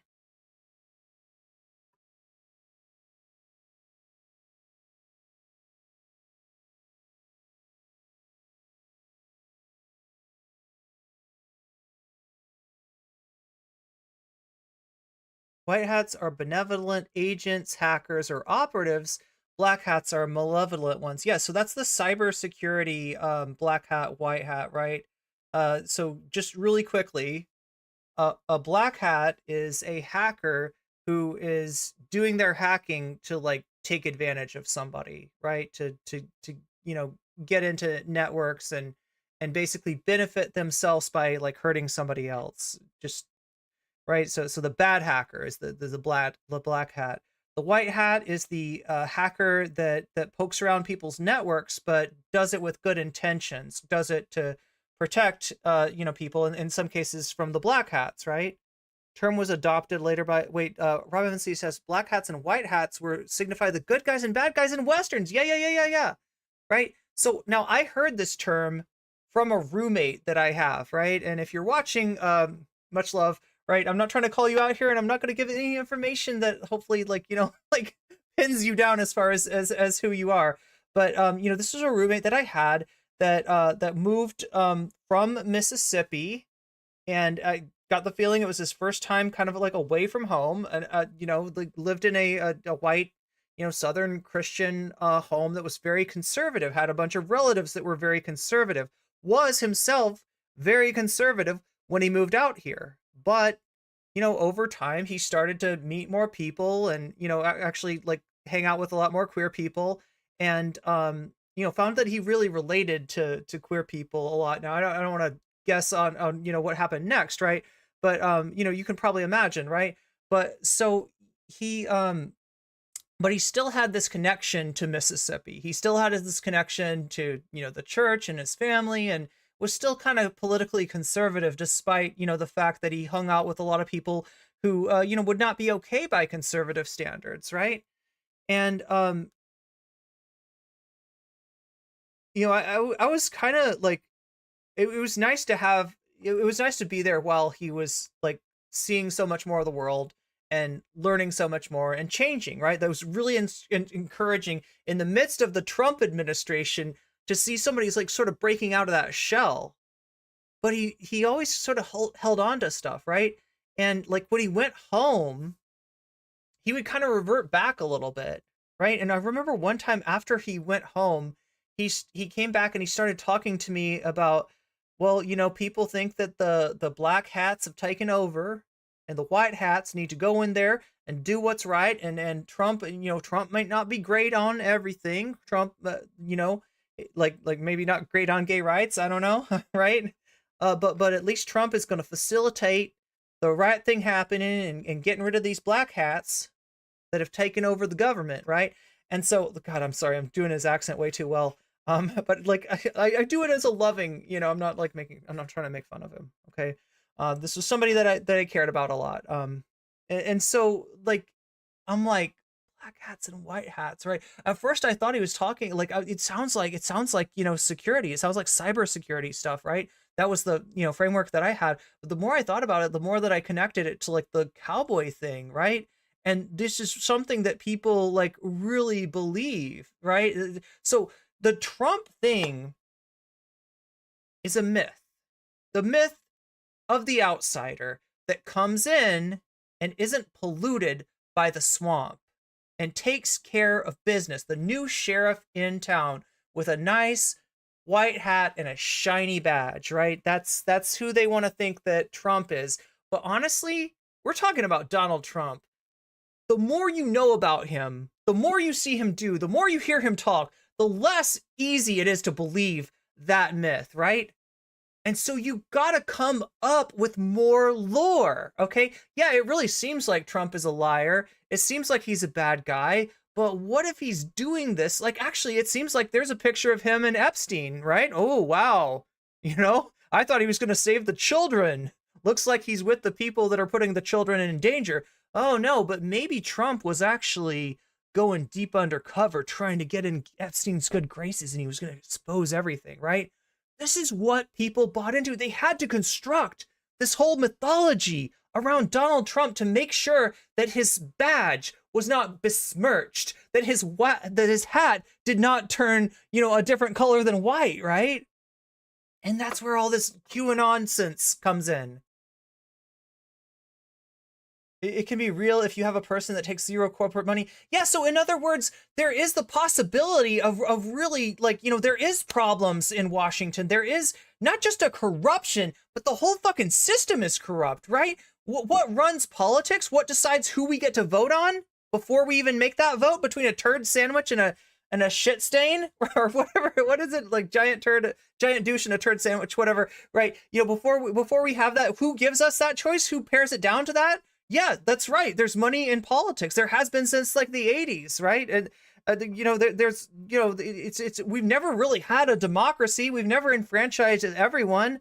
We've never gotten rid of discrimination, right? So all the myths of America are bullshit. There is something rotten indeed in Denmark, right? But when the system was able to take out the one person who might have done a little bit, and like, seriously, we're talking about Bernie here. We're talking about the guy that still can't get behind a ceasefire, right? So I'm gonna say even a littler than I thought, right? A little bit of reform, a little bit of something, a little bit of light into that fucking, you know, into that darkness, right? Taken out, gone. Sorry, not gonna happen. Now, would you like the giant douche or the turd sandwich? Because that is what we're serving here in America, right? So there is like some truth to this. The truth is in the feels, though, right? The feels of the legend of the Sheriff Donald Trump like has some truth to it, but the man, the policies, the people that support him, no, it's fucking fascist, right? And it's so sad. It's so sad. But yeah, the black hats and the white hats, like there's something that it wasn't like, I was surprised to hear him like say that. I was surprised that like, But like, to be real, like, I don't have a lot of Trump support. I don't have any Trump supporters in my life. He was the closest thing, and he's like lukewarm on Trump. He's like, well, Donald Trump might be better than the swamp, but you know, like he's not really in favor of Trump. Like, you know, he's starting to recognize that he has, at the very least, like queer friends that he wants to protect, and that somebody like Donald Trump is actually going to put them at risk. So he's conflicted and stuff like that, right? It's like, but this conception of the black hats and the white hats, it really does take us back to Westerns. It really does take something that's complicated and twisted and convoluted and like, oh my God, like trying to solve the problem of corruption in the United States of America. That is not an easy thing. That is not something that, oh, you can just elect this guy, even if it's Bernie, even if it is Bernie. I don't have the faith of Bernie to be able to fix everything. Like Bernie's better than the other options for sure. But you know, he can't even stand up for a ceasefire, right? What, you know, he's there. In other words, Chad, it's not about finding a hero. It's not about finding a white hat. It's not about some sheriff moseying into town and cleaning everything up, right? It's us. We're all we've got at the end of the day. Being there for each other, supporting each other, forming those bonds of solidarity is the prerequisite to our revolution. And I don't mean Bernie's revolution, because he said one thing that was true, all right? It's not about him. It's about us. It sounds like religious. It sounds like religion when you say that. I mean, to Sam's point about your friend in Nebraska, where he thinks Dick Cheney is a lizard person, it's an anti-political construction. It's a more, you know, the facts wrong, feelings right construction is one of emotion and one that eschews political solutions and structural change for essentially demons amongst us. And then, like, I think some of that mirror world is the manipulation of kind of spirituality, which had been in many ways connected to the left in previous kind of political collaborations and contingency and cohorts, to an entirely different anti-political, anti-solidarity, very isolated system of complete paranoia that's been manipulated in that way. Yeah, I think that's really well said. But you know, the Dick Cheney example is a good one, right? In the sense that it points to the way that conspiracy culture on the right, which is absorbing parts of the left in real time, and we've all seen it, feeds off of impunity and left failures to hold people like Dick Cheney accountable, right? Like in a just world, Dick Cheney would have faced some accountability for the lies that led to the Iraq War. For the fact, you know, I think, Sam, probably the first interview we had way back when was probably having to do with Halliburton's contracts, you know, that Dick Cheney oversaw. And so I think that this level of impunity that we have in our culture is profoundly corrosive. And I think it unhinges people. Like, I think bearing witness to the lack of privilege, entitlement, impunity, corruption. Yeah, these things are very connected. Of accountability over so many decades eventually pushes some people into the arms of this sort of more religious narrative that promises some almost otherworldly level of accountability. Well, let's break down these sort of the elements of how we got, because I mean, I also like distinctly remember, I mean, that guy, I don't want to harp too much on him anymore, but he was, you know, an early Alex Jones fan. And, you know, my idea of Alex Jones, you know, 15, 20 years ago was, if this guy didn't exist, the CIA would invent him, because he's taking people down. He's identifying a problem, right? Like the world is, we don't have much power in this world. And he's saying it's, you know, people drinking blood at, like, you know, the Bilderberger group or whatever it is. And it completely, you know, depoliticizes. Yeah, Bohemian Grove. That's yeah, Alex Jones is an interesting figure, because like a lot of our perception of Alex Jones is the Alex Jones of the Obama administration and after. And for a lot of us, like, you know, most of what we remember about politics is Obama and after, right? prior to that, Alex Jones positioned himself against the Bush administration. Yeah, that was the big evil, prior to Obama was the Bush administration, right? And like would seem to some, I kid you not, right? If you go back far enough, Alex Jones kind of sounds like a left-winger. But the truth is the guy was only ever in it for himself. And his whole strategy is defiance to the power, and I'm going to speak for the voice of the people, and like that's all his thing is. So when the power changes hands, right? When the Iraq war became so toxic that the Republicans lost the Congress in 2006, lost the presidency in 2008, and indeed could not get it back in 2012, well, Alex Jones has got to come up with another content strategy. And now it's, do you think that maybe Obama's a Kenyan? He looks like a Kenyan. He acts like a Kenyan. And right. He's got to pivot. He's got to pivot. Right. Because at the end of the day, guys like Alex Jones are about nothing. And like I love what Sam says, that if Alex Jones wasn't real, the CIA would have to invent him. He is so useful for creating and corralling that controlled opposition, right? He's like the perfect guy, right? And whether it's during a Republican administration or a Democratic administration, at this point I don't really see him pivoting back. He's basically he's got his I don't know, Chad. That'd be a hell of a lot of diagonalism for Alex Jones to wheel back and convince people that he's a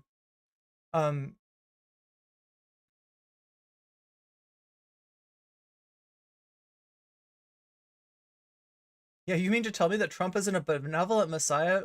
All you had to do to debunk Trump was to see how much money Sheldon Adelson and gave him how much. Yeah. Well, and also, I mean, just look at his history. Look at how many people he's scammed. Look at how many people he's conned. Like, the guy's a liar. Beyond having bad politics, the guy is just a horrible human being. And, any real material analysis of him would show that. Democratic Party and media shut it down really quick. The actual government agencies. I am reading your chat, right? Even when I'm like on a roll, I do try to keep up with chat. Bertie was an insider that was slightly more left than the average Dem. He was a compromise between the left and the center right. There's a real reason Trump relies deeply on the face heel. Yeah, like the wrestling paradigm. I mean, talk about bringing it full circle with Dylan Burns, right? His whole thing about Twitch, politics on Twitch is that it needs to be more interesting. We're on a platform full of games. Games are inherently going to be more interesting unless you play up the drama, unless you turn, Twitch politics into wrestling and, kind of see where that's gotten us. FDR is slightly left president than most American presidents before him. He's president. Oh yeah, filled with backlash and from capitalists. Yeah, well, not even just FDR. Like, right. So you're talking about the backlash to FDR. There was an attempt of the Supreme Court to kind of put the kibosh on his New Deal policies, and he did actually kind of stare them down by talking about packing the court. And opening up new spots on the court, right? Then you flash forward to somebody like Eisenhower, right? A Republican, but really more than anything like a war hero, I guess. Is his route to the presidency. You have the John Birch Society, based on his failure to dismantle the New Deal, calling him a communist, talking about communist infiltration into the United States government that goes all the way up to the top. People have been primed for centuries with mythologies and legends and tropes. There are tons of So yeah, now this is where Marx comes in, isn't it? Right? Marx is seen as anti-religion. He's not exactly anti-religion. he's anti-ideology, and religion is a great source for ideology. But what he actually said about religion is that religion is a heart in a heartless world, right? The opiate of the people thing, wasn't really commenting as much about that, because like with the opiate of the people, okay, so that's the drug, and if we can keep people from using the drug, then they'll be like better off. No, he was saying that religion's their cope, right? But it takes us away. Like, so, right, if you've got a real serious problem on your hands, do you want to like medicate yourself out of, oh god, I shouldn't say it, that sounds like I'm being like anti take your meds. No, take your meds, right? But no, like I'm trying to think, like, the problem with it is that it can be used to lead you astray from the conclusions that you'd make with a material analysis, with just looking at what's in front of your face and being honest and objective and putting it in a historical perspective, right? Putting it in a historical perspective, which means taking a critical look at history. But yeah, the mythologies and the oversimplification of morality. God, if only it was that easy, right? You want to know what's right and what's wrong? What color hat are they wearing? Are they the sheriff or are they the outlaw? Just do that. Just do that. Oh, they're wearing black. That's the bad guy. Don't go with him. He's bad. The dude in white. That's the one that you want. That's the guy that you just listen to what he says, because he'll never lead you astray. That's a great thing to say. That's a great thing to convince somebody of, is if your goal is to lead them astray. Assassination attempt and coup attempt. Oh, on FDR? Yeah, absolutely. Only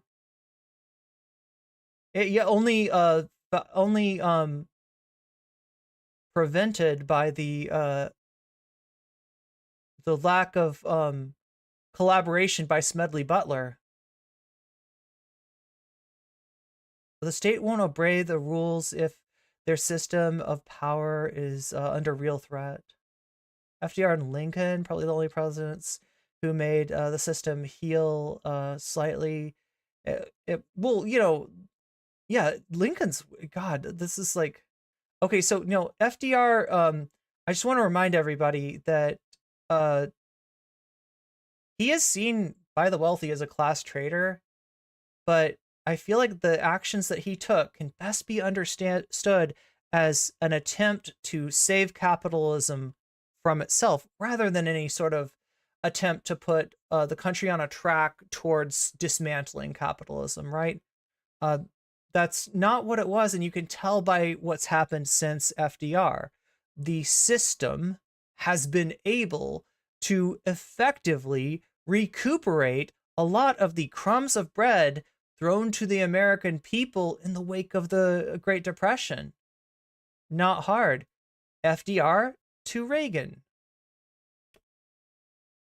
And you even have a Democratic politician, Barack Obama, willing to cut a deal with the Republicans to reform Social Security. That's how recuperated from whatever, from whatever policies, the New Deal policies, right? All the, the real reason for that is that communist politicians became too popular. There was too much of a real chance of the United States, going leftist, and a guy like FDR is there to try to give people the feeling of having made a real and substantive turn, while making sure that the objective power relationship between the capitalist class and the rest of us is held firmly in place. In other words, FDR is all right making your material conditions slightly more tolerable, but his commandment and all of the commandments of the any kind of social democrat is going to be to keep the workers from gaining enough leverage themselves over the capitalists to make meaningful change, right? That's all they need, is a monopoly on that leverage, right? To do what? to continue the aggregation. Because remember, capitalism is not a policy. Capitalism is a process, right? Is a process of aggregating the wealth from the land through the hands of the workers into the hands of the capitalists. And with that comes ever increasing power. Now, to what goal do they seek this power?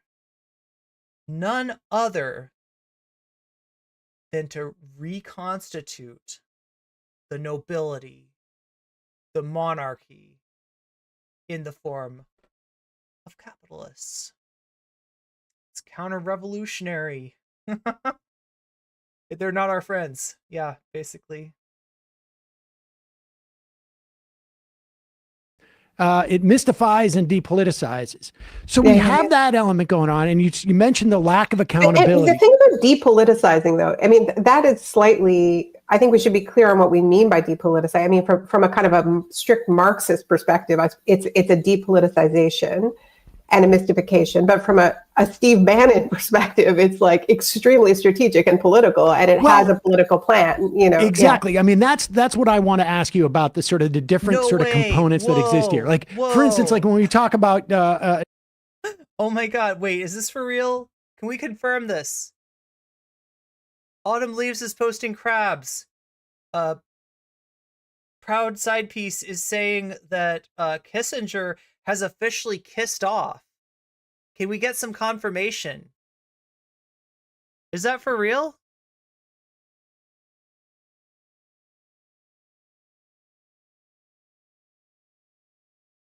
It's real.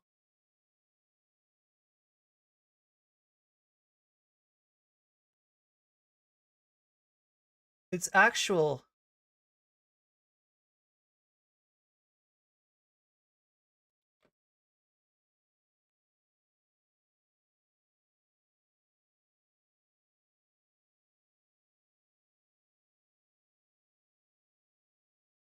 Naomi Wolf, I remember at the end of the Bush years, she was really getting into the authoritarian nature of the Bush administration. Also, with another guy who was a very frequent guest of mine, was Mark Crispin Miller, was also getting into that at that time. They have followed similar trajectories since then. And our friends, yeah. Yeah, I guess it had to happen sometime. So key facts about, oh my God. Why are we getting key facts? Wait. You're burying the lead.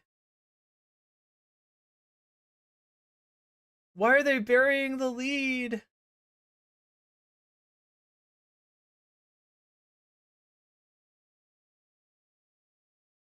Wait, does this article even have it?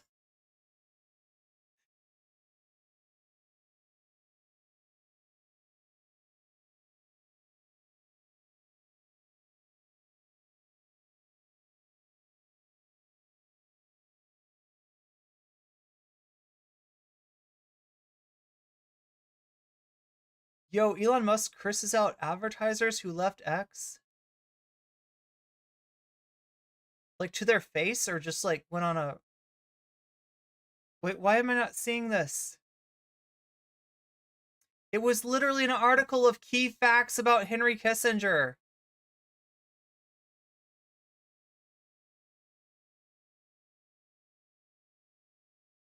There we go. That's the one we want.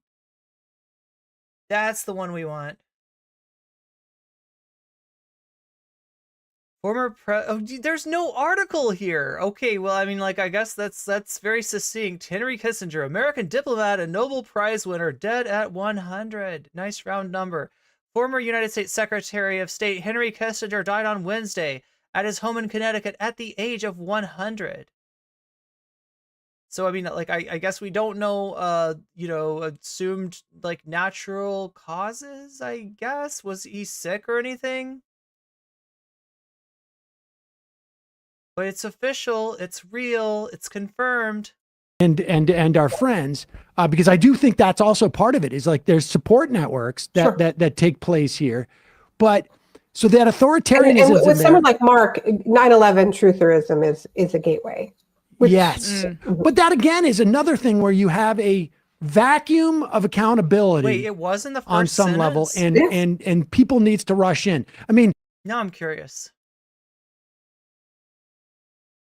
Because I thought I read the first sentence and it was like a key fact.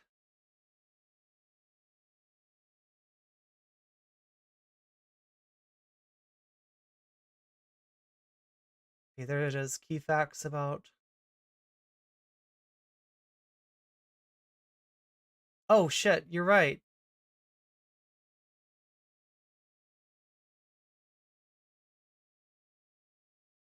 You're right. It did give us the real key fact. Mark was also like heavily involved in like the election stuff, but there was some, real questions about our elections.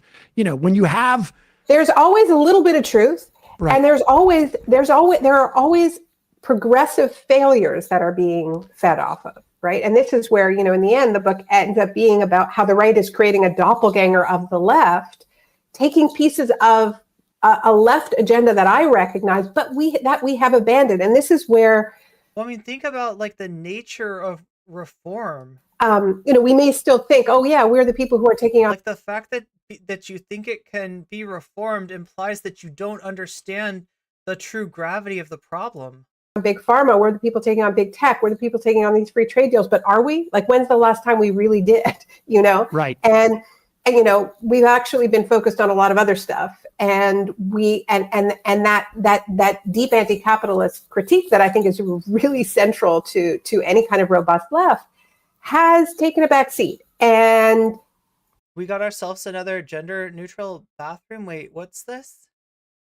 Somebody like Bannon he's a strategic guy, and that's what he did in 2016 with. I hope I'm not judged here.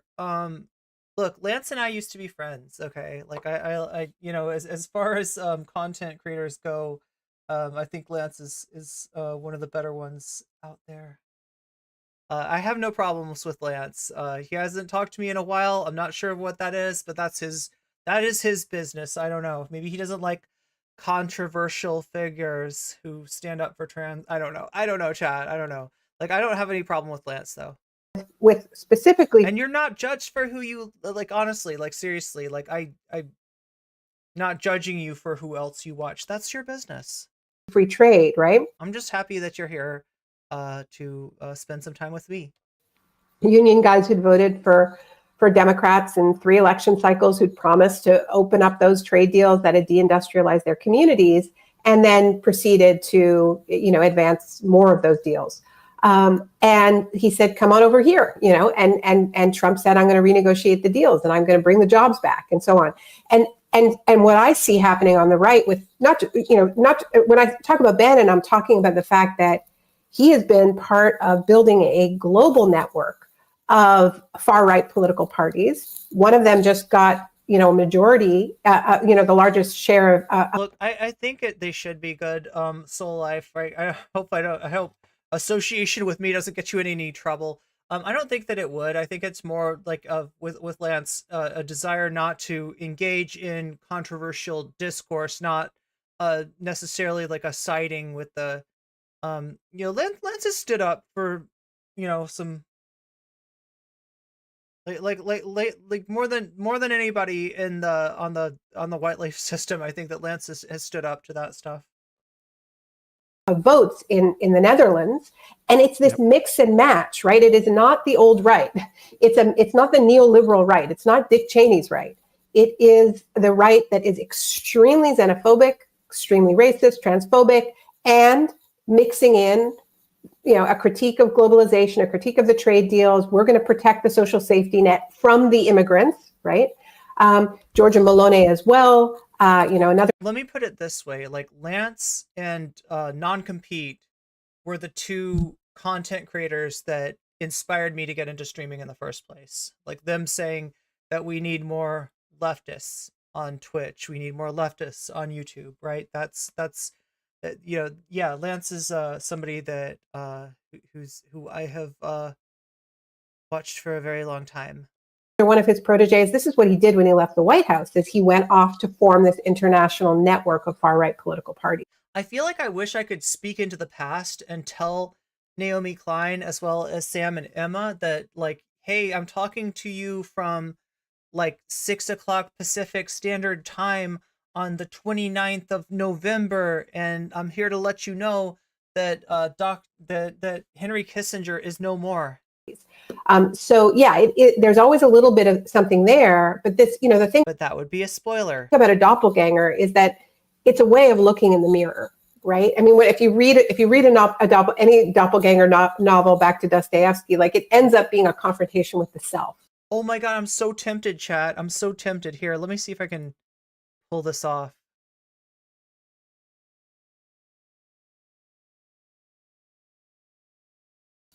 And this is what, this exploration has been for me, is like, I'm not that interested in her. I'm interested in what the fact that people are like, why are these ideas gaining traction?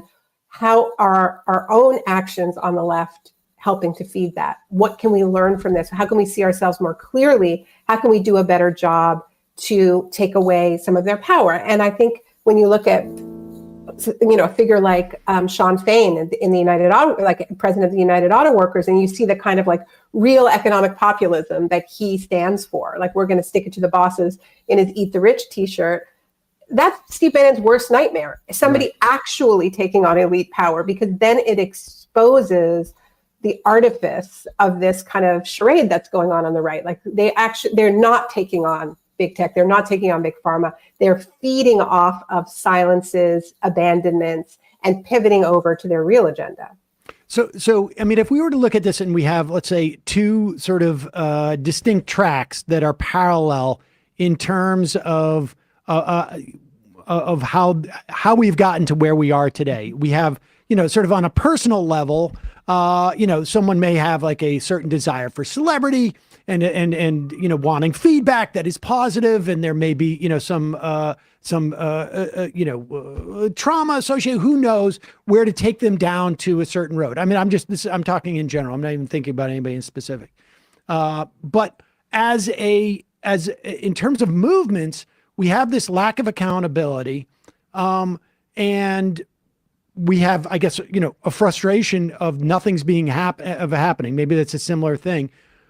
Let's talk about like sort of like the circumstance that's taken place really over the past 10 years, because it feels like a lot of this got accelerated after, and it's tough to disaggregate, when Sanders' campaign ended and COVID happened, because that was basically the same month, right? Like, and but it does feel like there was a lot of people who thought there was a movement happening to address these things, and then in a month it's gone, and also we're in lockdown. Absolutely. And everything got jumbled then, because how do you this push to sort of like both emancipate us from COVID also involved like you low paid workers go first, and you're sort of the chum that we're going to put out there to keep our transition going, and things got really. Meanwhile, you've got the wealthy on television singing Imagine by John Lennon and bathing in rose petals, right?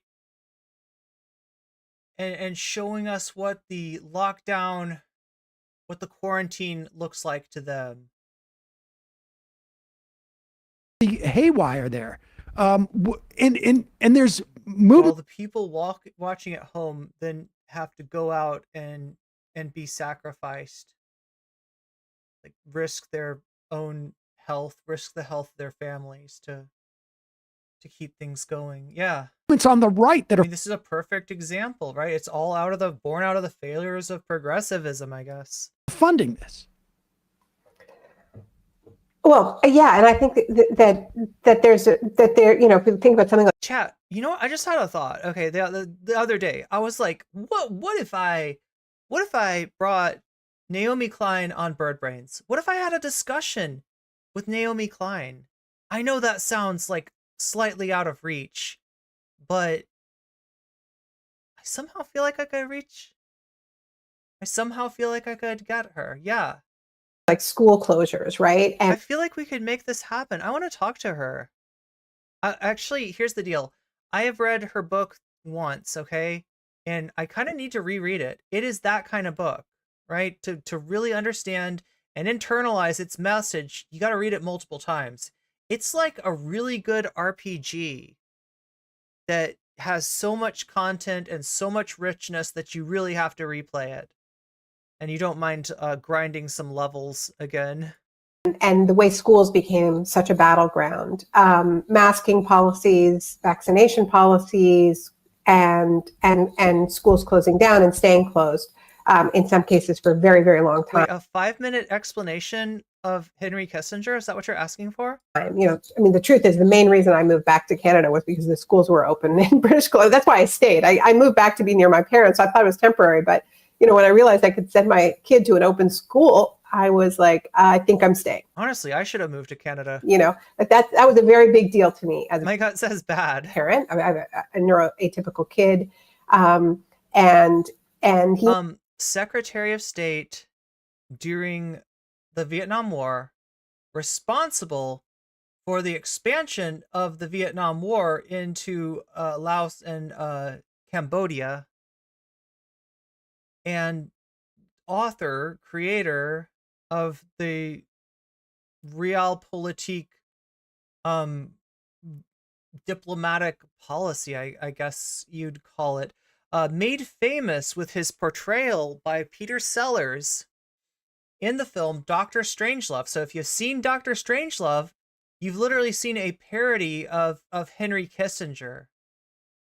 Needed to be in school. He couldn't do Zoom classes. That was not possible for him, you know? And I think that there was very, like when I say that we become reactive to what is going on in the mirror world, what I mean is that when an issue becomes their issue, so they're the ones talking about some of the problems with these policies, then we are just the ones just offering blanket support. Yeah, great. Close the schools. Yeah, get everybody. Yeah, you need to get vaccinated to go to work. And you know, download the app. And you know, it's not true that the apps could listen to our phone conversations, but it is true that when you insert technology you allow it to mediate people's access to spaces, that is going to exclude people based on wealth. It's going to exclude people based on all kinds of things. It's not a society I particularly want to live in. But when that started to become a right-wing issue, because it's being funded and propped up by people on the right who understand this to be strategic, then we're just the obedience people. And that is a gift to them because it means more and more people are going to look for anyone who's talking about issues that they care about, and they're going to be the only ones. Sisyphean Task also mentions architect of Iraq in the Bush administration and mini coups. Yeah. Yeah, I mean, there is a lot of... I mean, like the whole, you know, people for a new American century is very much, you know, the same kind of politics that he was pushing. Work. And obviously a big piece of it is the attention. Yeah, he worked for everybody. Nixon, Bush, was he in the Johnson administration? Or did he come in with Nixon? Economy. When you talk about the past 10 years or a figure like Alex Jones, there have always been conspiracy theorists, but I don't think never before have so many people been able to, you know, earn a living based on who can make the most outrageous claim quickly, right? So it's the collision of people looking to ways to make sense of. I feel like the attention economy is a little bit more complicated than that, but not much. Not much. But like I said, it's the orchestra pit thing, right? You don't remember the brilliant clarinet solo. You remember the raucous scene of the trombonist falling into the orchestra pit. That's the attention. What grabs the attention, right? You know, all press is good press. The world, more and more shocking events, and there's going to be more of them in the era of climate change, and all of these people who are just ready. Like, I don't know if that's true though, then that would mean that if I had just gone like, you know, in my own conflict with other content creators on Twitch, right? If you buy into the attention economy and think that it works irrespective of like politics, irrespective of privilege, right? then the right move for me would have been to say awful and inappropriate things about Dylan Burns during our conflict. I resisted that. I always maintained that I didn't think that he was transphobic. I just thought he was being irresponsible with his platform, but maybe that was the wrong thing to do. I don't know. I was just saying, you know, honestly what I thought, right? I or maybe what I wanted to think. Like, I don't know what's in his heart of hearts. Ford gives people that that need a wheelchair assisted. Oh, geez.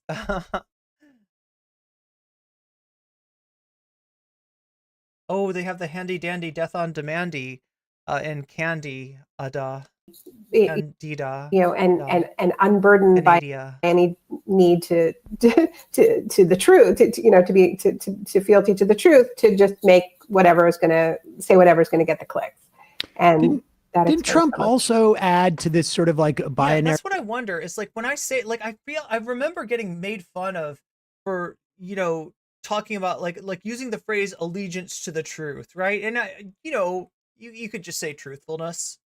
Maybe it's a little too highfalutin. Maybe there's like no reason to like add like allegiance to that. But I honestly feel like part of the reason I got made fun of for that was I mean, you know, like when you're right about something and somebody accuses you of virtue signaling because they can't possibly imagine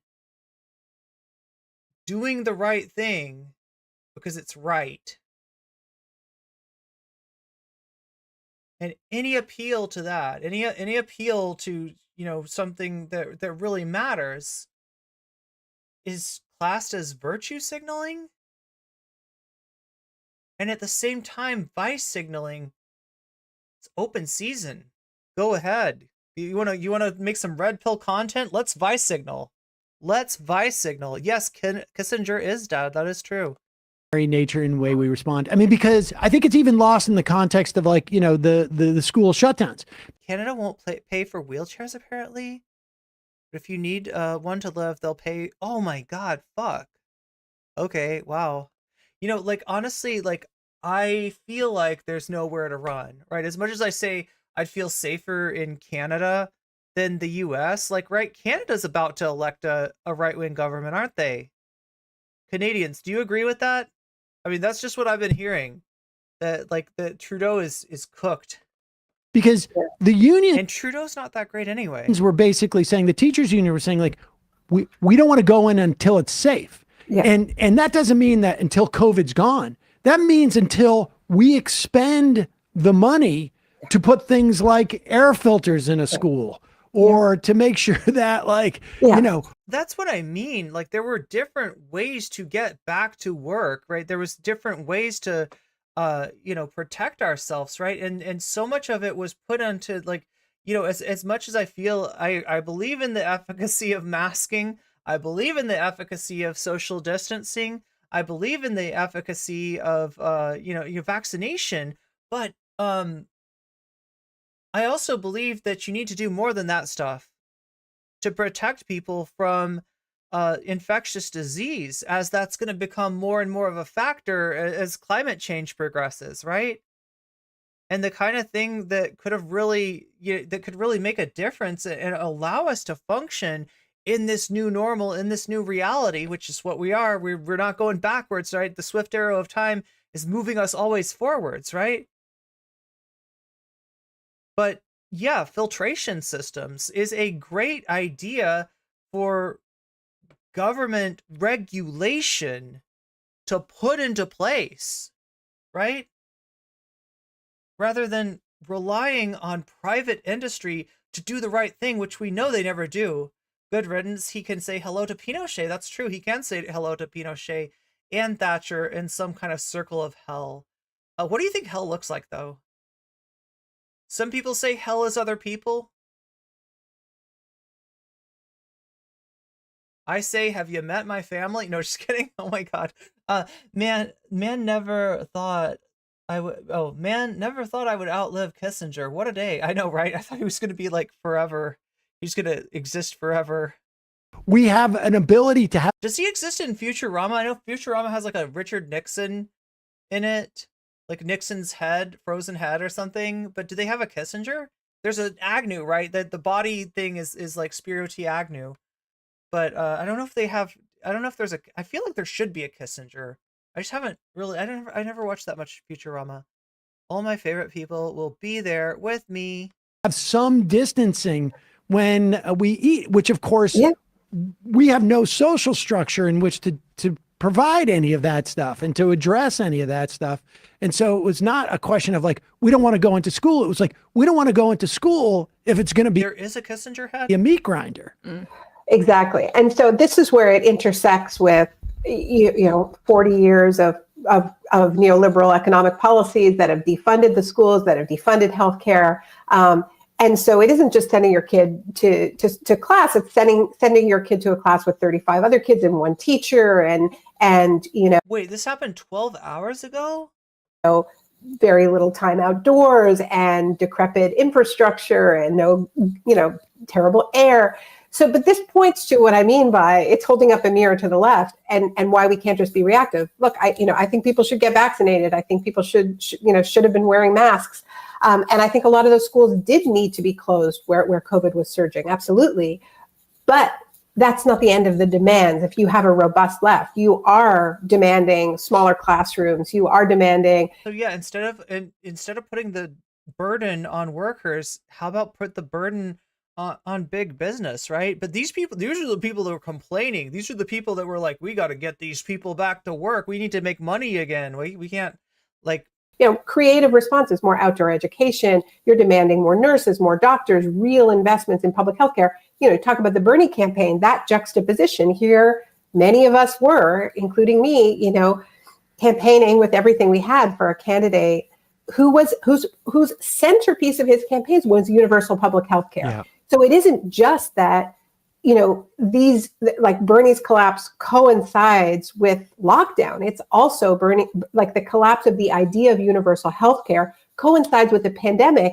And a huge part of the reason why the U.S. was hit as hard as it was is because it has such a dysfunctional healthcare system. I think a lot of the real the huge death count in New York in those first a month or two was a function of Medicaid hospitals, public hospitals being shut down by Andrew Cuomo in the years prior to it by 20 or 30%. And so we can track, the death rates because of the lack of those hospitals. Well, I think the bottom line, just one thing I would just say, and I feel like all of my responses are coming down to the fact that we actually need a real left. And we've had a very sort of online, very sort of personal branding based left. It hasn't been a fighting left. We're starting to see some examples of a left that is back on the picket line, that is back talking about economic justice. Also, we're seeing a resurgence of an anti-war left around the huge Palestine solidarity, ceasefire protests. And, I've been part of a lot of these conversations where people are saying, yes, we are demanding a ceasefire. We're demanding that Israel abide by a ceasefire and that this not be some little temporary 4-day thing, but that this actually be the beginning of peace with justice in the region. But also a new robust anti-war movement that understands colonialism, that understands imperialism, that understands capitalism, that isn't just about this one call to stop now. I think that's the best way to confront this weird political scrambling that we've been talking about. You're not going to fight it with content moderators. You're going to fight it by giving people a real alternative of social movements with political power that stand to change things materially in many people's lives. Well, you have a chapter on Israel and Palestine, which is quite, relevant, obviously, even though I'm sure you wrote it before. You must have written this all before October 7th, obviously. And that is that essentially Israel's politics and its far-right politics are a doppelganger of much of the nationalism that you described that Steve Bannon's kind of accolades are displaying. So can you talk a bit about that? Yeah, the term doppelganger politics comes from a British academic named Carolyn Rooney, a scholar of Middle East studies, who describes Israel's politics as a doppelganger politics in the sense that the argument for Israel as a Jewish homeland, as a Jewish state, was the idea that the way to fight anti-Semitism was not to fight for universal values around and justice, but to have a fortress nationalist project. And it sort of accepted the premise that the reason why Jews have been targeted for millennia is because Jews don't have a state of their own. And so that's what Zionism offered. And it wasn't, not all forms of Zionism were as invested in this idea of a fortress state. That was always a more right-wing version of Zionism. There were always figures like Martin Buber, Hannah Arendt, who wanted a Jewish homeland to be part of an Arab federation. But that is not the Zionism that won. And the Zionism that won was this idea that, we Jews will have a fortress state of our own and kind of put a gun to the head of anti-Semites and be safe that way. And I think the extreme sort of vengeance-fueled response to October 7th is a response to the fact that October the 7th showed that was not possible. It pierced the bubble of security without justice in Israel, which is what has been, since the Oslo process collapsed. You've had successive Israeli governments who have claimed that it would be possible to have a normal, secure life in Israel without any peace process whatsoever. And there would just be this ongoing grind and more fortressing, right? Like the wall is a relatively new development, post 9/11. And when that was breached on such a huge and horrific scale on October 7th, it wasn't, the whole project came into crisis. And this extreme response, which is like, it is, in my view, it is not about eradicating Hamas. It is about reestablishing this claim that it is possible to have this bubble of security without justice, without any kind of response to Palestinian rights. And it's not going to work. It's going to breed more violence. And that's why there's been, I think, such strong Jewish leadership in response and saying, this is madness.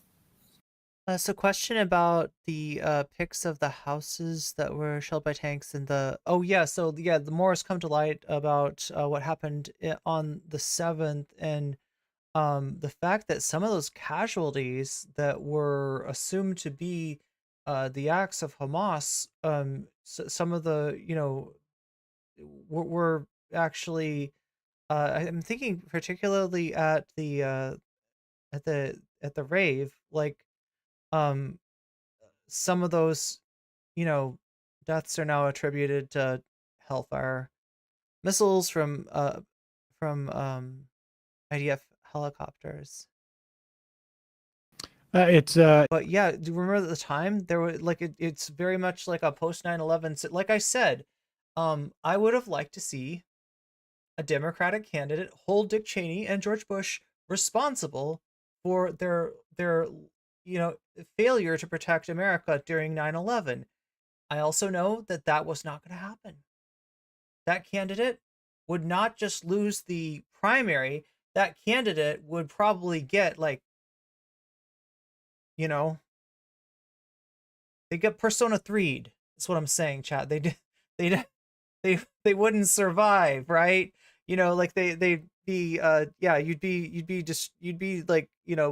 they'd come for you with pitches and torch forks.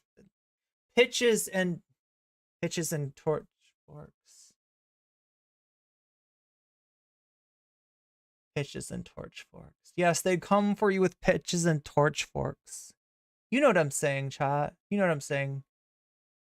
Pitches and torch forks. Torches and pitchforks, yes.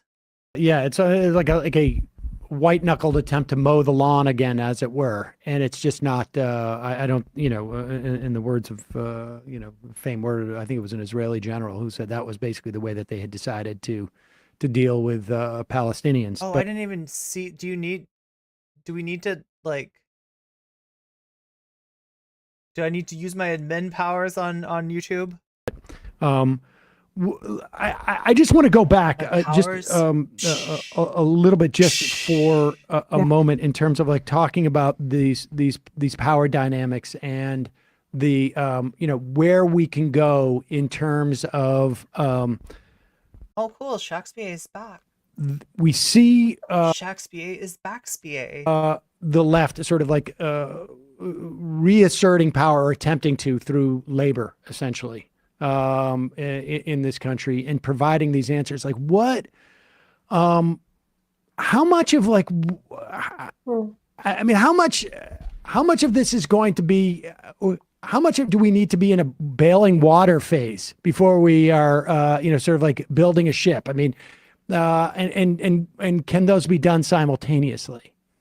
When you say bailing water, what do you mean? Well, I mean, we're, in the short term, we're at sort of a precipice, it seems like, on some level, at least within this country's politics. I mean, there's no indication that the right is going in any other direction. I think Trump is an accelerant, both for the dynamic you're talking about and for the right wing moving forward, because he has he has no politics outside of what's in his best interest. And so he becomes. I ship Sam and Naomi. Isn't she married?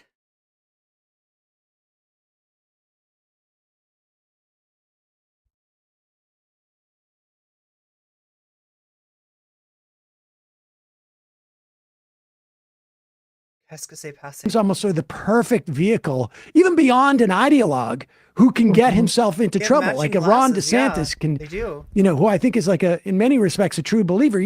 His obsession with woke got him. He couldn't move away from that quick enough.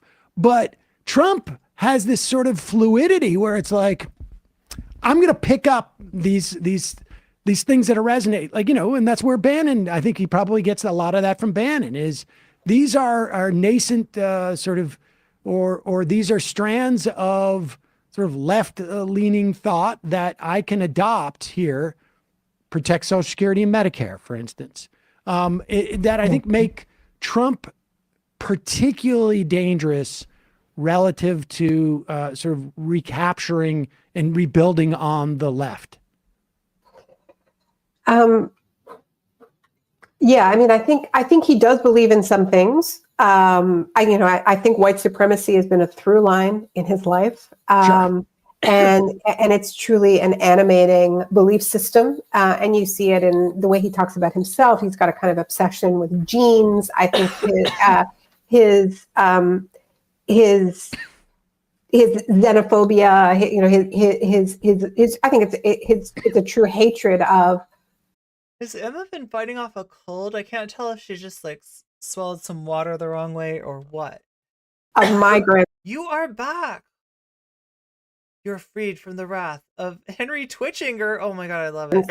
Who are not white. That we need to. He's not that fluid. I think that is something that he that animates his project. But I agree with you that, I hear things from people like, well, he really doesn't like war, like, and maybe he. Oh my God, Trump is the peace president. It's too hard to take. Look, I got to take a moment and.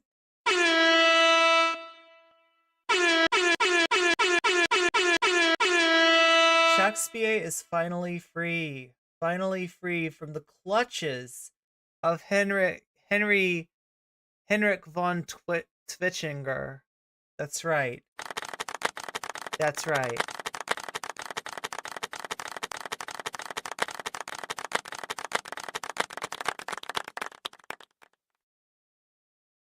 But the next time that you get in trouble, Shakespeare, you got to just remember to say, I did everything right and they indicted me. That'll get you out. Call them the deep state too. Tell them that they don't understand the true nature of the Dingus Gambit, which obviously they don't. Otherwise they wouldn't be Twitch.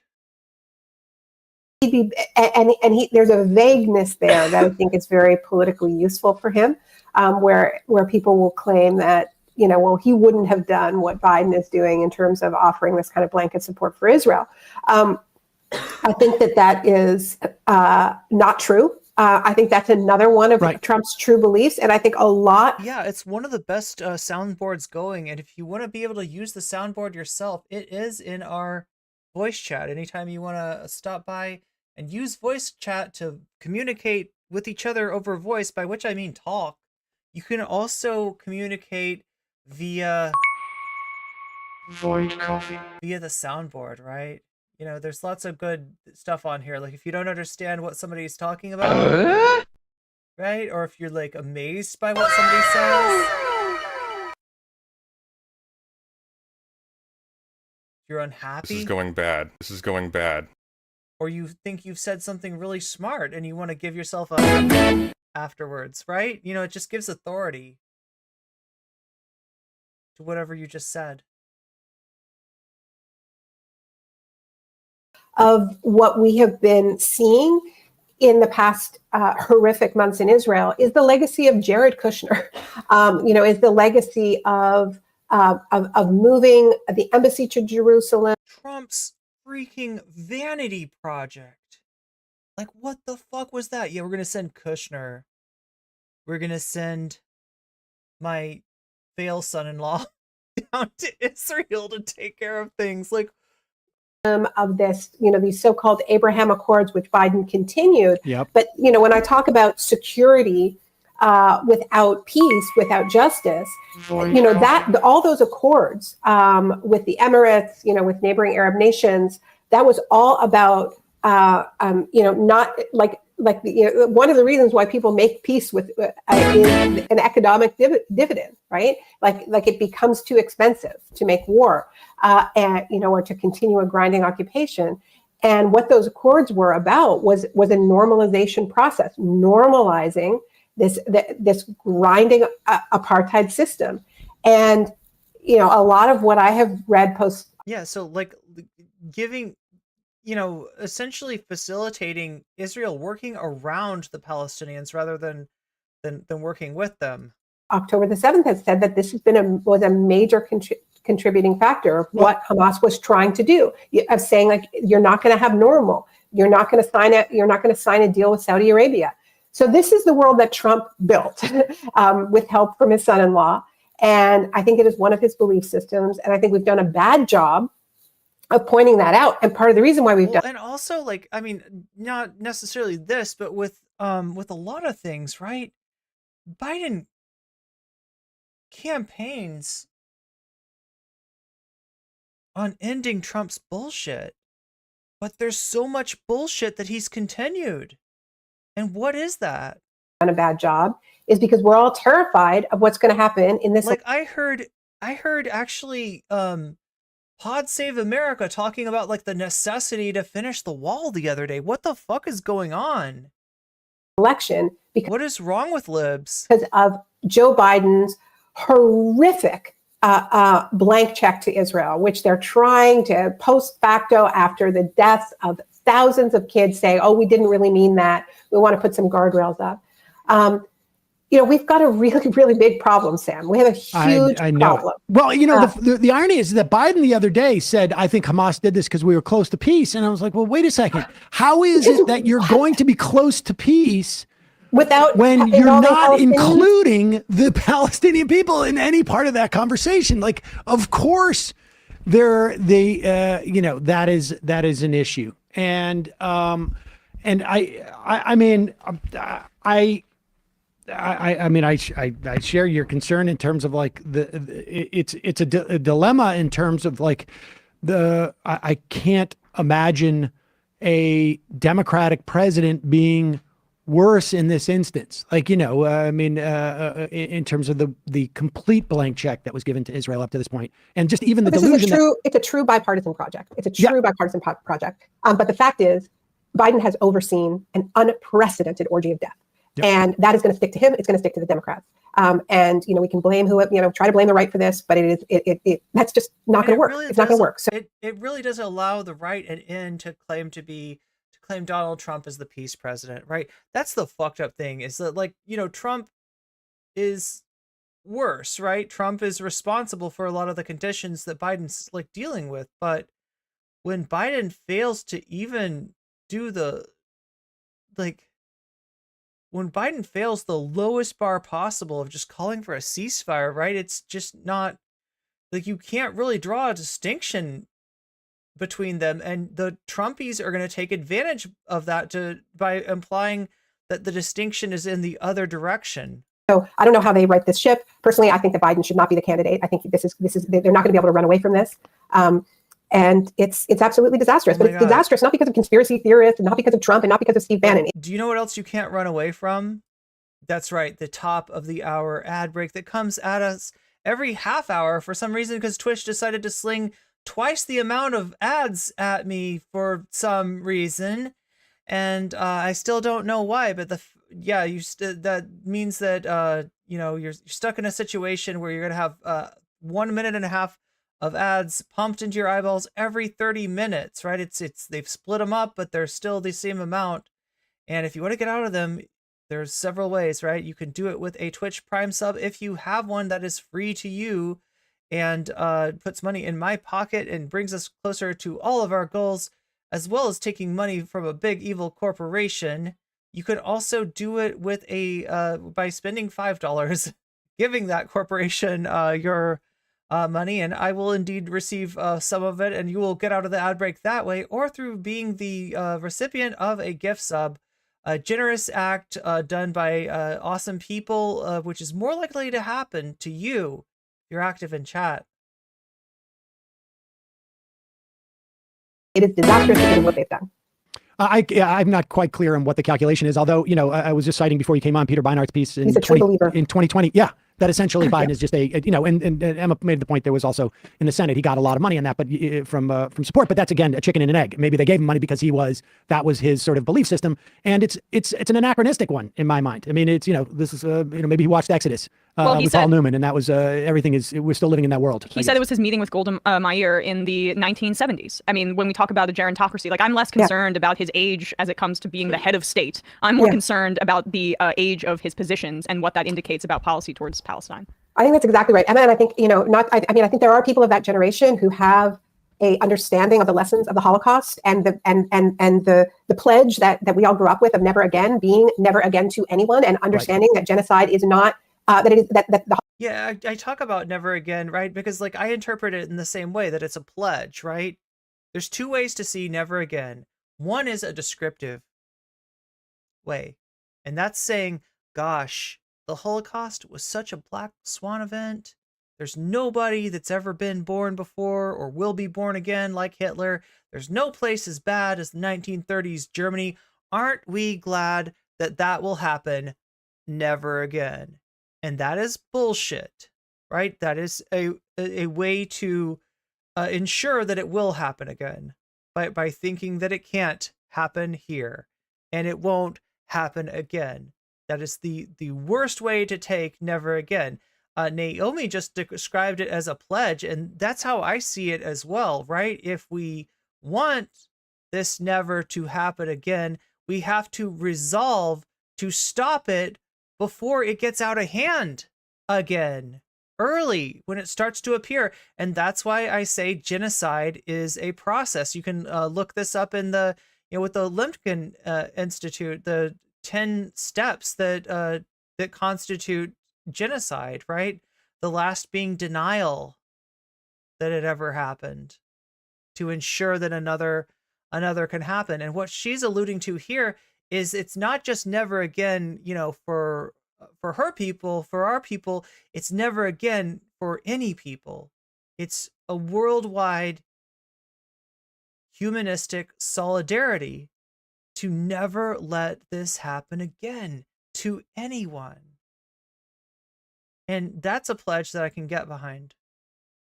that does not just mean Holocaust against Jews. We have a genocide convention that defines it as any deliberate attempt to eliminate in whole or in part an identifiable group or people. And we have Israeli politicians saying, we're going to turn them into a parking lot. We're going to wipe them out, calling them animals. That ticks the boxes under international law. And the reason we have international law is because of the Holocaust, but it's not to say that that is the only example of genocide. And now we're having people saying to say that this is genocidal violence is to deny the Holocaust. Yeah, it's not a black swan event. Is to engage in hate speech. It happened.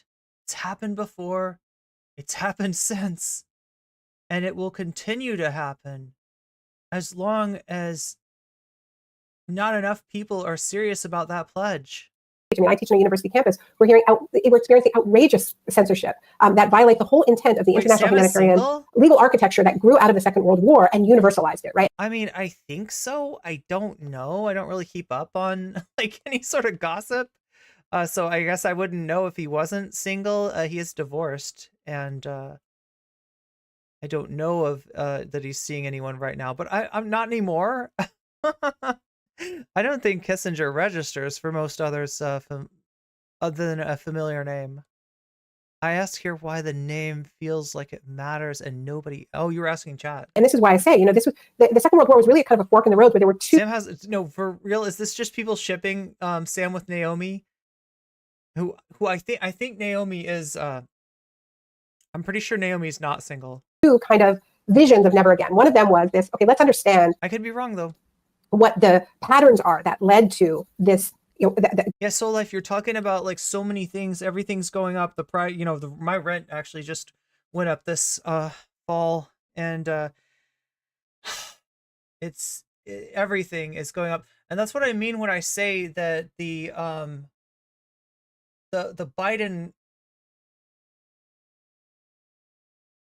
Bidenomists. What do you call a professor of Bidenomics? Is it a Bidenomist? The Bidenomists are going around letting everybody know the good news of Biden. The economy is actually really good now, right? If you're on top of the capitalist system, right? It's not what you should be saying if you're trying to get a reelected in the situation where everybody's prices are going up. And there hasn't. I did hear that Biden said something. I think that he did at least acknowledge greedflation. Maybe not in that word, but like the concept of greedflation, the way that people take advantage of the perception of inflation to inflate things even more by raising prices. Right? I think Biden has finally said something about it, but he's not saying it with his chest. He's not saying it loud enough. Rent. I wanted to rent a new place. The economy has never been good for everyday people. This crime against humanity, and let's try to draft laws that prevent it from happening ever again to anyone. And then you have this other notion that was not understood as being incompatible, but was, let's also have a fortress state for the Jews, an ethno state. And it turns out you actually have to choose one or the other, and you have to apply it across the board. And you can't. This is the John Kerry quote. Can't have a state that privileges one ethnicity, because eventually that state is going to end up in conflict with that whole international legal architecture that universalized, that created laws against apartheid and segregation and collective punishment, and eliminating of people in whole or in part. So I agree with you, Emma, that it is about it is about age in the sense that I think part of what we're seeing is regret about the Second World War and the fact that though the U.S. Was part of the Allies that beat the Nazis, it turned away votes as did every single country that could have accepted Jews, and they're stuck in this kind of historical loop where they're constantly trying to get a do-over for the Holocaust, even if it means participating in another genocide. I believe it is an attempted genocide. When you have politicians saying, we are going to wipe them out, we want to push them into the Sinai, you should take them. I mean, when you have the Wall Street Journal publishing sitting Israeli politicians saying, you take the Palestinians, that is ethnic cleansing, that is genocide. When the people who are bombing them say that, like this is why you have hundreds of international legal experts saying it fits the definition. So in the name of never again, they're againing.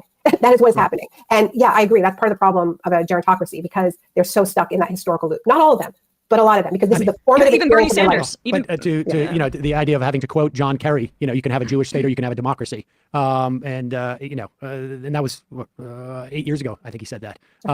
Yes, I mean, shocking to think that John Kerry, but he had a couple moments in his day. But so but also like the zeitgeist in Washington has moved so far from like Kerry's not, you know, like obviously Kerry didn't get elected president, but he's not an outsider. He's very much an insider. He's very much an institutionalist, right?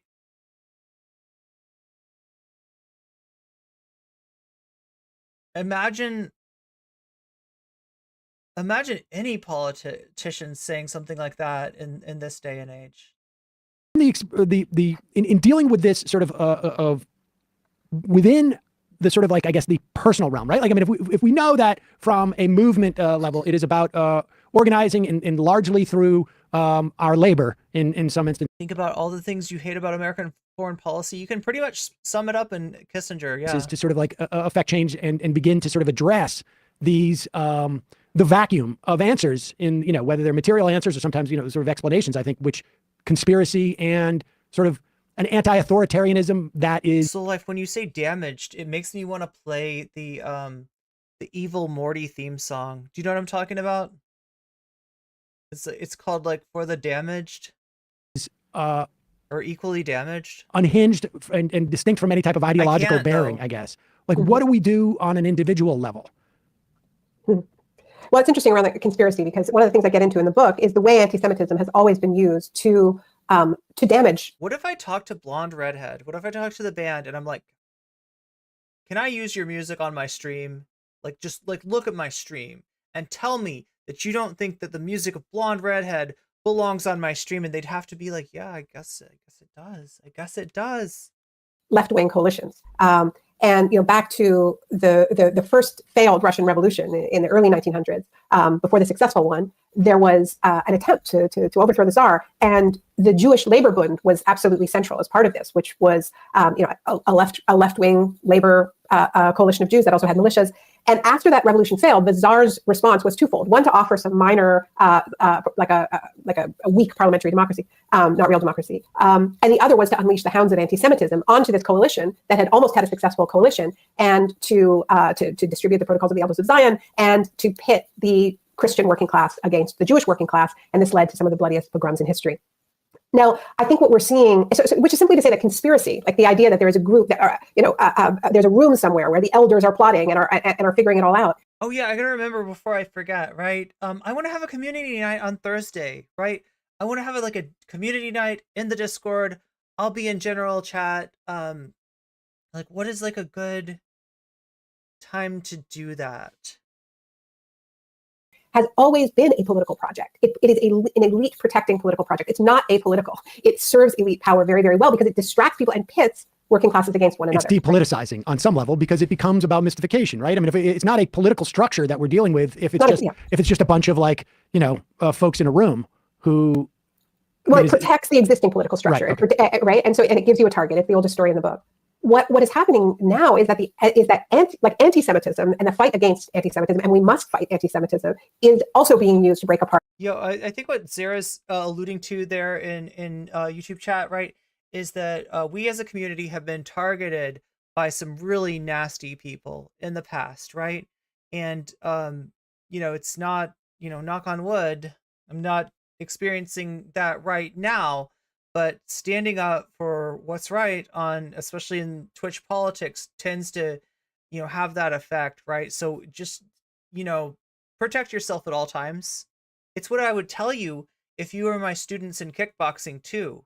I'd also hit you with a foam pool noodle to make sure that you keep your hands up, right? Because sometimes we forget and their hands go down here and they really want them like up here. We really want to practice that with them up here. That way, if you get really tired in a fight, they might come down to here, but they're not going to come down to here. And you're going to have your protection here. So yeah, I want you to protect yourself in chat too. It's not been an issue lately. Let's hope that it stays that way. But like the more I get into shit with, with these kind of people, right? With the kind of people that I speak out against, right? The more likely that shit is to start up again. Like, we don't know who exactly did it. We don't know why they stopped. We don't know if they would do it again, right? But one of the, biggest compromising factor is people giving out their personal information in chat. So just, as a policy, it's better if you don't. And more so like when you're in here, right? Because like if you're on some channel where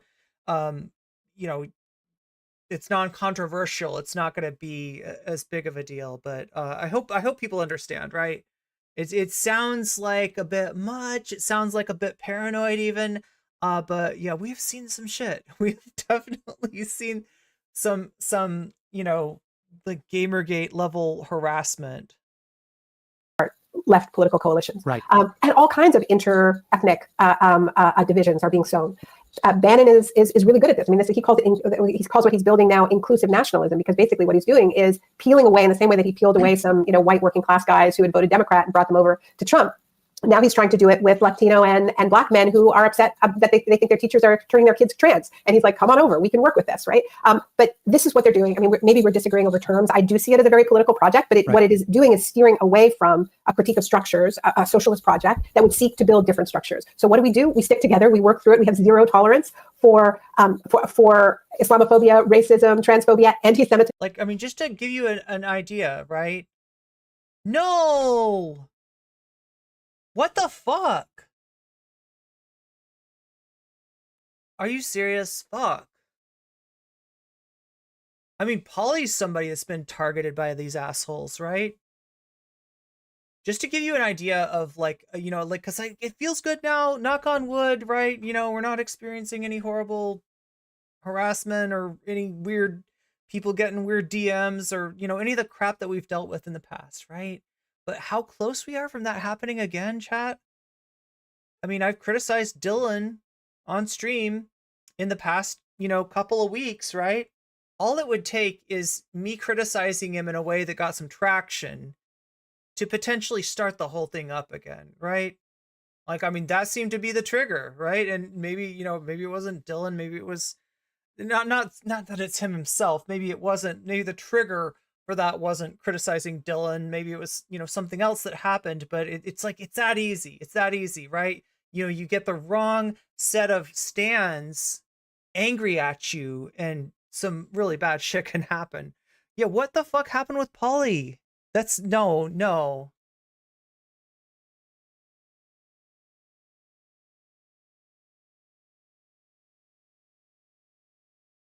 But yeah, love everybody. Like, I mean, this is a great community, and like I hate that we have to worry about these things. And I'm just saying this to make sure that people are safe. This channel does not exist. No, wait, is that what it said? Did it say that for your channel? Is this maybe like tell me this is suspended? Okay, so temporary, right?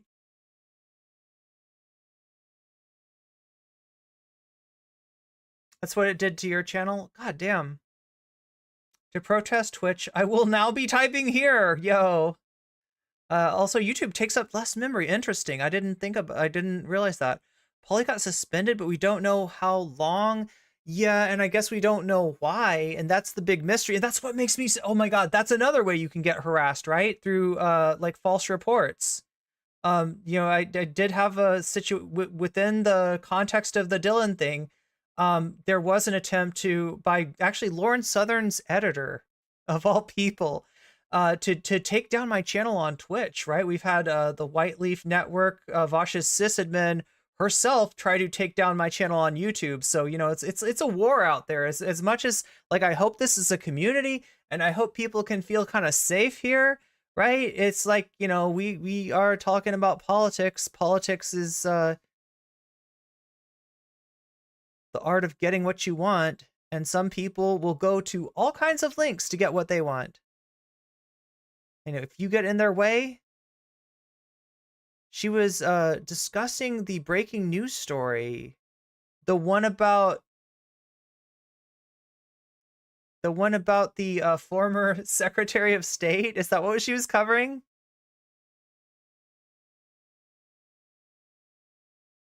Wait, was that what was she covering the former Secretary of State's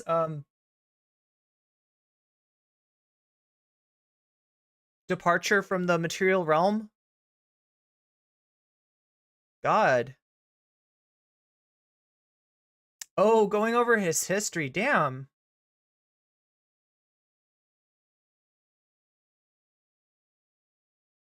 Like, kind of like I did? I mean, I gave you a very short summary, though. We didn't go in depth at all. See, I blamed him for the... I blamed him for spreading the war, the Vietnam War, into other countries. I don't think that should be...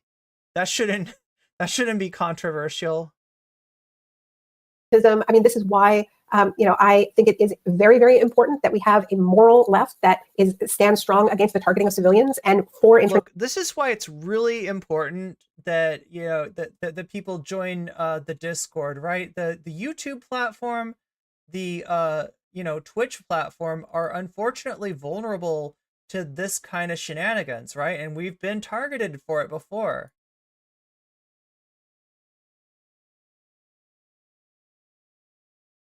So if you are on Discord, get in my Discord, because if anything ever happens with any of my platforms, that's going to be the place where we'll discuss our next move, right? That's the place where all the plotting, you get to hear my plotting voice, chat. Who knew? Wait, I already put that there, didn't I? Okay, what am I trying to do? I'm trying to put it in Twitch. Polly said said it in the yeah. So yeah, same thing with Polly. You like usually what? No. Fuck me. No.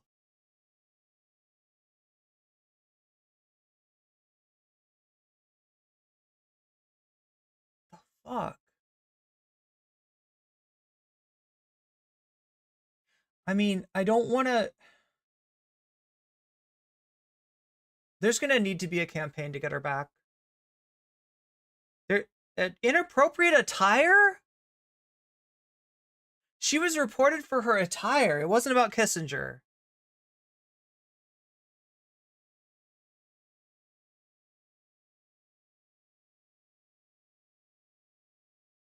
The third strike for clothing? God damn. God damn.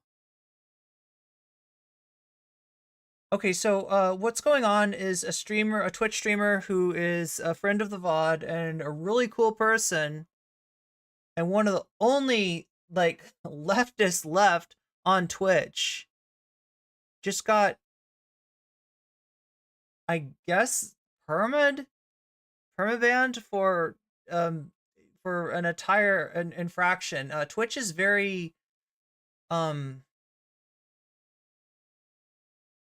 they have rules about how sexy you can look, right? They have rules about, what parts of your body are showing, and some of those rules are like pretty unclear, right? So there's like this gray area that allows people who aren't really seemingly breaking any rules on that front, or people that aren't doing anything that other streamers aren't doing to get. That was her third strike for clothing. Fuck.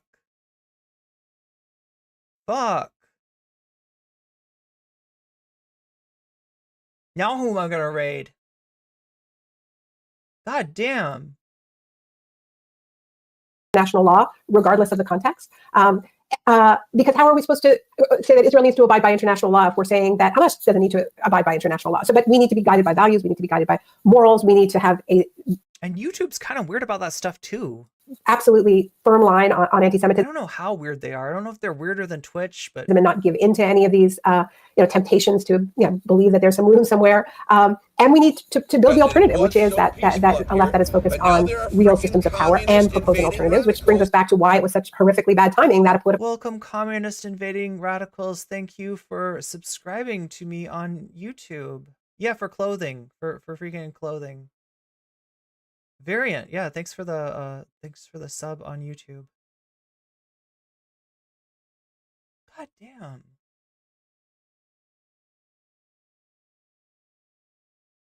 Project that was bringing people out of their, not just their individual identity groups. This was part of something. Yeah, it seems like it.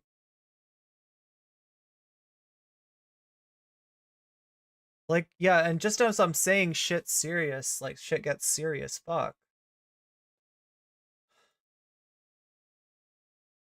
You know that's gotta be like somebody that just hated her guts. Like, but also the sort of the individual self that is the promise of capitalism, right? Like you're going to improve yourself, you're going to pull yourself up by your bootstraps.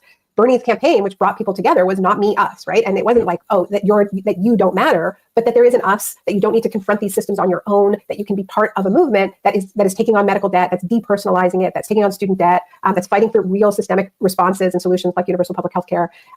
And a $15 minimum wage. These are all examples of what we need to be doing. I think what we learned from the Bernie campaign is that a campaign is not a political campaign, an electoral campaign is not a sturdy enough structure to hold the left, right? And so when Bernie loses, and it wasn't fair, and there was the whole party ganged up on him, as was totally predictable.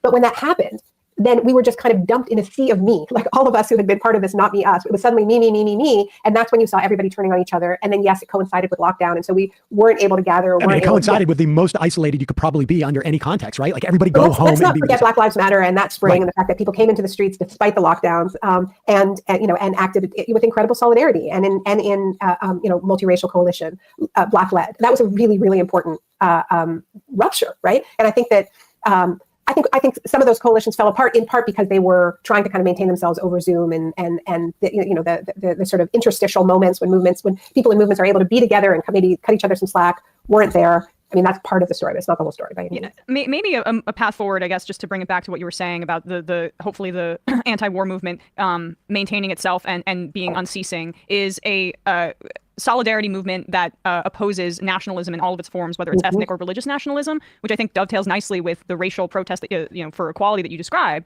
Because we've said this on the show, when it comes to Zionism, it's not about the Jewish part of Jewish nationalism. It's the nationalism that's the problem. It's not the Christian part of Christian nationalism that's the problem. It's the nationalism part. And you can apply that to all of the other contexts that you describe of these resurgent kind of nationalist. It's the nationalism, silly. Far right movements internationally. Yeah. That could be, I think, maybe a big umbrella term to combat many of the things that we're talking about.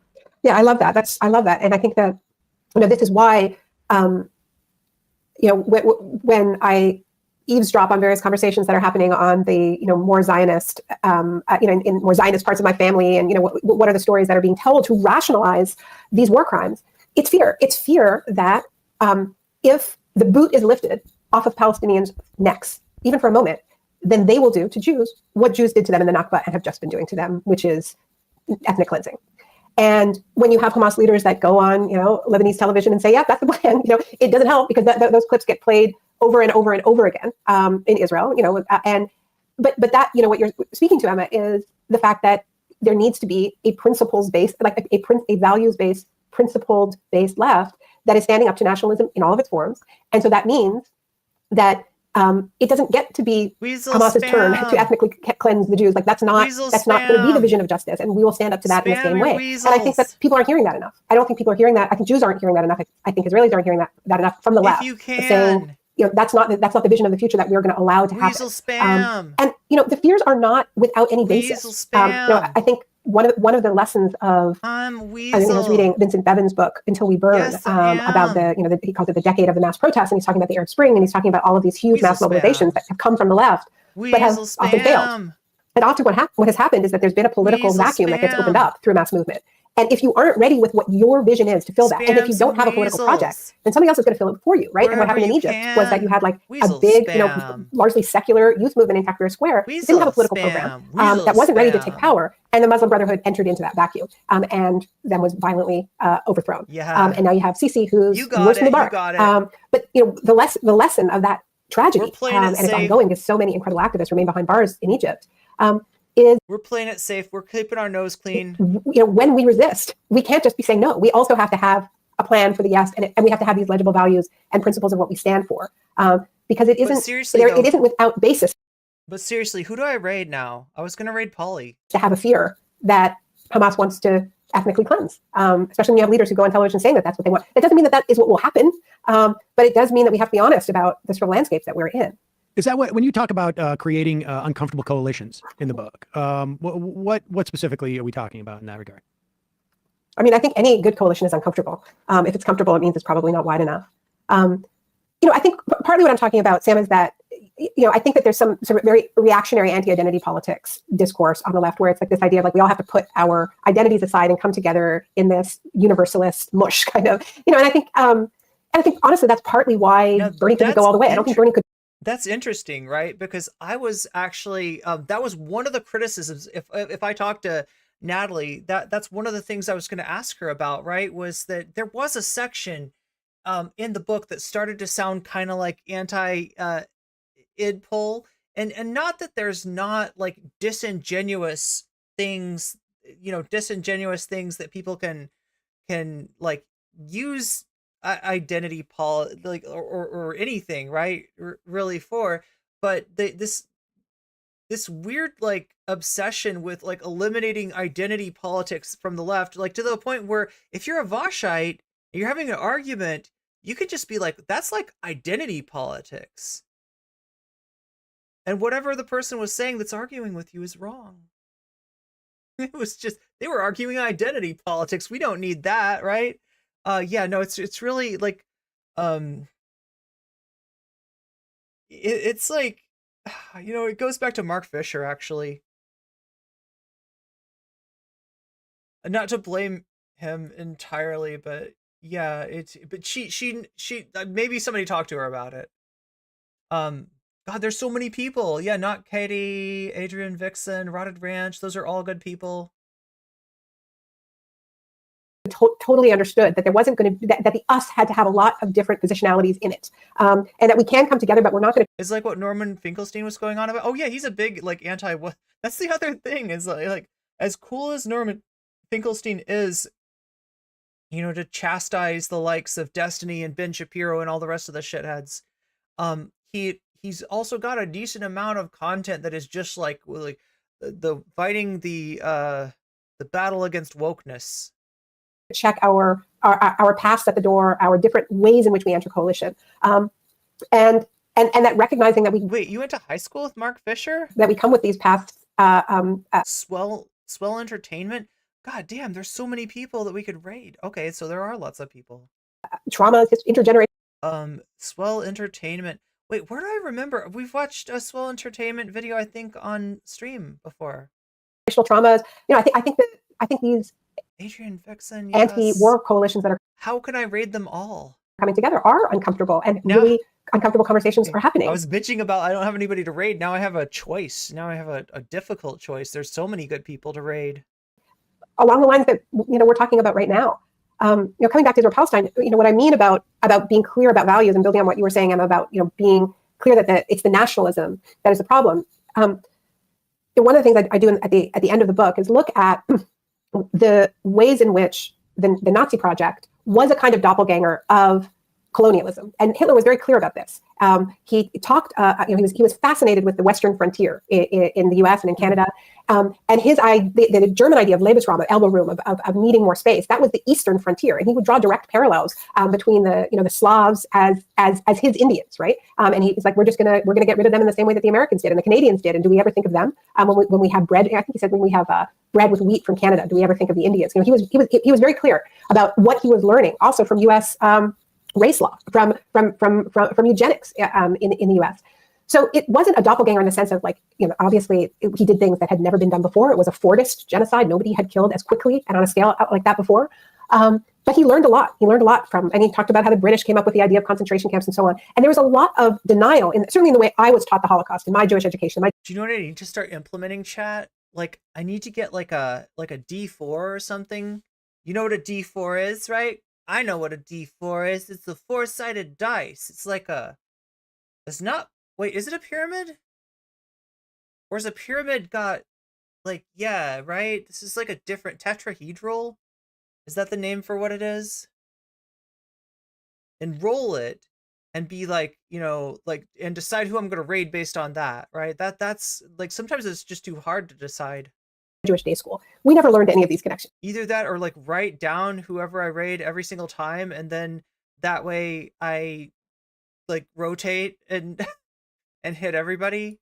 And there were a lot of anti-colonial scholars, Aimé Césaire, who talked about the Holocaust as colonialism turned inward. W.E.B. Du Bois saying, in the 1950s, there's nothing that Hitler did that had not been done. She brought up Aimé Césaire as an author that I am quite familiar with, actually. "Quote unquote darker nations" around the world. But this is not what we learn in schools, right? We learn this very, very exceptional story. Why does that matter? It matters because we did not see the connections between race law in the U.S., the Indian reservation system, residential schools, because we didn't look at these connections, then it somehow seemed plausible that as a form of twisted reparations for the Holocaust, Jews get to be colonizers in Palestine, get past the mantle of whiteness as literally reparations. Like when Germany gave reparations to the state of Israel, they were explicit that this was reparations for their sins. And they gave a huge amount of money in the form of infrastructure support for the early state. So this is it's only possible to imagine this as reparations if you are not seeing the connections and what Hitler learned from colonialism. And this is why it's sort of extraordinary that we're not allowed to talk about Israel's settler colonialism, that this is somehow anti-Semitic. It's like a war on history. It's a war on memory. It's a war on understanding. We can't understand any of this, including the Holocaust, without understanding settler colonialism, because this is one long chapter that's just been moving locations. Well, a lot to think about. Naomi Klein, the book is Doppelganger, A Trip into the Mirror World. Thank you so much for your time today. I really appreciate it. It's always Thank you both, Sam and Emma. Thanks so much. As literally reparations, like when Germany gave reparations to the state of Israel, they were explicit that this was reparations. So this is it's only possible to imagine this as reparations if you are. Yeah, so like not enough people realize that Hitler was like fascinated with the United States concept of manifest destiny, with the United States policy of segregation. Hitler looked to, like, the Nazis actually looked to the US for inspiration. And this just isn't talked about nearly enough. And it feeds into that myth that it can't happen here. It can't happen now. It can happen never again. And that is only true if we make it true. It takes the conscious intention and actions of many people around the world to fulfill that pledge of never again. Not seeing the connections and what Hitler learned from colonialism. Okay. Adrian. Oh my god, there's so many good people to raid. What am I gonna do? What am I gonna do, chat?